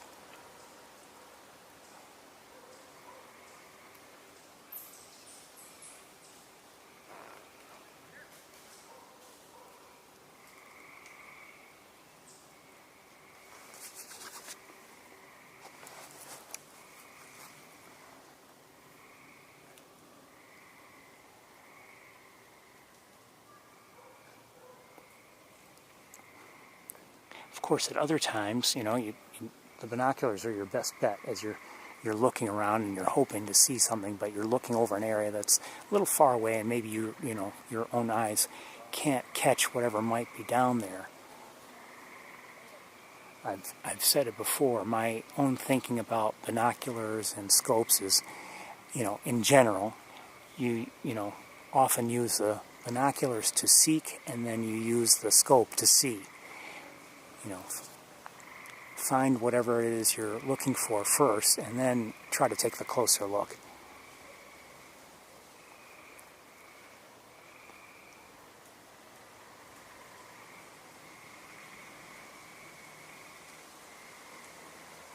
sign of activity. We're coming up on about 5 minutes, so if we're not there already.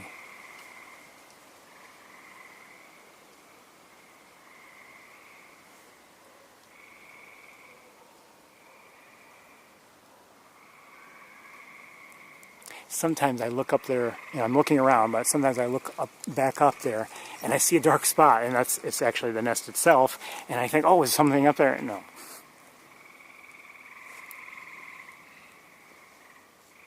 Did a mosquito get me?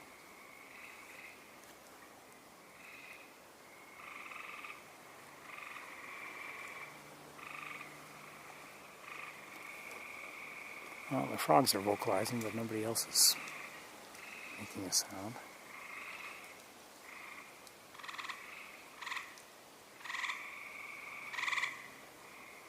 Okay, well, I think we're going to move on. I hate doing this, but I don't want to bore you to tears either.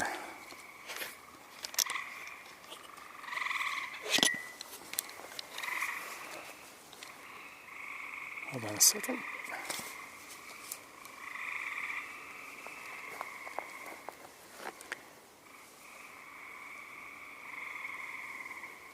Thought there was a chance I saw some movement, but maybe not.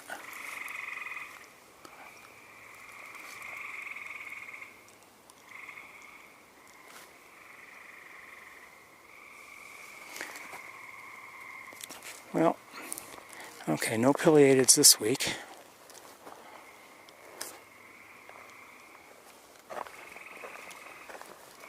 Maybe we'll have better luck next time.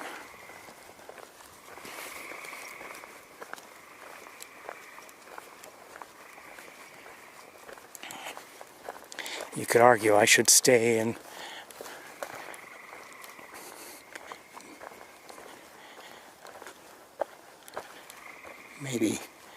maybe something will come along, but I have to be, have to remember that, we might be able to see it from here. At least, oh, hold on. Oh, that's a chipmunk. At least for now, it looks like we might have a line of sight from here.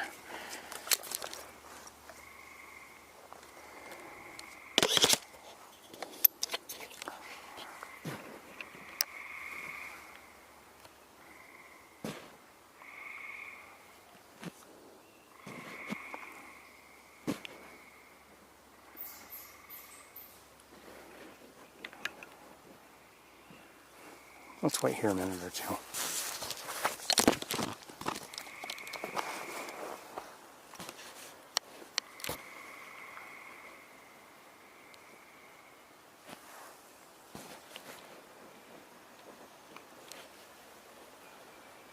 I hear tufted titmouse.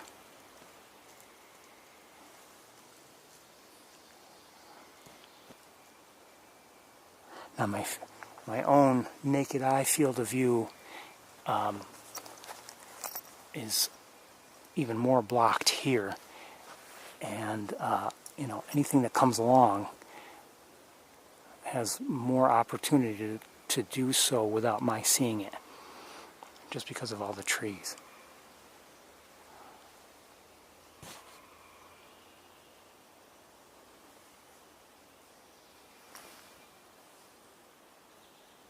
I hear an American goldfinch.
There was a mosquito on my hand.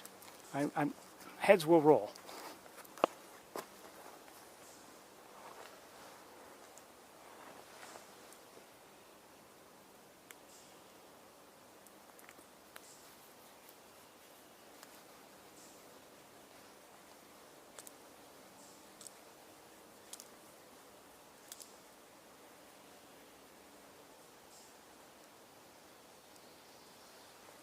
And I saw the comment about maybe they're at another hole laughing at me and pointing. I saw that.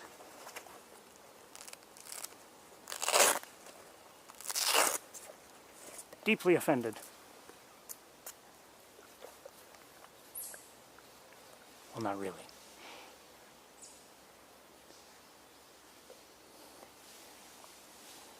I've long, just joked to myself, like with things like, "Oh, here he comes," shh, shh, shh. That sort of thing.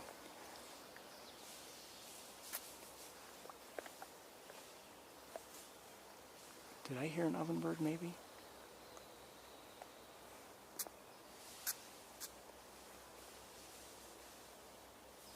Maybe not. We won't be here too much longer,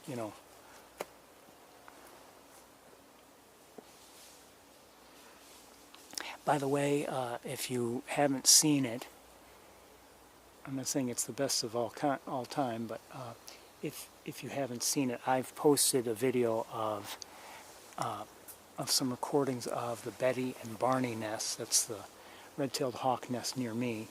They have 3 chicks up there that I've seen, and it's a beautiful nest in a natural setting.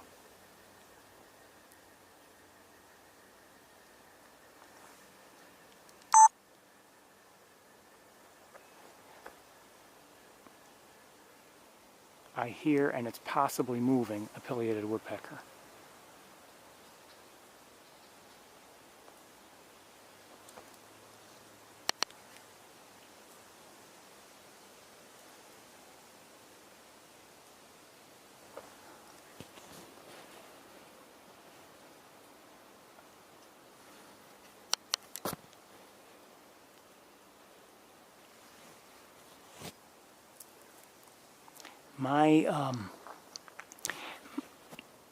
My view from here is very limited. I have a small window through which I'm looking, and so I can't see much of that tree. I'm hoping the adult that we just heard comes along.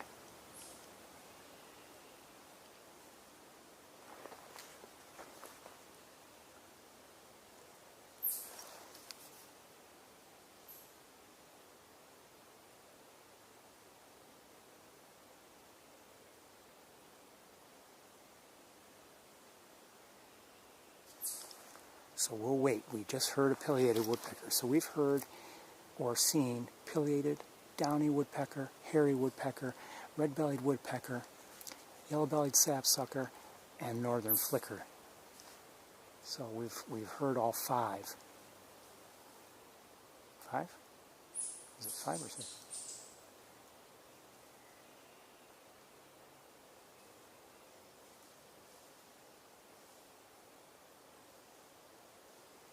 Six.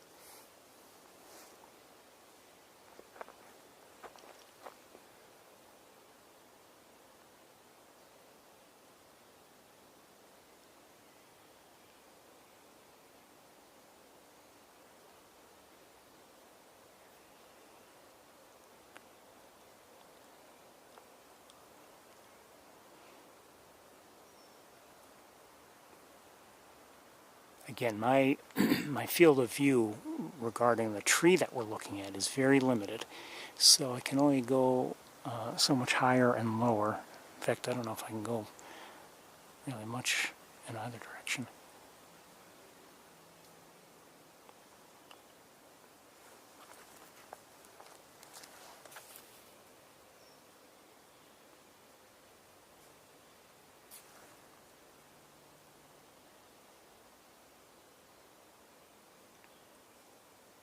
I appreciate your patience, thank you. I imagine some people are tuning in and they're seeing this and they're like, oh my goodness, never mind, and then tuning right out.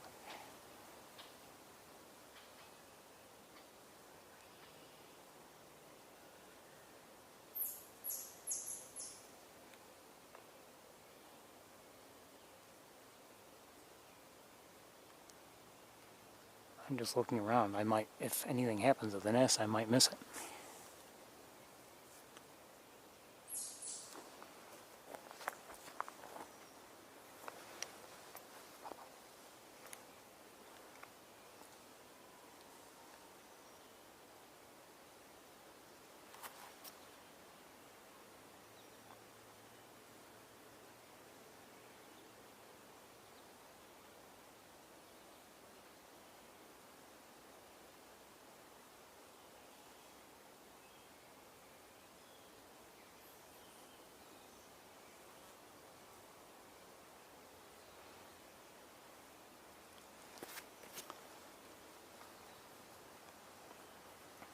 Just check the chat room and it says, and you're saying no number of viewers is up. Well, it's okay.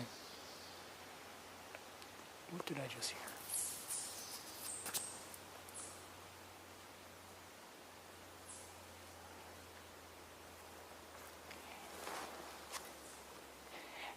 You know, if you've tuned into the tour regularly, you know that, you know, sometimes we don't necessarily do what everybody else does. That's good and bad. It matters what you want to see. So we heard a pileated in the distance, and I would say behind us somewhere, but it hasn't come along.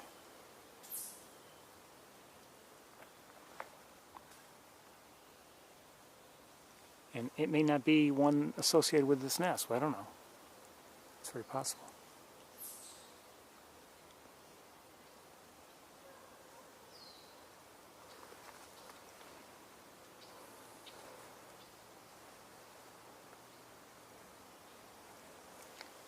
Probably shouldn't be recording. Doesn't seem like anybody's coming right along. Well, we'll wait another couple minutes maybe, and then we're going to move on if nothing happens.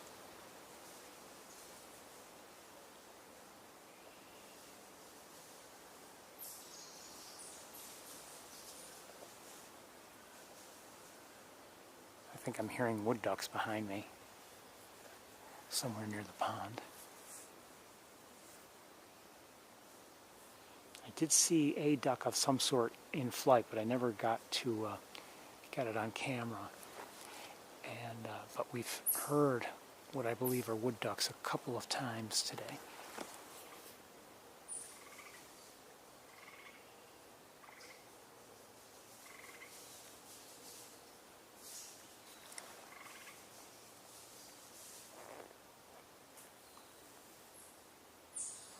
You never know. Maybe I'm standing here watching, and maybe the pileated doesn't want to go to the nest because I'm here. Who knows? It's possible.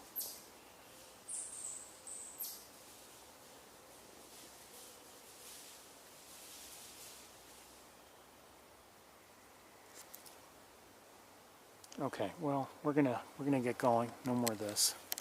Sorry. I was hoping we could see a pileated at the nest, but maybe it wasn't meant to be today.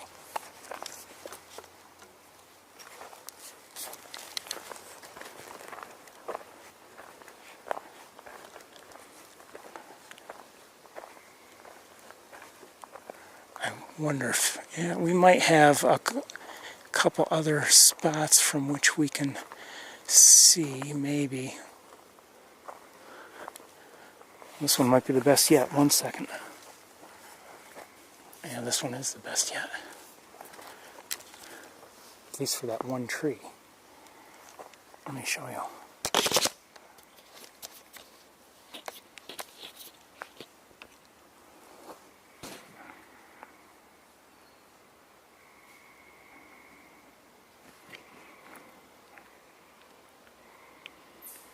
And there's some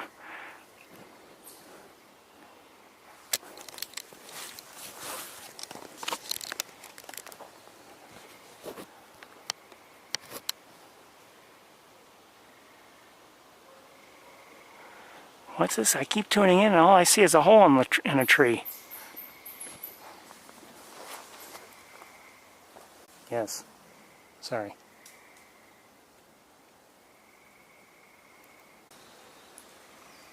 I think I just heard a hairy woodpecker.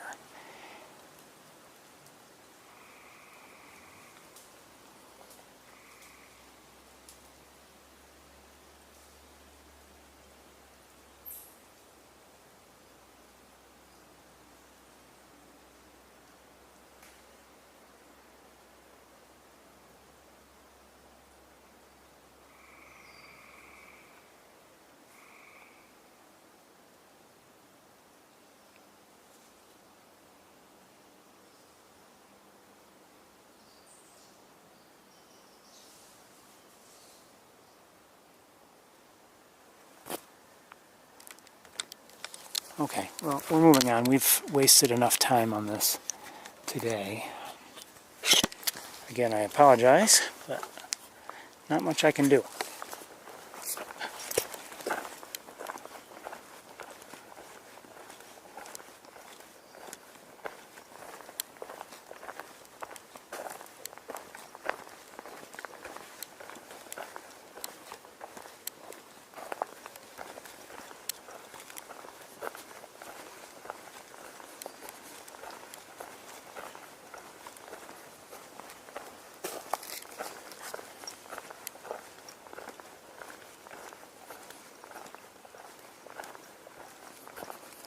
I don't think it was raining.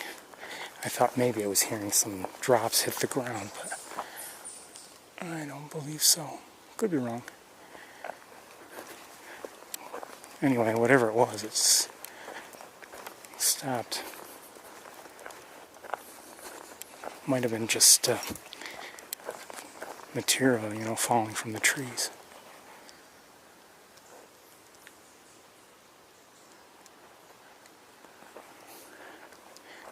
Probably should have left that tree longer, long ago, but I was hoping. Hope we didn't miss too much.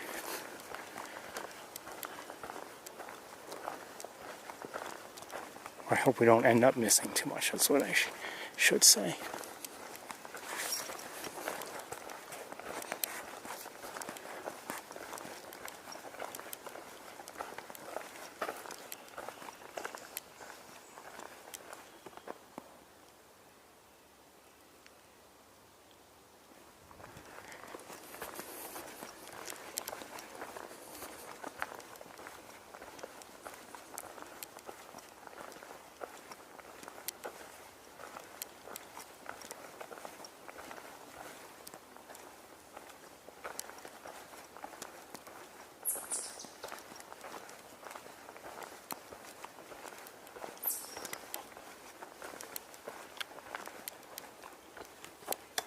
We haven't seen or heard any wood thrushes. I'm hearing a great crested flycatcher in the distance.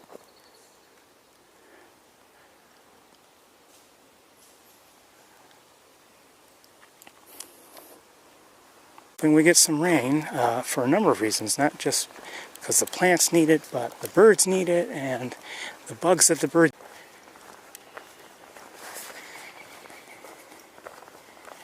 You know, during the summer, last few years, what watering I do, I mean, it's really not that critical itself. You know, if those things brown up and everything, it's okay, you know, it's all right. But I like to do it just because, you know, I want to have some space where the bugs are and the birds can come and find food.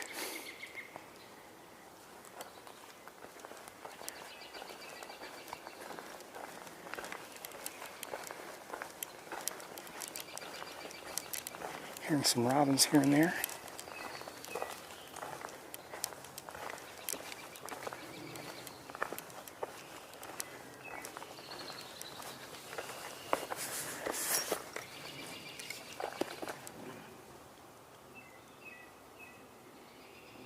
That sounds like a robin, but a little bit different.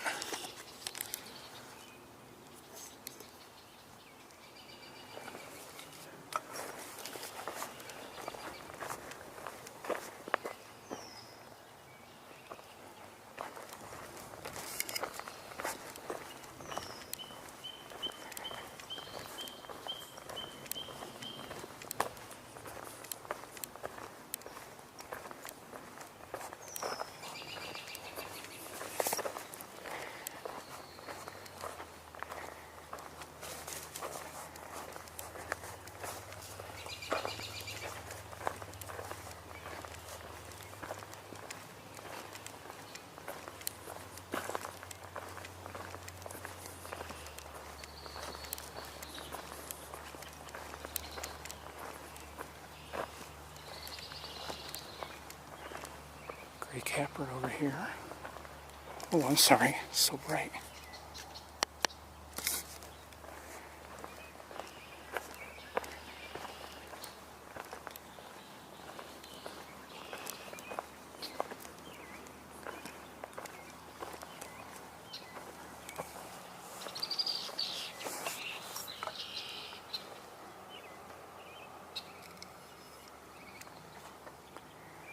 Anything going on here? And it doesn't look like it. But let's look around a bit. Ow.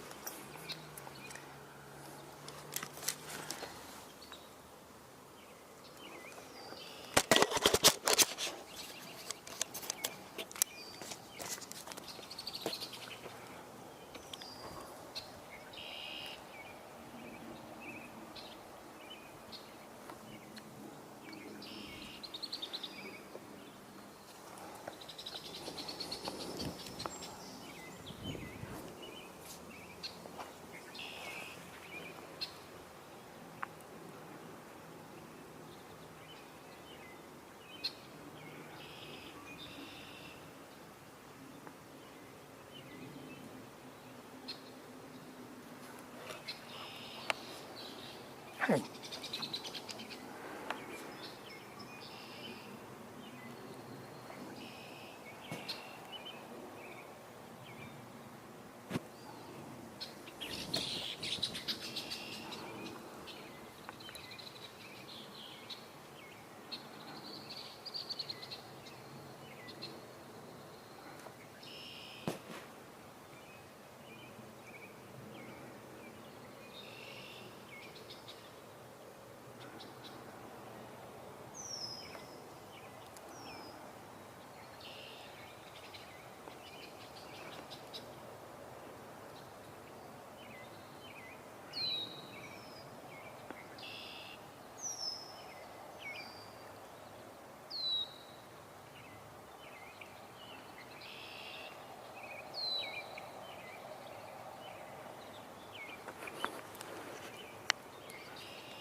Just leave it here for a moment. I want to look around with binoculars a bit. Oops.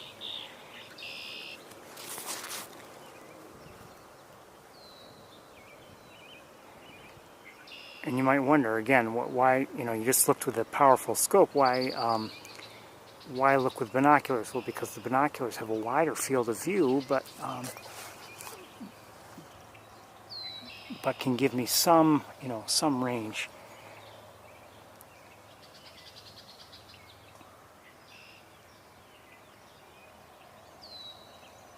But they don't really seem to be seeing anything either. Maybe a tree swallow in the distance. Hold on one second.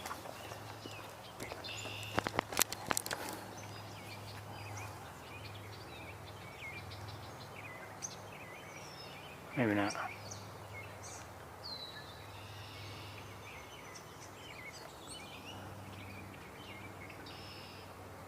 Oh, there it is.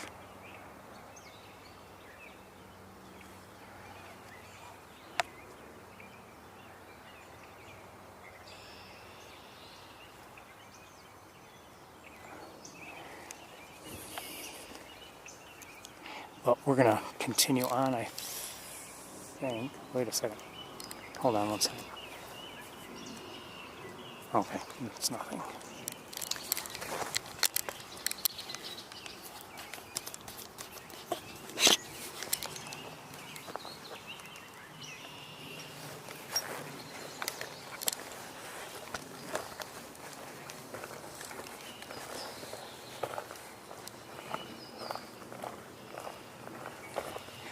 I would say we saw more last week than we saw this week, and not just the pileateds, but we just had more variety, really just about everywhere we went here last week. This week it's been quieter in terms of bird sightings.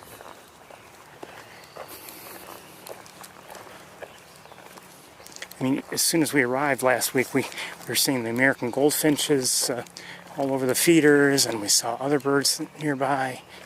And definitely saw some You know, Canada geese here and there. We've seen a few birds here today, but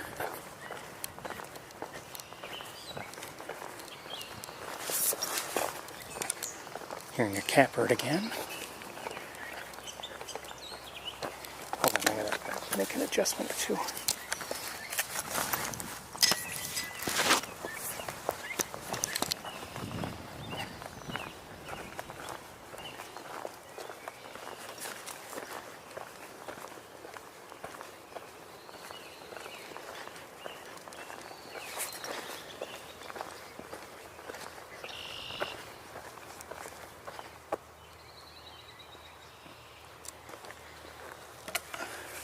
I see a song sparrow. Oh, just dropped out of view.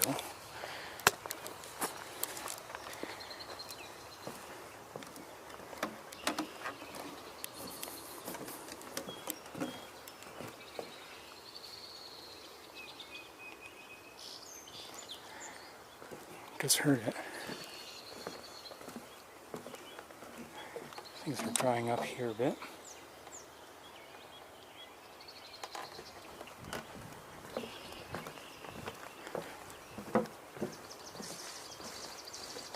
Hear a common grackle.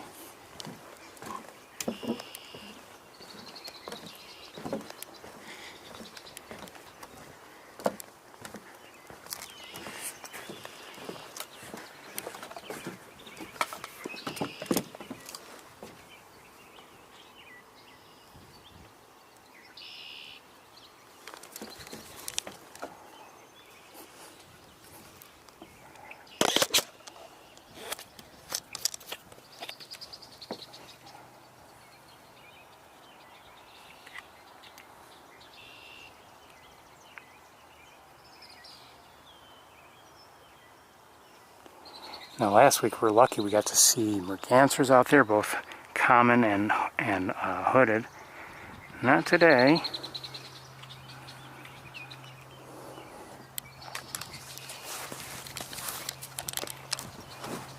Leave that there while I look around.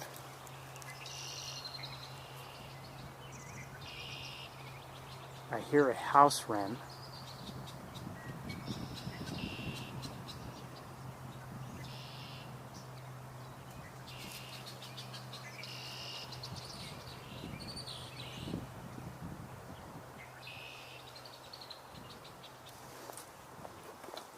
Some adjustments, 1 second.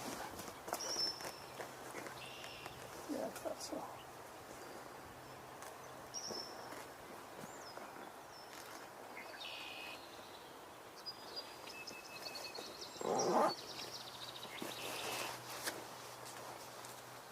Near my, the walks that I've been taking in the evenings, I've had, heard a lot of vocalizations from one or more house wrens, but I haven't seen one yet.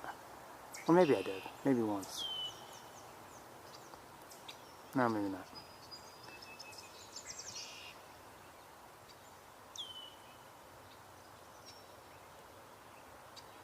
Well, nothing else really going on here. It's been, like I said, it's quiet.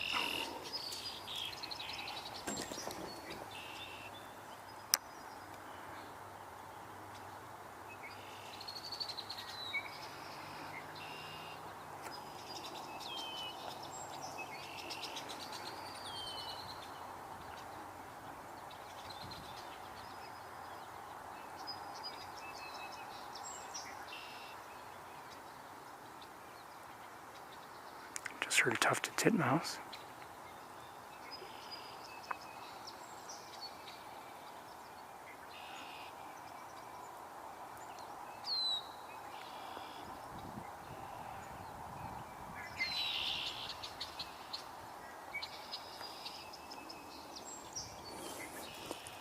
Well, I think we should continue.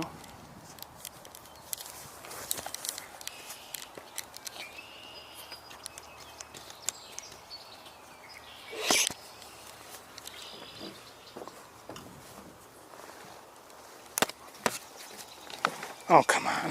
Hold on.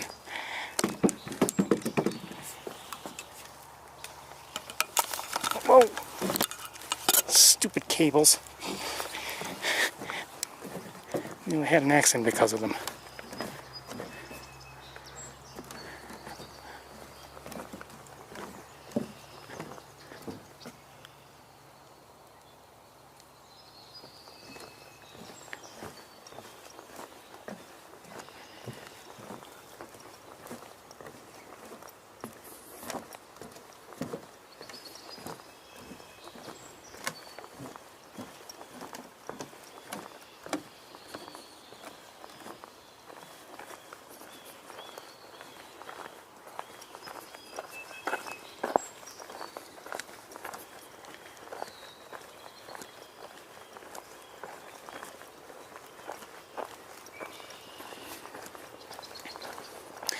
Quite honestly, I'm thinking about, I don't know if we'll have time or not, but maybe we will because we're not seeing much.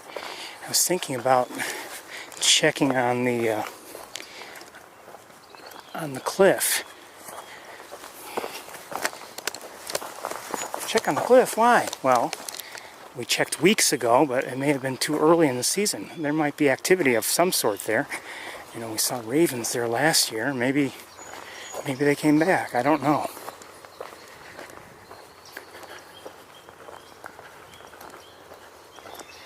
Kind of doubt it, but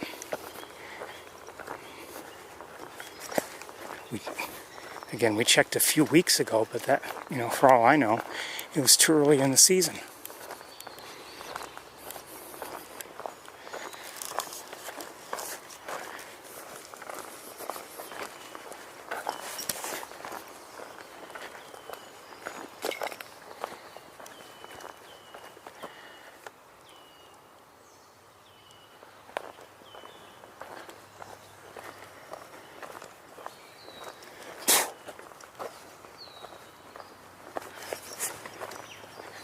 Plenty of water here.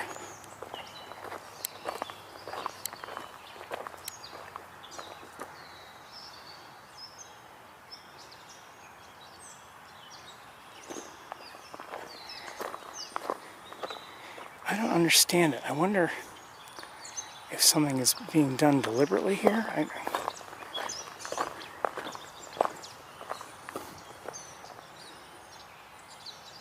I mean, it looks like, I don't know.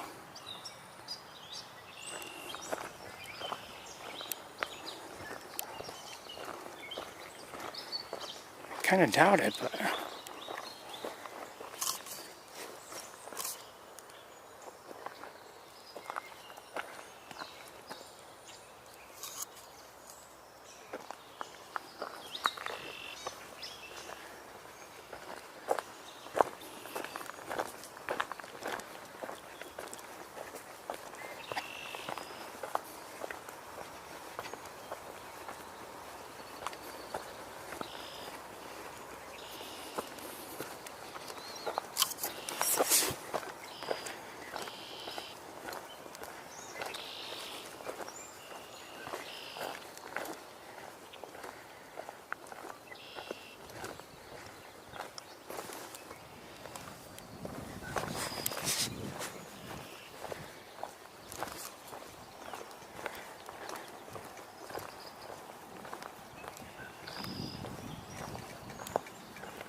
like I said, it's been a quiet walk here today, and I was hoping to see a lot more.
we heard those wood ducks, and I did see that one duck, whatever it was, flying in the air earlier.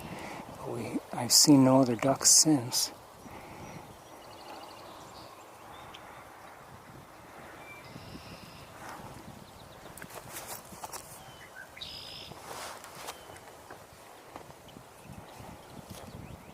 We've seen no herons of any kind.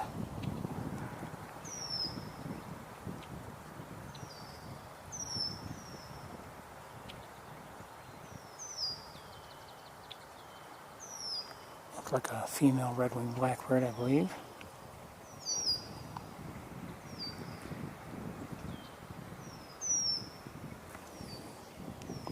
Just heard a catbird.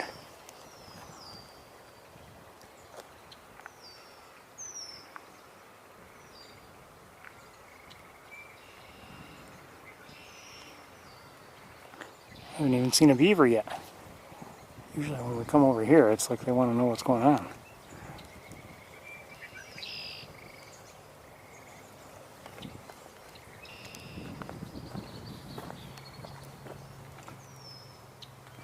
Well, maybe there might be one. Well, I don't know. Something disturbed the water here, but it might not have been a beaver. Probably not.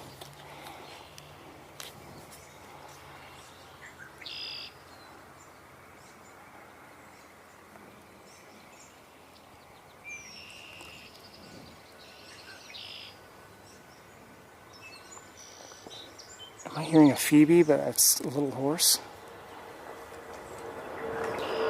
Sounds like it.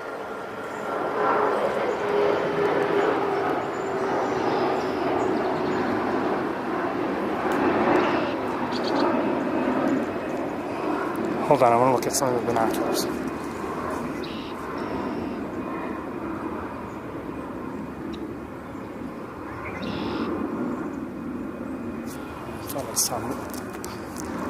I thought I saw movement, but maybe not. Okay, we're going to continue on.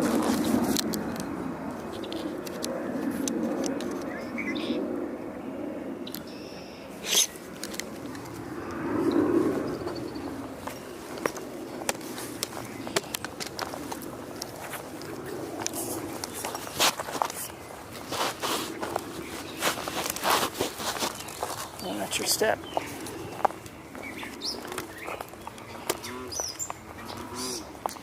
It's a great catbird we're hearing, and a bullfrog. Jeez, hold on. This thing is just uncomfortable on my shoulder.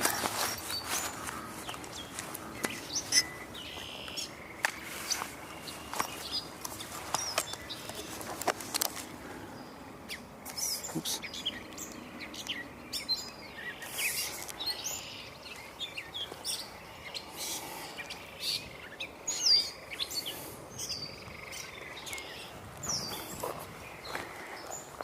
Watch your step. Lots of...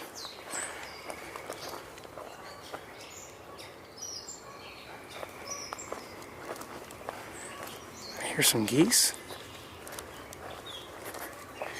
Not sure if it sounds like they're flying in or... Yeah, it sounds like they're flying in. You might say, what difference does it make if they're flying in? Well, and they just landed. You know, if they fly in, they definitely don't have goslings with them.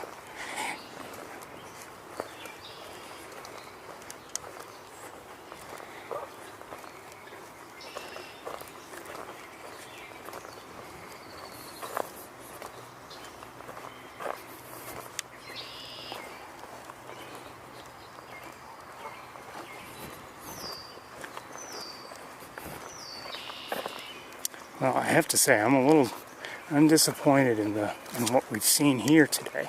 I mean, I've enjoyed the walk a bit, but I was hoping to see a lot more.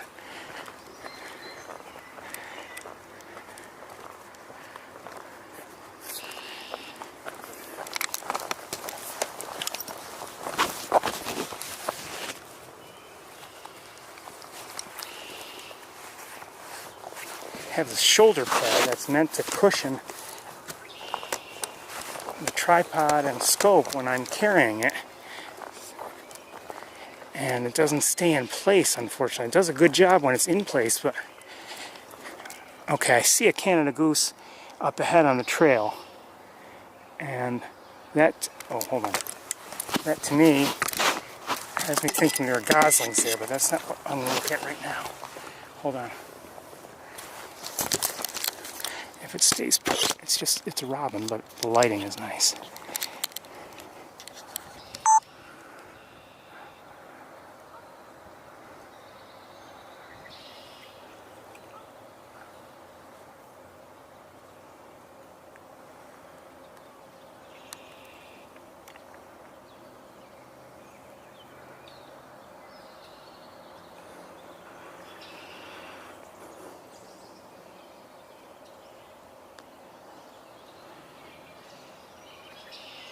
Okay. Thank you.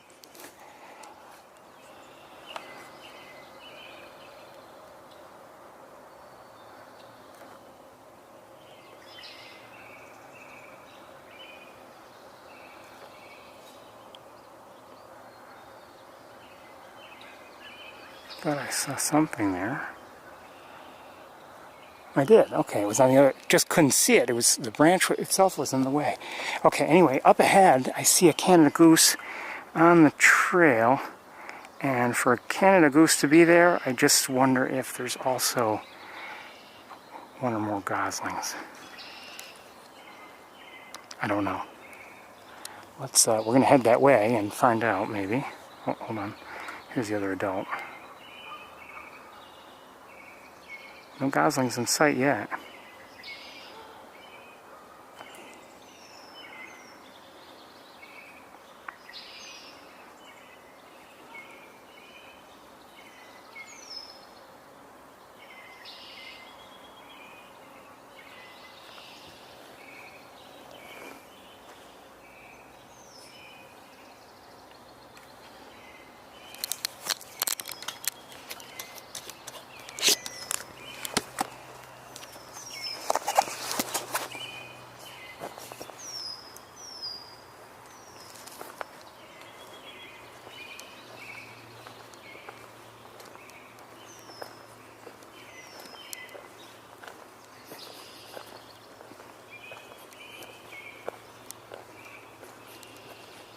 Some adults there, or some humans there that are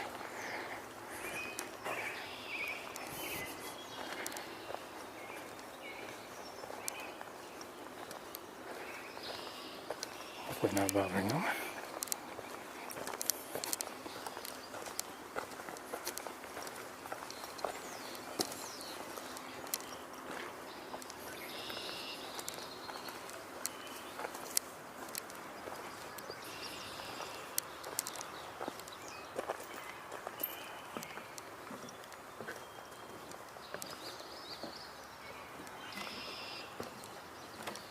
Now we saw, we're at the Fuller Wetlands now. Last week we were lucky enough to see a green heron here.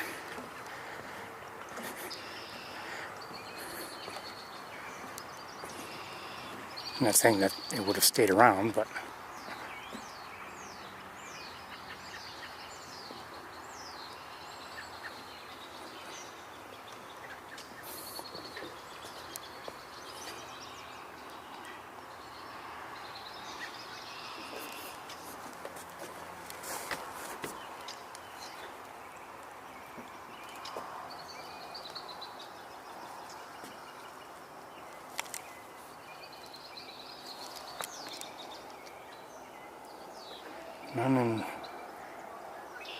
none in my naked eye view right now.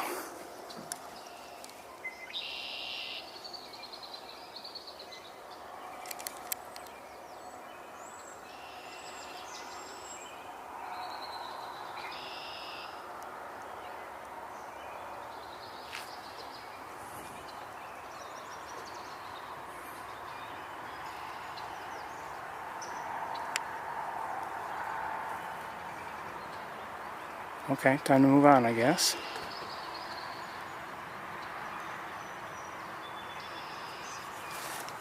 You know, we actually saw more at Montezuma last week also.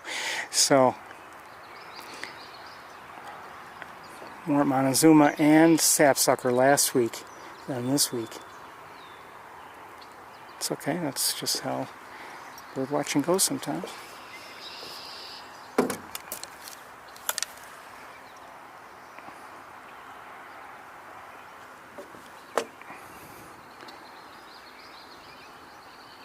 I'm not sure if I just saw a flycatcher or not flying around, maybe.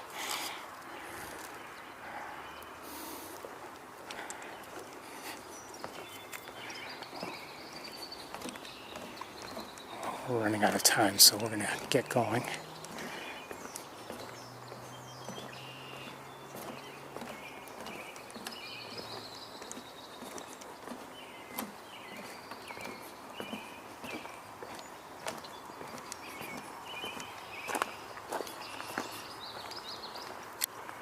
Just heard a common yellowthroat, and I see the two geese that we likely just saw moments. There they are. I see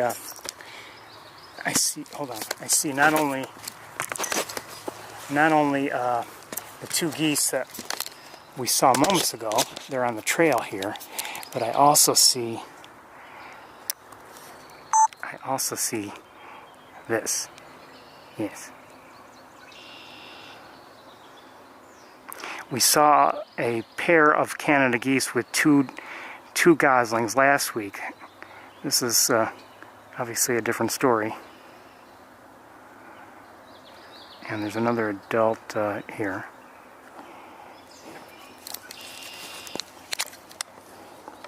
Okay, let's move. I'm going to leave everything in place. Let's get a little closer and hopefully a little bit better. But we don't want to get too close.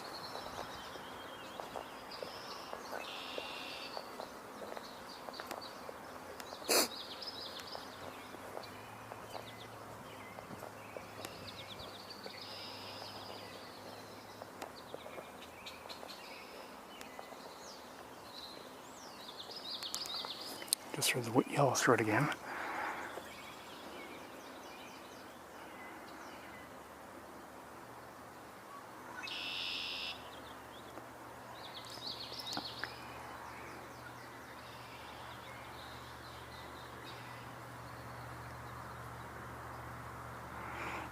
These already, you can see they're not quite as yellow. Some still have yellow on their heads, but they're getting that grayish color already.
The other two adults are still nearby. I can't really show them to you because we've got a tree in the way, but... And it's interesting that those two adults are nearby here, without any goslings. I just wonder if all the goslings, maybe they have their goslings mixed in with these, and they're just letting them be. I have no idea. We've seen in the past multiple pairs of adults here at Sapsucker walking together, and it looked like their groups of goslings were all just mixed in together. At least it looked like that to me. So I wonder if that's possibly what's going on, but I don't know. You'd think that the adults, if that were the case, you'd think the adults, those two adults would be closer to the goslings. I think they want to come this way, so we're gonna go.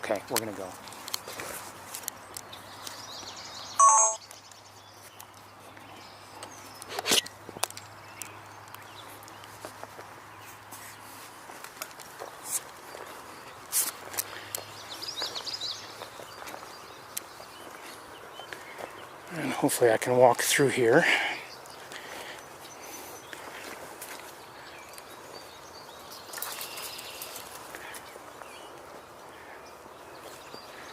Without stepping in something.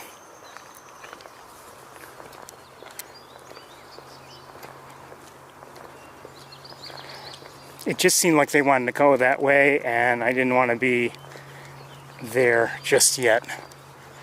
Maybe when they're older, the adults might not mind, and the young might come closer to me like they have in the past, and it's okay.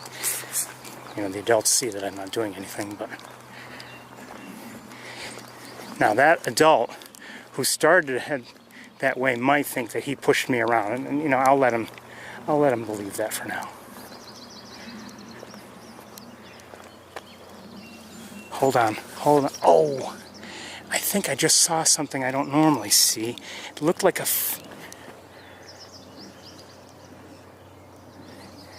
it was reddish, but too red to be...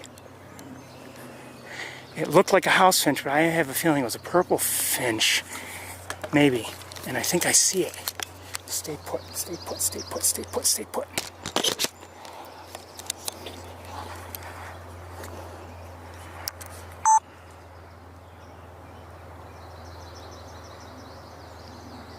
Okay, I don't like what we have in our way. Is it still there? I'm not sure if this is better. Hold on. I'm not even sure if it's still there. It is.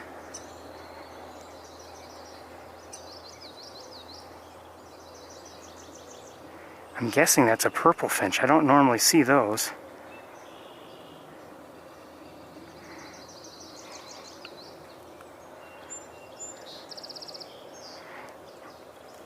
Okay, I don't see it now. Normally I see house finches look, which, the males look a lot like that, but I don't usually... Oh, hold on.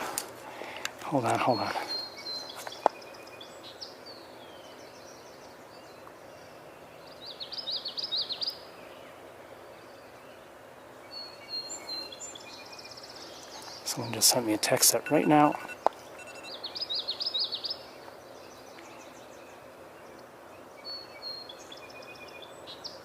Okay, well.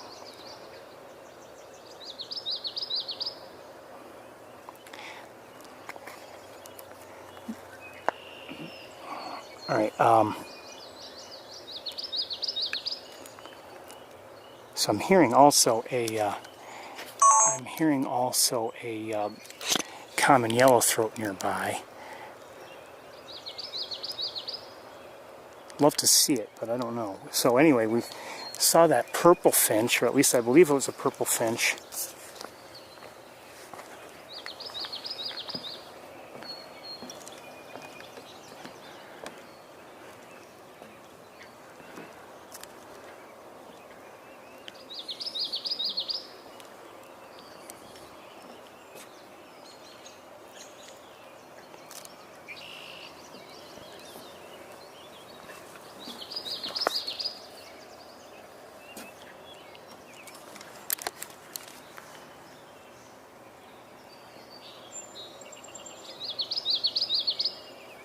The common yellowthroat we're hearing now, it sounds like it's fairly close. I don't know if I'll be able to see it though. I don't think so. I think there's too much vegetation between us.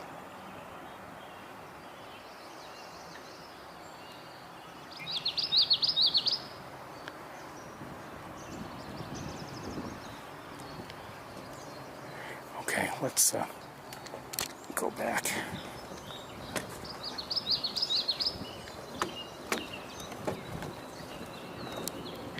I think we're just going to go right to the car. I'm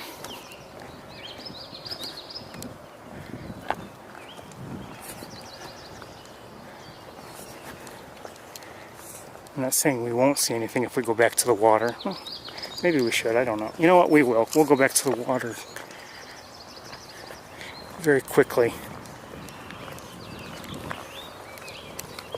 Just to have a look around.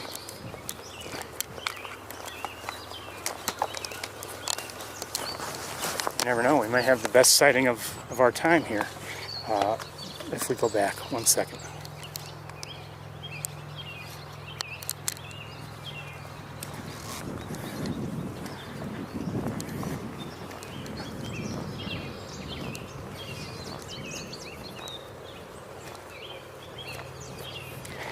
We should walk over here, you never know.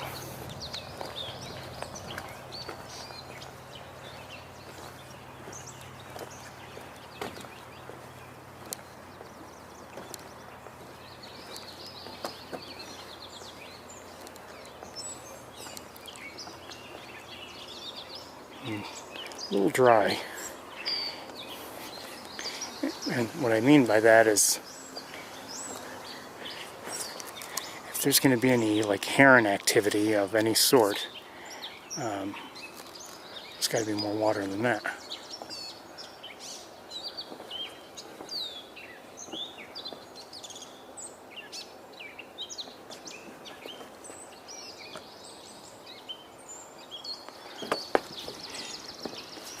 Just heard, I believe, a swamp sparrow.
This scope is really a pain to carry around.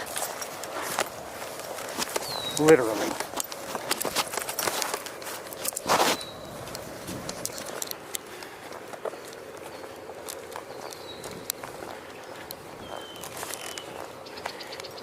Quite literally.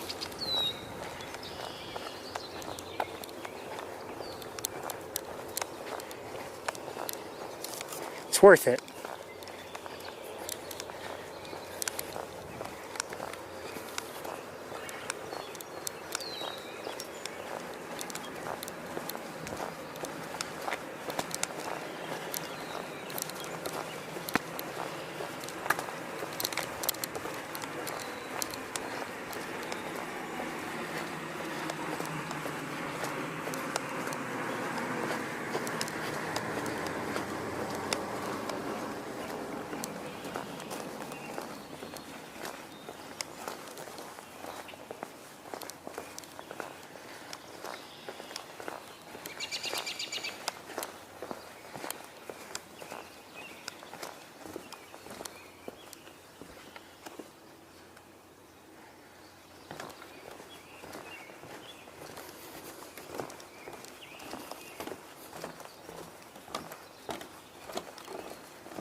Doesn't look like there's much going on here now either.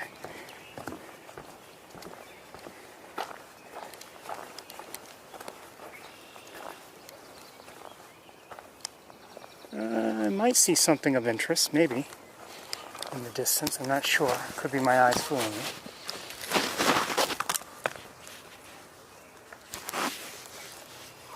Could be my eyes fooling me.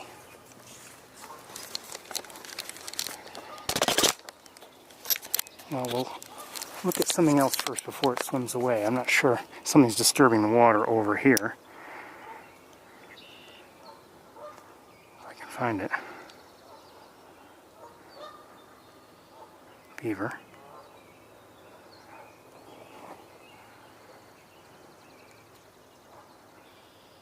Okay. It was my eyes tricking me. I thought maybe that was a heron, but no.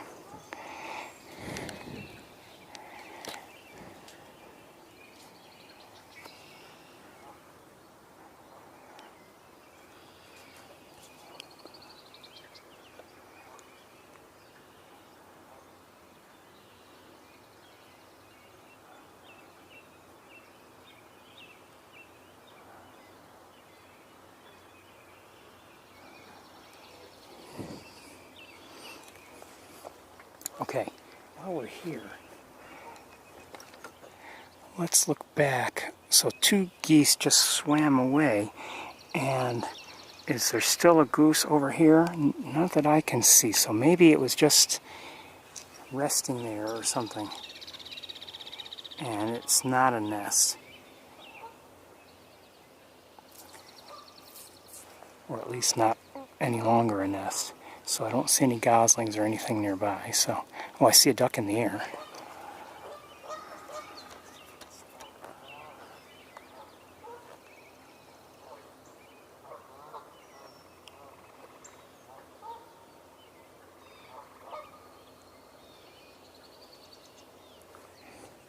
Don't know what kind.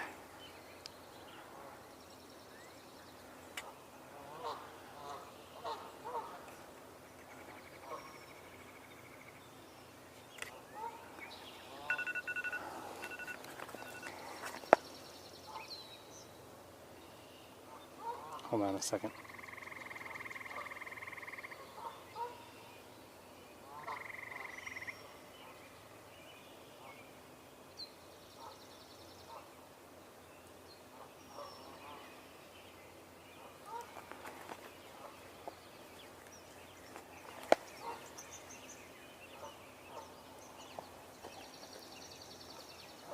Okay, I think we're going to head to the car. There's not much else going on here.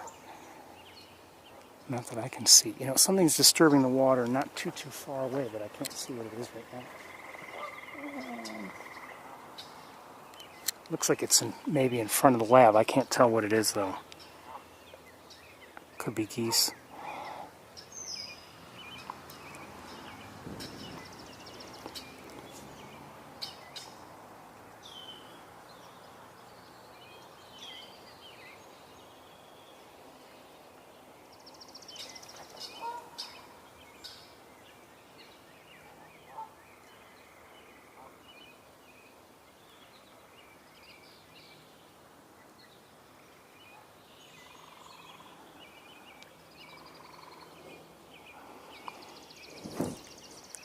Okay, let's head to the car and we'll go to the campus.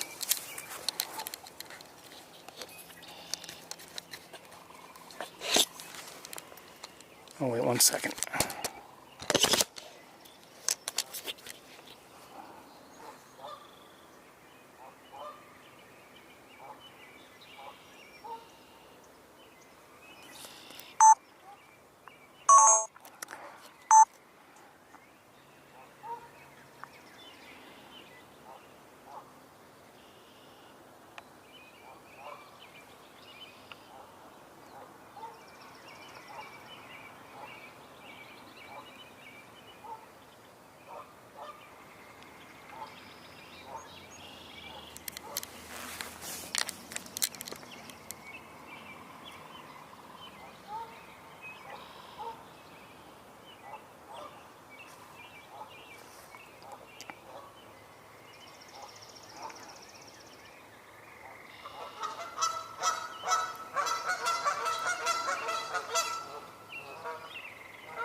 While you're looking there, I'm going to look around a little bit with binoculars.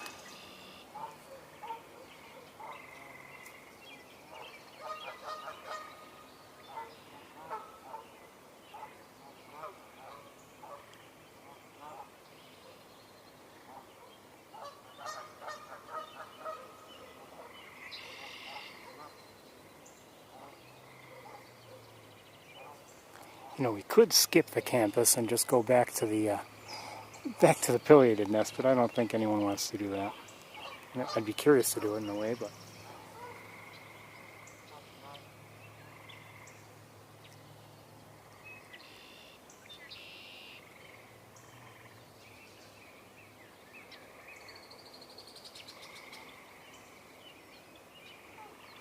so I hadn't seen this one earlier.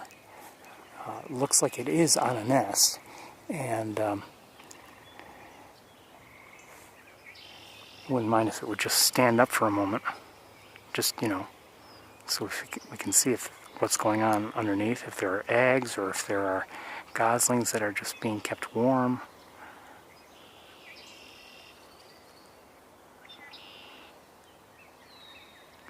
We have in the past seen goslings still in the nest, and I wouldn't mind seeing goslings again today in the nest.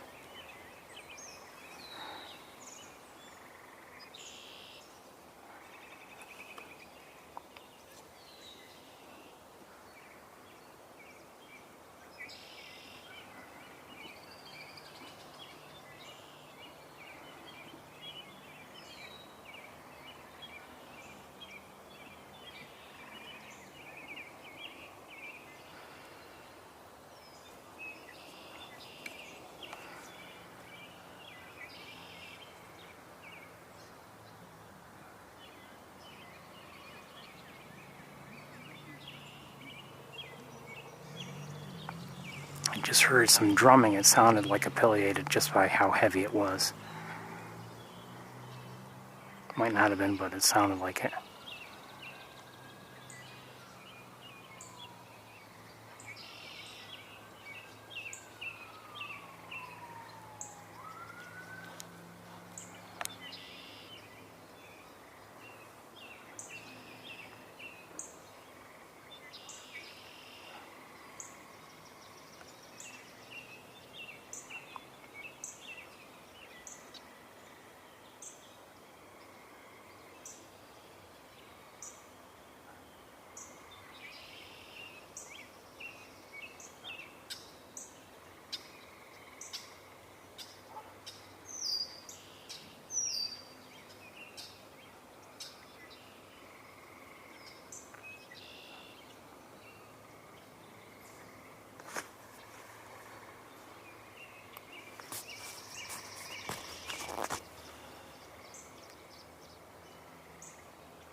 Really?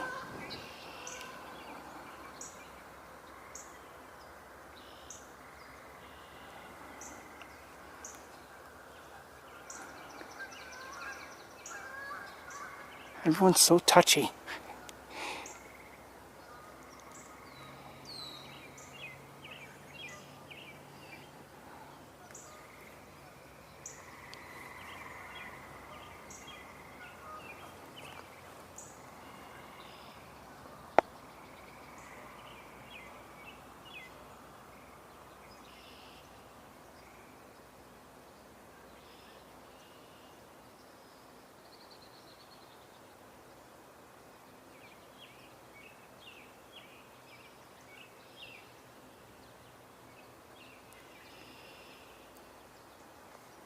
we'll wait another minute or so. Right now, much closer to me is another goose that's right here.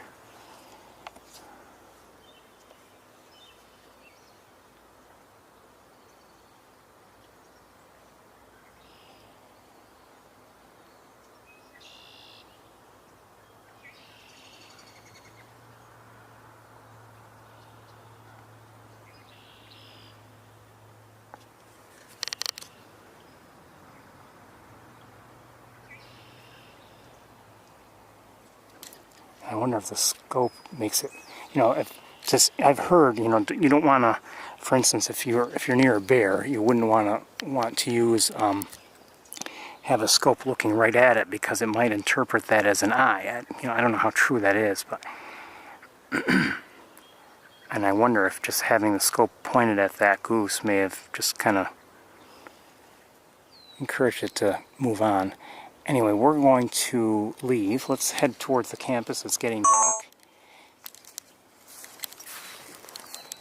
It's interesting to see that, she covered up, I'm assuming it was a female, covered up the nest, moved all those feathers, fluffed them up around, but I'm surprised as well. I mean, I didn't follow them. I did not follow those two geese, but I would assume that they'd want to come back by now, and I don't know where, if they're even nearby. They might be behind the island somewhere, but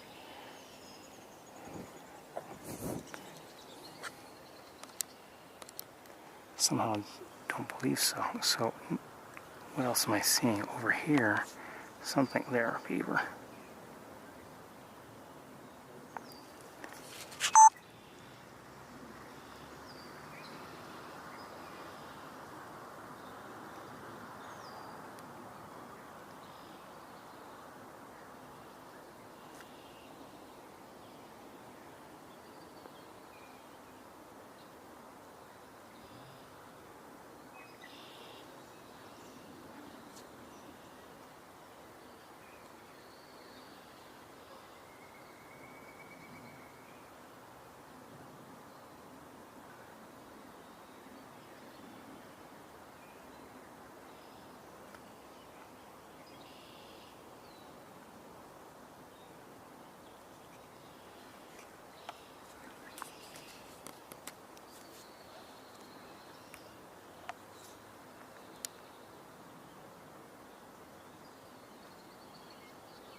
Okay, let's head towards the car. It's just interesting. It's tempting to stay and see when or if the adult geese come back. I mean, for all we know, that's, I don't know, something else.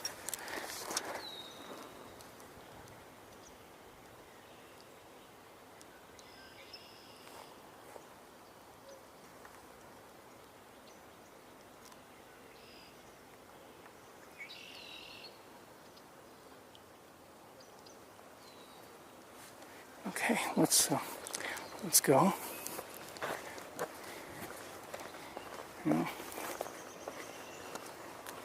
May not have been our busiest walk here at Sapsucker Woods, but I did enjoy it, and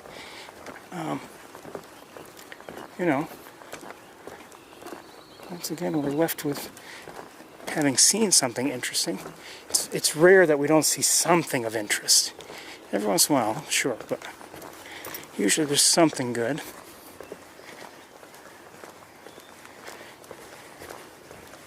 Okay, just so you know,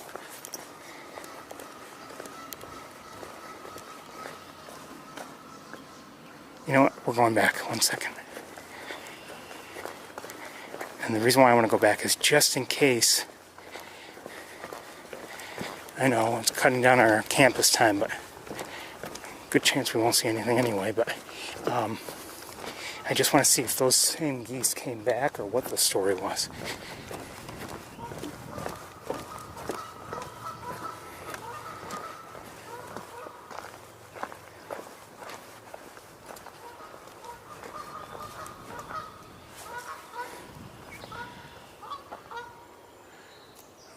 With the naked eye anyway, it doesn't look like it.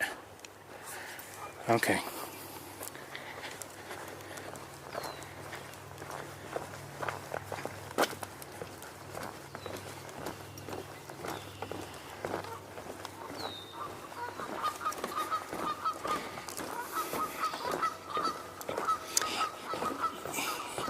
You know, I often have Canada geese in my view from home, and I've shared some of those views, but it's a different dynamic here.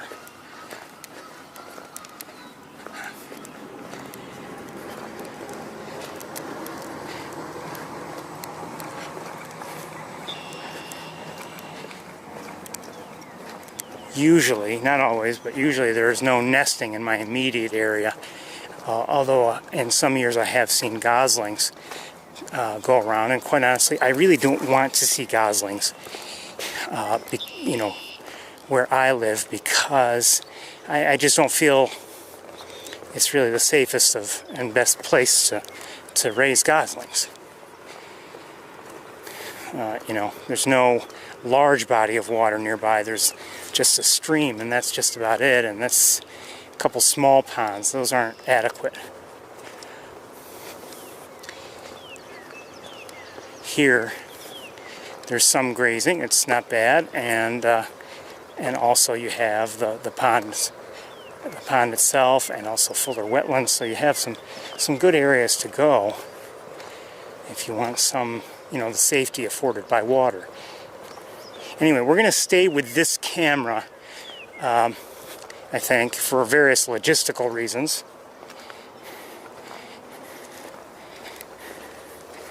Which I won't go into right now. It's related to power and electricity. So we'll stay with this. I'll pack up some things and we'll get to the campus as quickly as we can.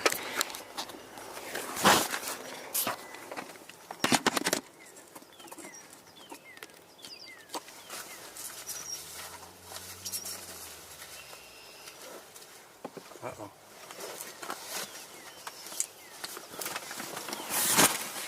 Looks like parking lot lights are coming on. I'll be with you.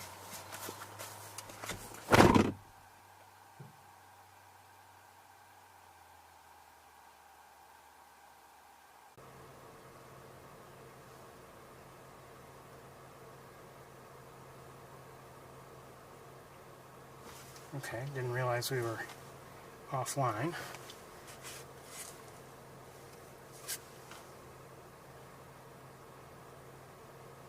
Okay, let's head towards the campus. I'll deal with equipment as we go, if necessary.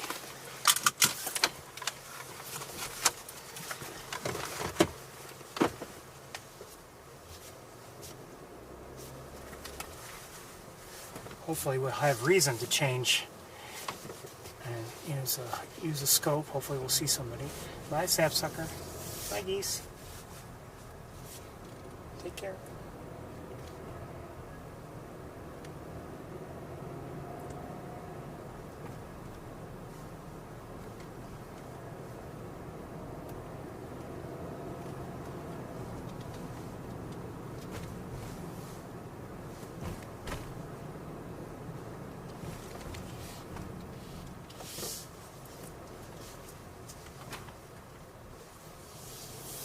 Some Canada geese around here too. Again, it seems odd for them to be here. I mean, if they had goslings with them, that'd be one thing, but they don't.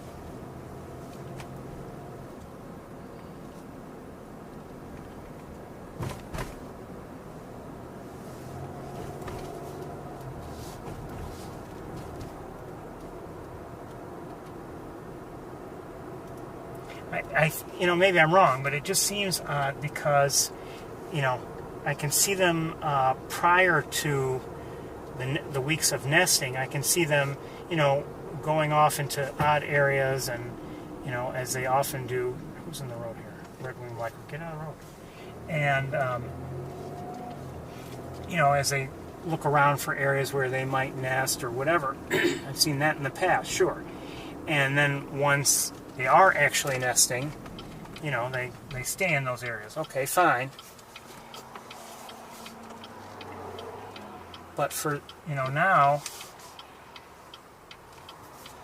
the nesting is either finished or nearly finished. And I'm wondering why I'm seeing, I just don't remember, usually seeing adults around like that. Now, for all I know, they're,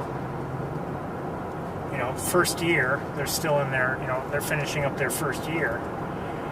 And maybe they're just, youngsters that grew up there, I don't know, and they think that's what we do.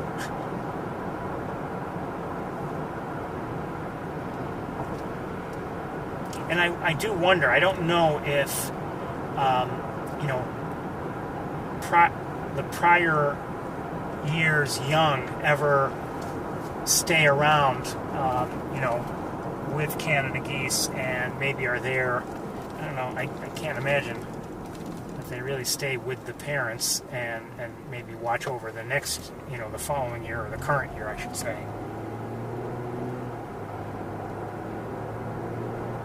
Kind of doubt it. But like I said earlier, we've seen sometimes multiple pairs of, or at least apparently pairs of adult Canada geese watching over a large grouping of goslings.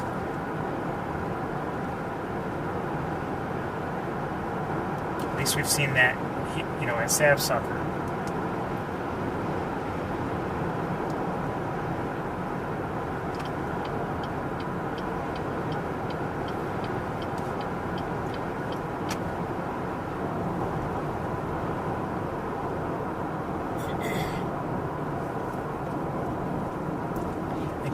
Occasionally, sometimes it will happen, is my understanding, that, especially if there's an orphaned gosling, maybe other adults will take it along. And sometimes you hear that they won't.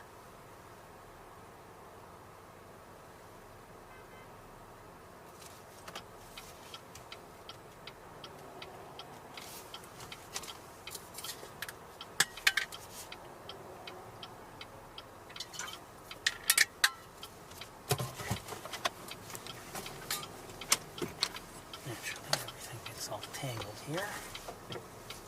Come on, Light, let's go.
It is 74 degrees, by the way.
catbird. They've been quite vocal today.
This is, May is probably, in many ways, the best time of year to visit the campus. Not from a bird watching standpoint, but just from, as everything grows in and, there are many trees that will flower. I mean, it's when the campus looks its prettiest. Also, it's before everything has had a chance to, go through a hot summer and maybe potentially dry out.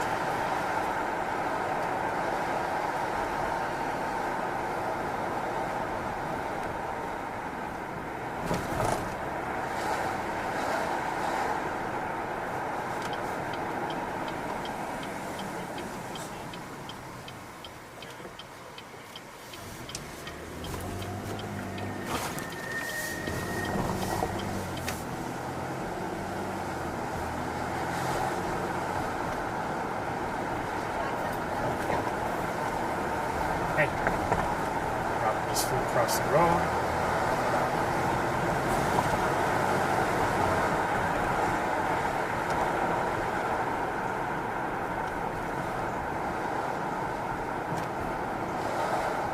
So I'm sorry we're arriving here so late. I was hoping to see a lot of sapsucker, and I was hoping to get here a little earlier. It is what it is.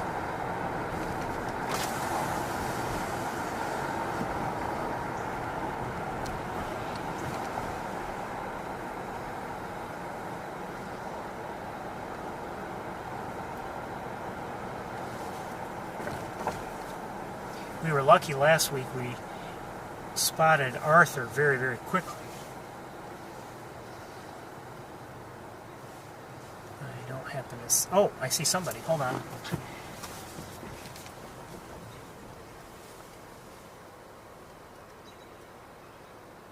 I believe I see the queen. Let's...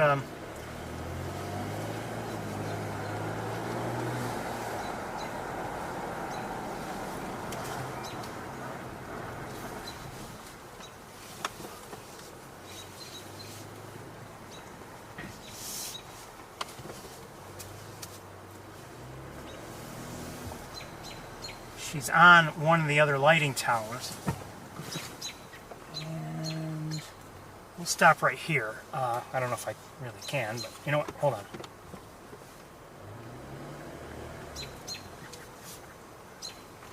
And you know, I wouldn't be surprised if Arthur's nearby.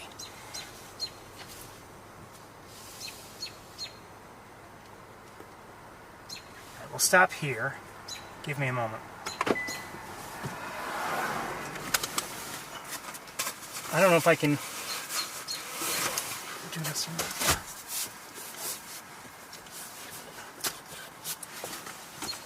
not. I'm not sure if this is going to work. Hold on.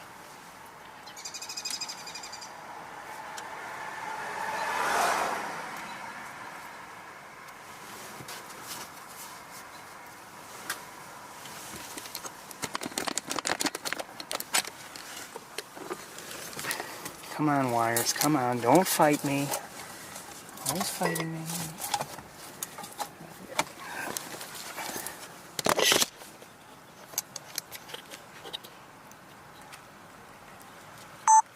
She looks like she's going to take off.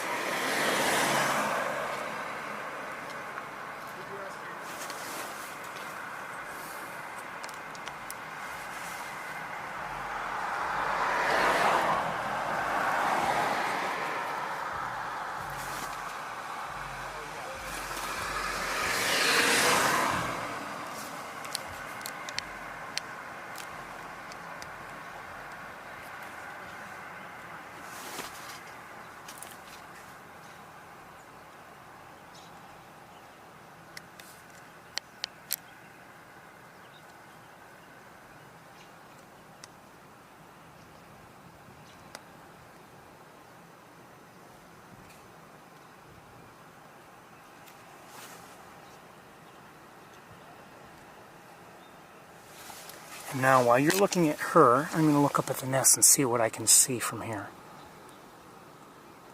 I can just see the top of one fuzzball's head.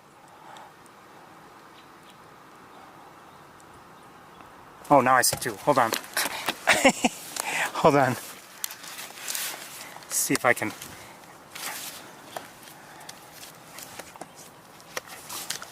Come on. Come on. I told you this scope isn't as forgiving.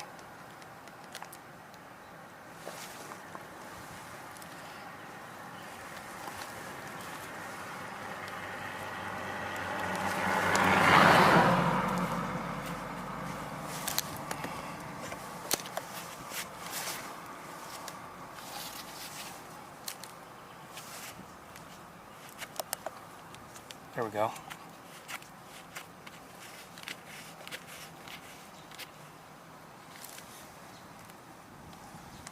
Okay, well, can't see it as well now. Oh, here she comes.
there happens to be a human being down in the parking lot below looking up at the nest. I just happened to see him.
Oops.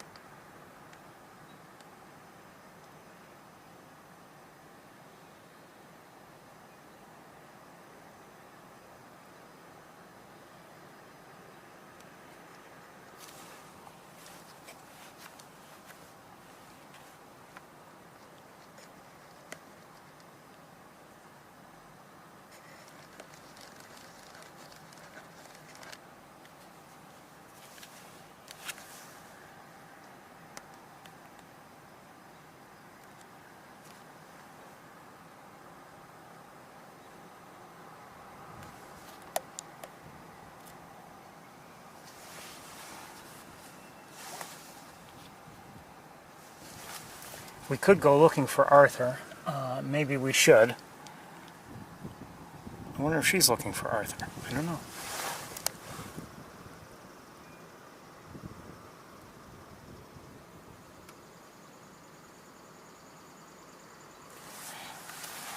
Well, you know, when we arrived, we were hearing robins call a bit. Not heavily, but we were. And now we're not really hearing that. Maybe one in the distance. But my point is, maybe those calls were because of her being where she had been. I did show you where she was, I believe, on one of the nearby towers. Anyway, you know, since she's gone to the nest, that's essentially, I don't know when exactly it stopped, but I'm not hearing anything now. So I wonder if he is not in the area. I mean, he might not be. Let's do a little bit of looking around while we have a little bit of light left. Okay?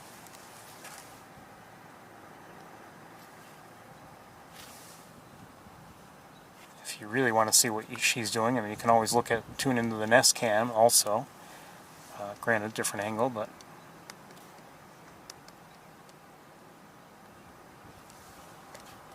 let's do that. Okay. Oh, jeez. I'm in trouble. Hold on. Hold on. My scope fell to the ground. I've got to go. Hold on. Come on.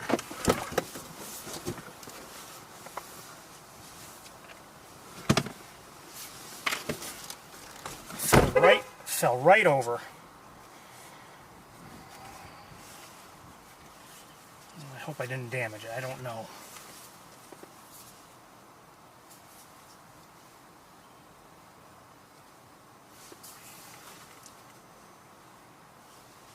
I did damage it.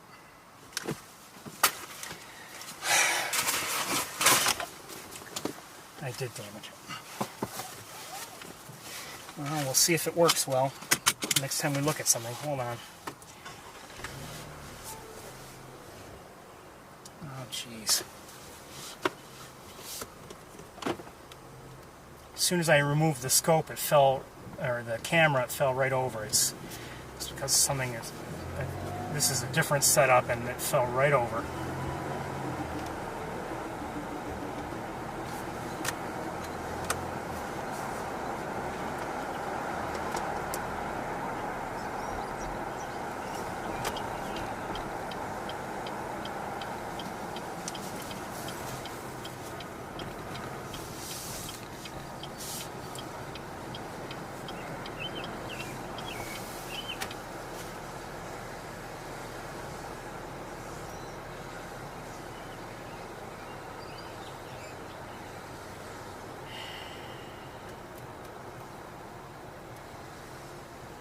Not happy.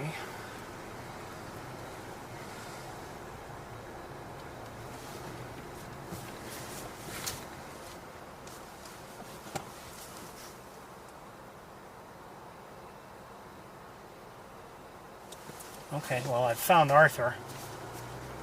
Let's see if the scope still works and if we can see him.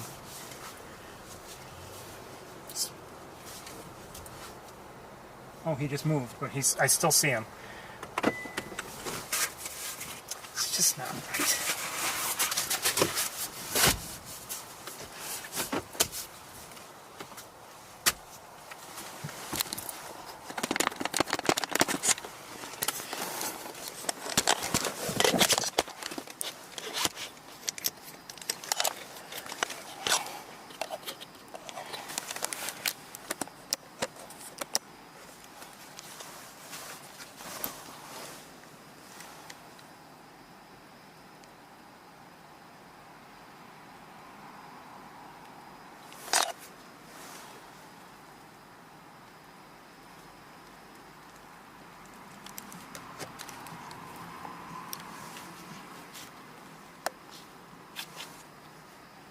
One second.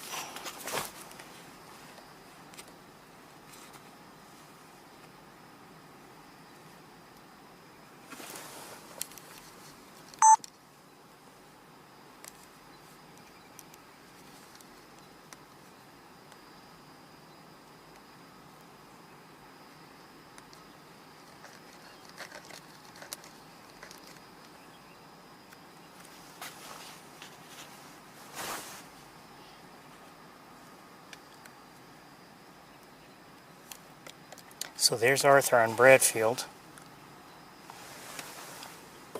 Good to see him too.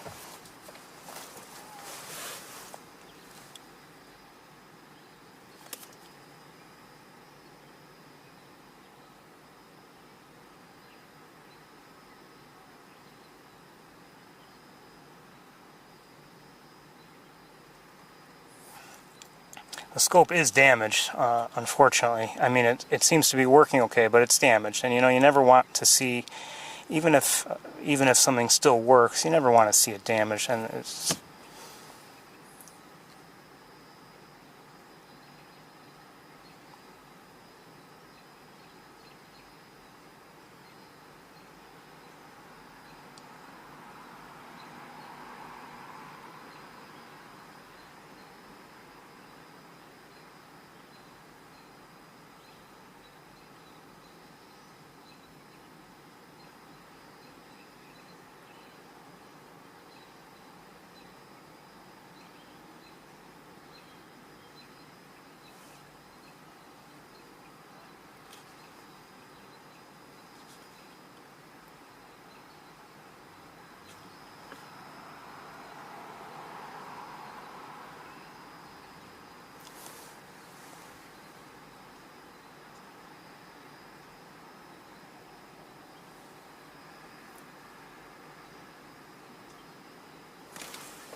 He was over here, I believe, when I first saw him, and then while trying to get everything set to look at him, he flew over to this perch.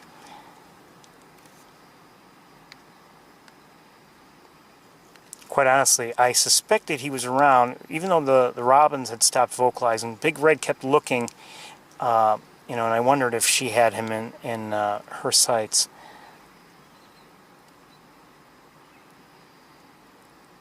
Although I guess, I don't know if she was looking in that direction, but maybe he was, oh, he may have been in a tree or something nearby, I don't know.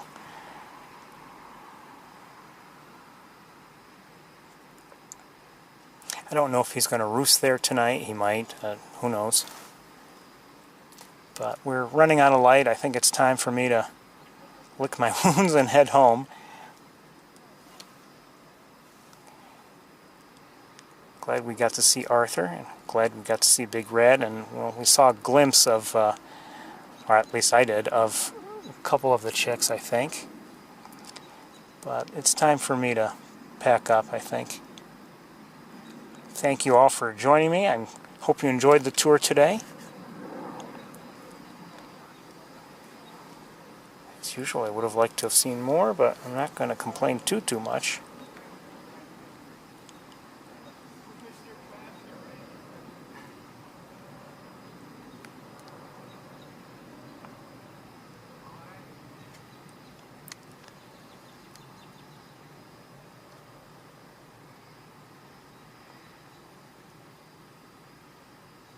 I would say he doesn't look like he's settled in. I wouldn't be surprised if he does leave. He's just there temporarily.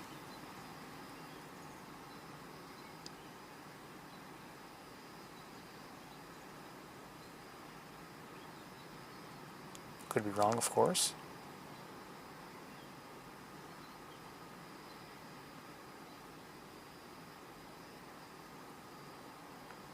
Well, whatever he does, I wish him well, of course. And I want to wish all of you well.